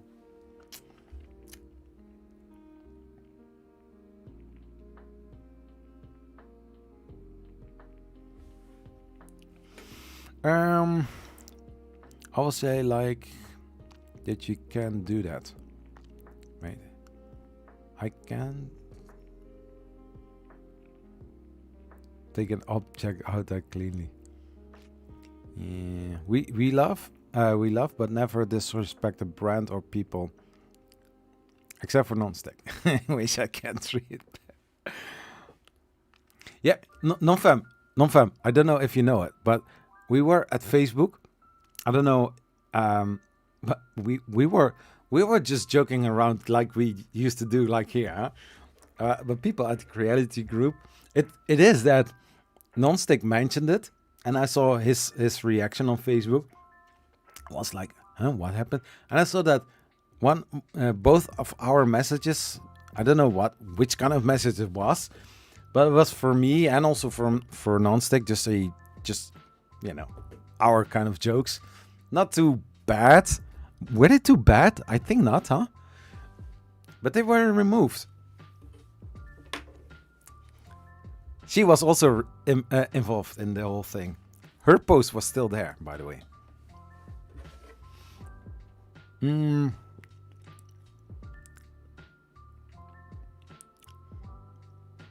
So yeah, never. I mean, if Creality says to me on Twitter something like, "Hey, Zach, we don't mind that you are, you know, watching our side, and you know, but please be a little bit gentle." Then they need to say at which parts that I need to be gentle. But I mean, I can make videos or live streams about any type of printer because most brands don't want to sponsor me at all. I don't know the reason why, but I don't mind. I'm giving my honest opinion about it, and just like I think STL Denise asked that yesterday on Twitter. If a company comes to you to do a review or send you a review, and they ask you to, you know, give a little bit better review, would you do that? I'm like, yeah, you know, for me, it's still trying to work hard, making great videos to get more viewers, because more viewers are more subscribers. More subscribers mean bigger channel. Bigger channel would mean maybe a potential, you know, brand deal with a brand. That is usually how the business on YouTube works. Small channels don't get anything. Big channels get everything, and sometimes for free. They make some videos, or they make a video, they get a lot of views. More views are more revenues for the companies. I understand. It's a business. They don't want to go to Zachary. But I would be honest. No, not bashing, but you know, like, hey, I already said it. I got a free Kaiwu IDEX 3D printer. I don't say it is a shit printer, because I cannot handle a IDEX printer at this moment. I still am learning. I'm also going to make fun of myself, you know, with it. In the end, when I'm finally going to post more videos about the IDEX 3D printers, I'm also going to give some Yeah, just like with the lipstick, you know, I'm making also fun of myself. I'm used to this. It's not something new.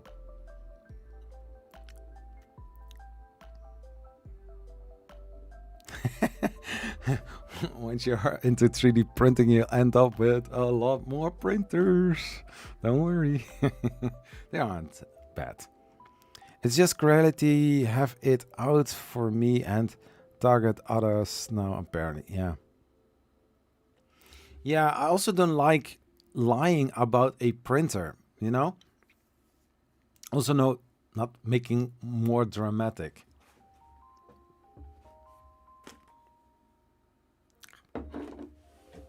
I run out of it. I need to go to sleep, guys. I come next time again. Cool. Yeah, but I think last week you were there as well. Have a good night. Have a good night, Revolution Anna. Yeah, it's also late for me. I don't know if you can see it on my eyes, but hey, I'm still alive.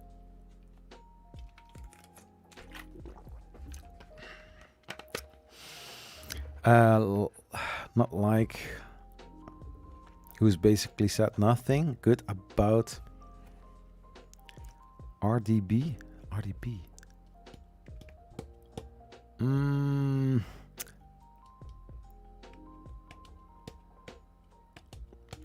I don't know who RDB is, but I think I can have an. It's not like RDB who basically said nothing good about a product and then on a live stream completely trashed their product.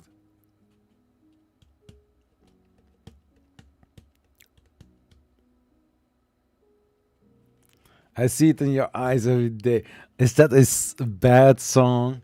A bad love song? Nah. I can see it in your eyes. There's something. On Facebook.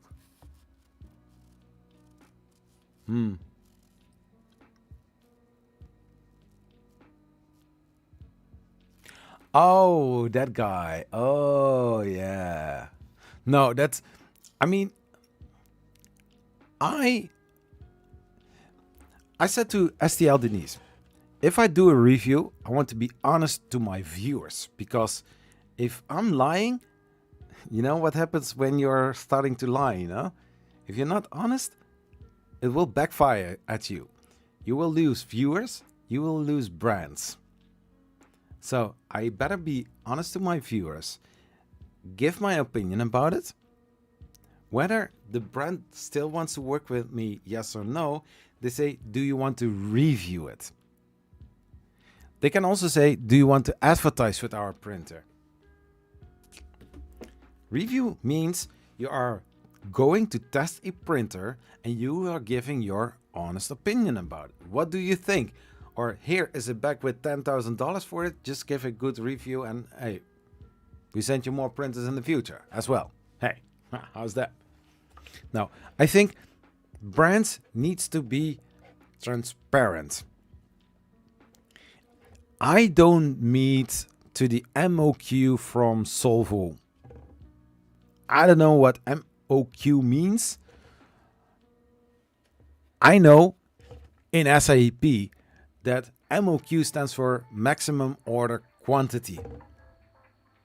But I don't meet the required MOQ for Solvo. I don't order enough.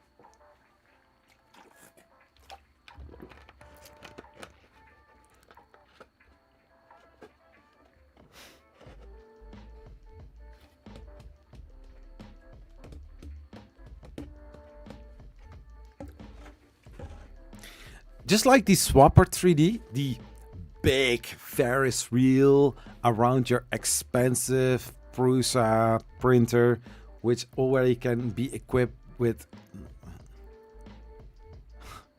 that is already equipped with a MMU2S or any other multicolor filament kind of thing. I was like in the video, okay, this is a Kickstarter. I like the idea about this Swapper 3D. Switchable hot ends, cool. Less purge material, cool. I like that.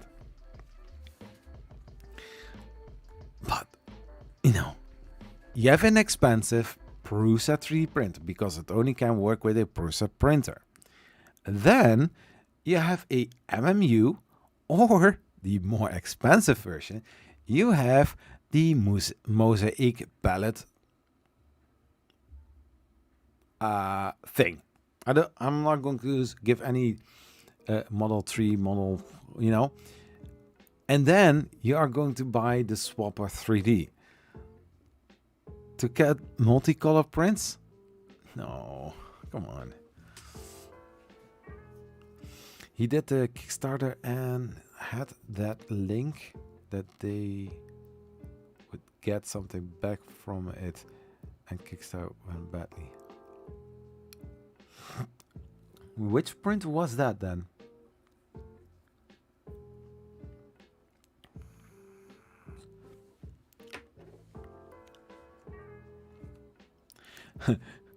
Hey, Zach, do you want to do a review and we will support you even more? And I would say to my viewers, hey, this company came to me, I will do a review and give a very good review, and they will keep working with me. So this is my review.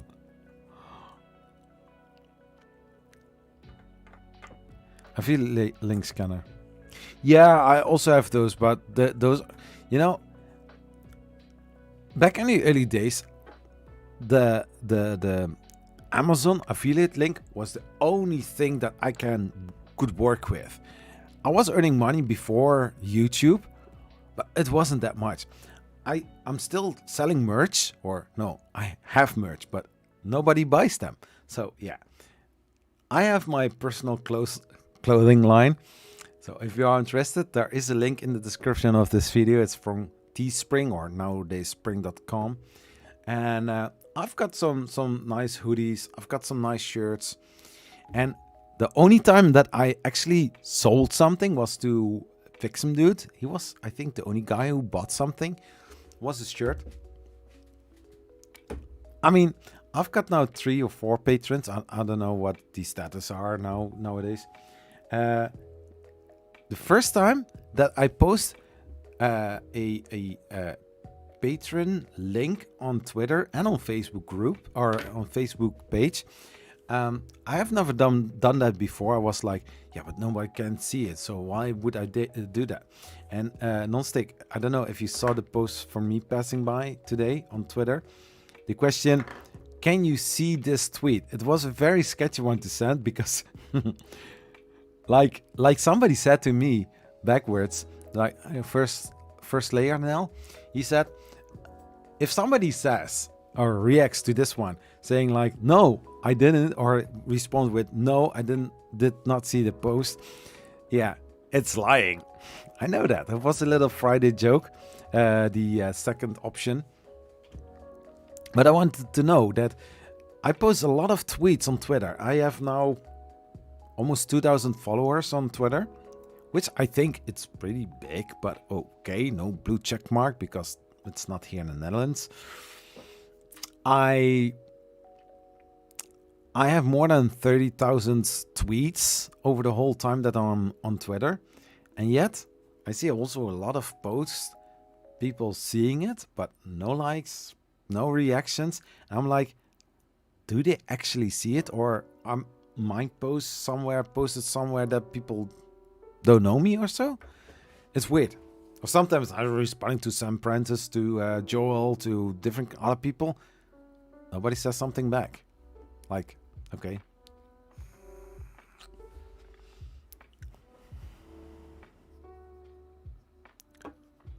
Oh my god, I just watched the weather app and it's now minus... Whoa, minus 46 degrees in the wind? Hey, Novem, welcome back. I was close to say no. I'm not saying affiliate link is bad. No, usually I say in my videos, every YouTuber, everybody who is using affiliate links have to say it in the video and have to mention it in the link. You cannot post, hey, buy here and then no, you have to say between brackets. If you can do it in between brackets, but I use always the term AFF, like affiliate. But most of the times, I'm saying in the video, I post a link from the Creality printer in the description of this video where you can find it. And I also post a affiliate link in the description as well. If you are interested in buy it, then you can use one of those links. If you want to buy the printer somewhere else, feel free to do so. I mean, if people, it's I don't know how much profit margin is on a printer that is being sold by Creality on Amazon. I'm now naming Creality, but can also be another brand, Elegoo, something like that. But if you buy a Amazon printer for €200, $200 on Amazon, or maybe on the site from Creality, both are $200. If you buy on Amazon, I will get a small percentage of money of it. I mean, you are buying a printer for not a higher price, and yet you are supporting a channel as well. So you are using your money twice. And on both sides, you are going to see it. Also, my God, the cold lol. Yeah, indeed. Lol, there was a link on that. Which one? Which link?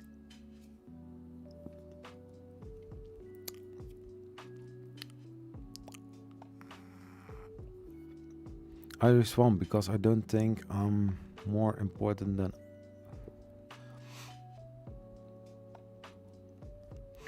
I mean, I know Non-Fam, Non-Stick, Curtis, everybody who joins on regular basis on this stream, I get to know more and more. Sometimes it can happen after some time that you didn't come in a live stream and you be there. Like Max, I asked him almost every single time which kind of printers he has, and I'm like, the last time he said, I already told you sometimes. I was like, oh, darn it. It can happen. I mean,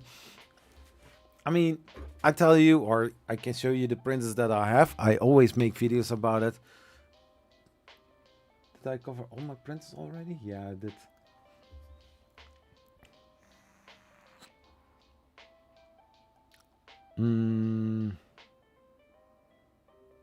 No, the link that I shared was from Patreon, and I had something like, people can watch my videos sooner if they want to, only become a patron. I mean, I'm still stuck at 3 and 1 on the YouTube memberships. What do you get in return? Of course, the more money I make, the more things I can do, the more projects I can start or can buy new upgrade stuff, for example, for my camera, for my printers. You know, every money that I earn with YouTube, it's going back into YouTube again. So it's not really that I keep it for myself or feeding the poor. I think most people don't mind that. Or buying printers for the less fortunate. I don't know who is actually doing printers or who wants to have printers, you know. But there is a point that I am already giving away printers. I mean, if they are standing here and collecting dust and I didn't touch them for almost a year, then I'm thinking about it. Okay, can I make somebody else happy with this printer?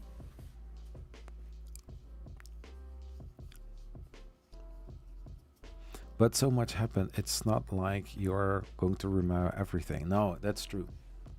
But you know, I know that non-stick has a lot of printers. Yeah, and soon I will get a Snapmaker J1, which I'm waiting for it for a very long time. It would be my first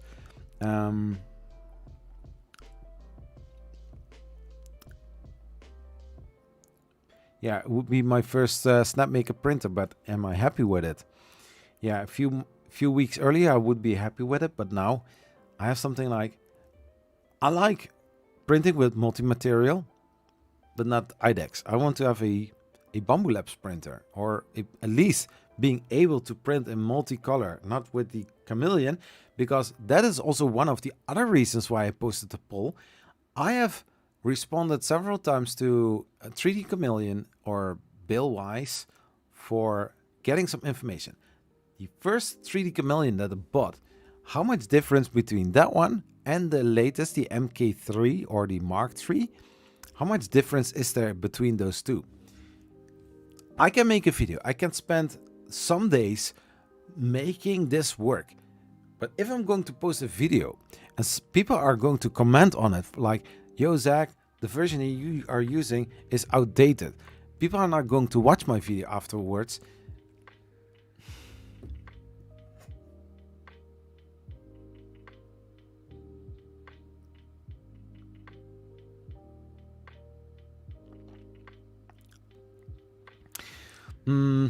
Resin printers. Yeah, the thing is, my space now at this moment, I do like to use resin printers, but at this moment, just like with the IDEX, the learning curve is a little bit steep, and since I don't have the space for it to store them, because you do need to have some space, for me it's not at this moment, because I did want to use the other resin printer, but I noticed why I didn't use the printer for over a year. Where's mine? Dude, if I'm going to visit you, I will bring one of my printers with you.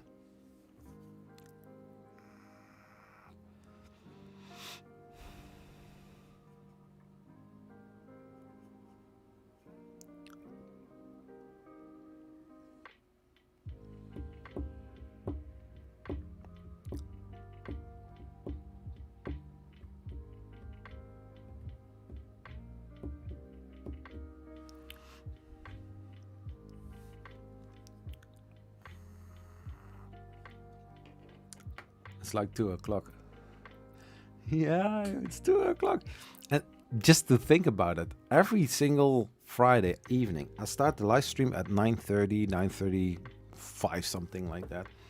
And last week, the live stream was was 6 hours. So just imagine 3 o'clock, 3:30 a.m. in the morning, and I was still going. Yeah, that is very cool. I even don't know if I'm going to actually unbox the printer. Maybe it's more going to be about curiosity and see, like, is this IDEX printer better than the ones that I'm currently having here?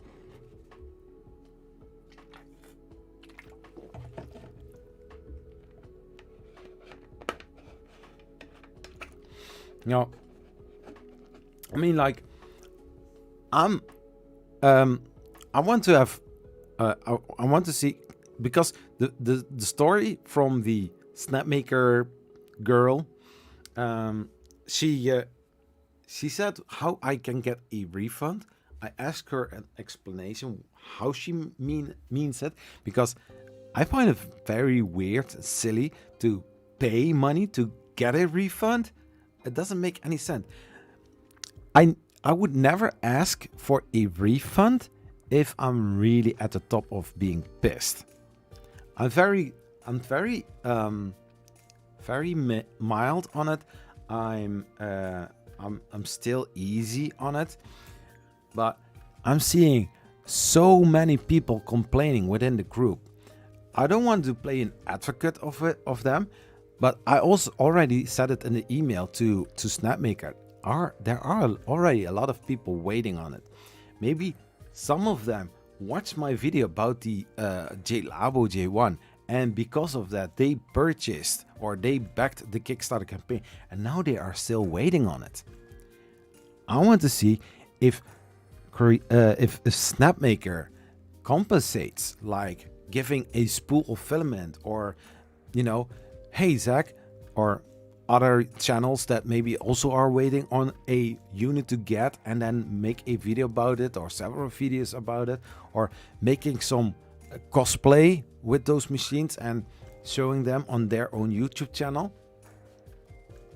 to say like, hey, we want to work more with you, we want to send you, I don't want to say the artisan, but this is just an example. Hey, do you want to have an artisan for in your shed or in your attic that you can use, and can you please make sometimes a video with it so that our brand is also being mentioned during one of your videos? Then I would be saying like, sure, you know, could also be the original Snapmaker with all the tools and all the things, you know. But nothing.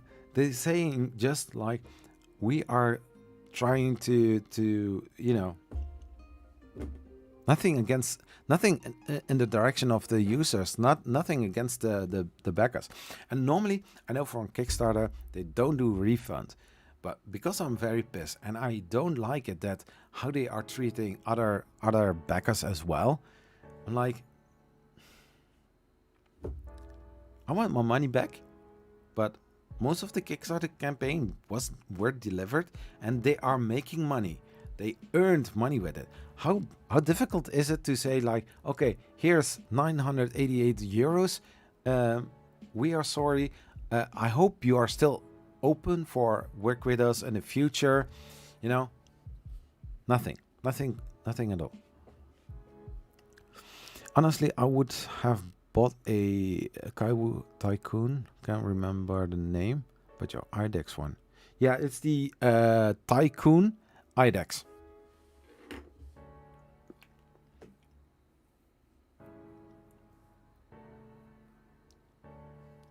I still need to work on it, but if I'm having a holiday and I can work on it, then maybe I'm going to do something with it coming weeks.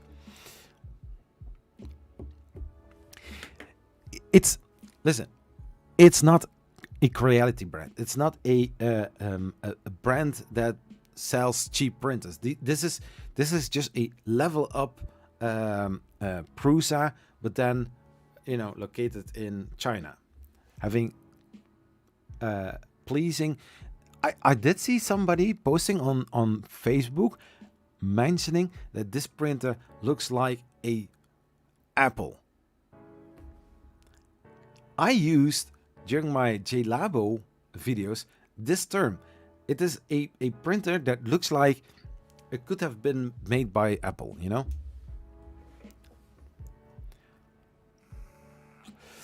I agree with you. Snapmaker needs to do something to say sorry. The company I'm getting my resin printers from are compensating us. Yeah.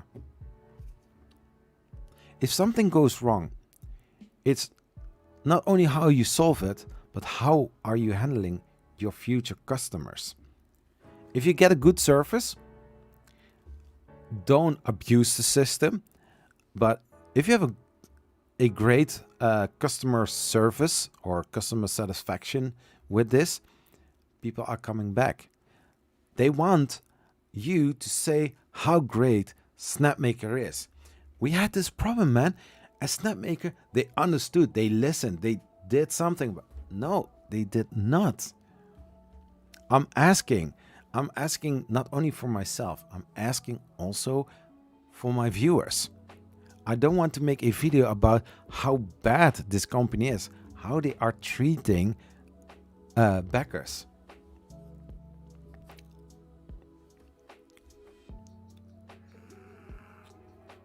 It's also being my last Kickstarter campaign that I did.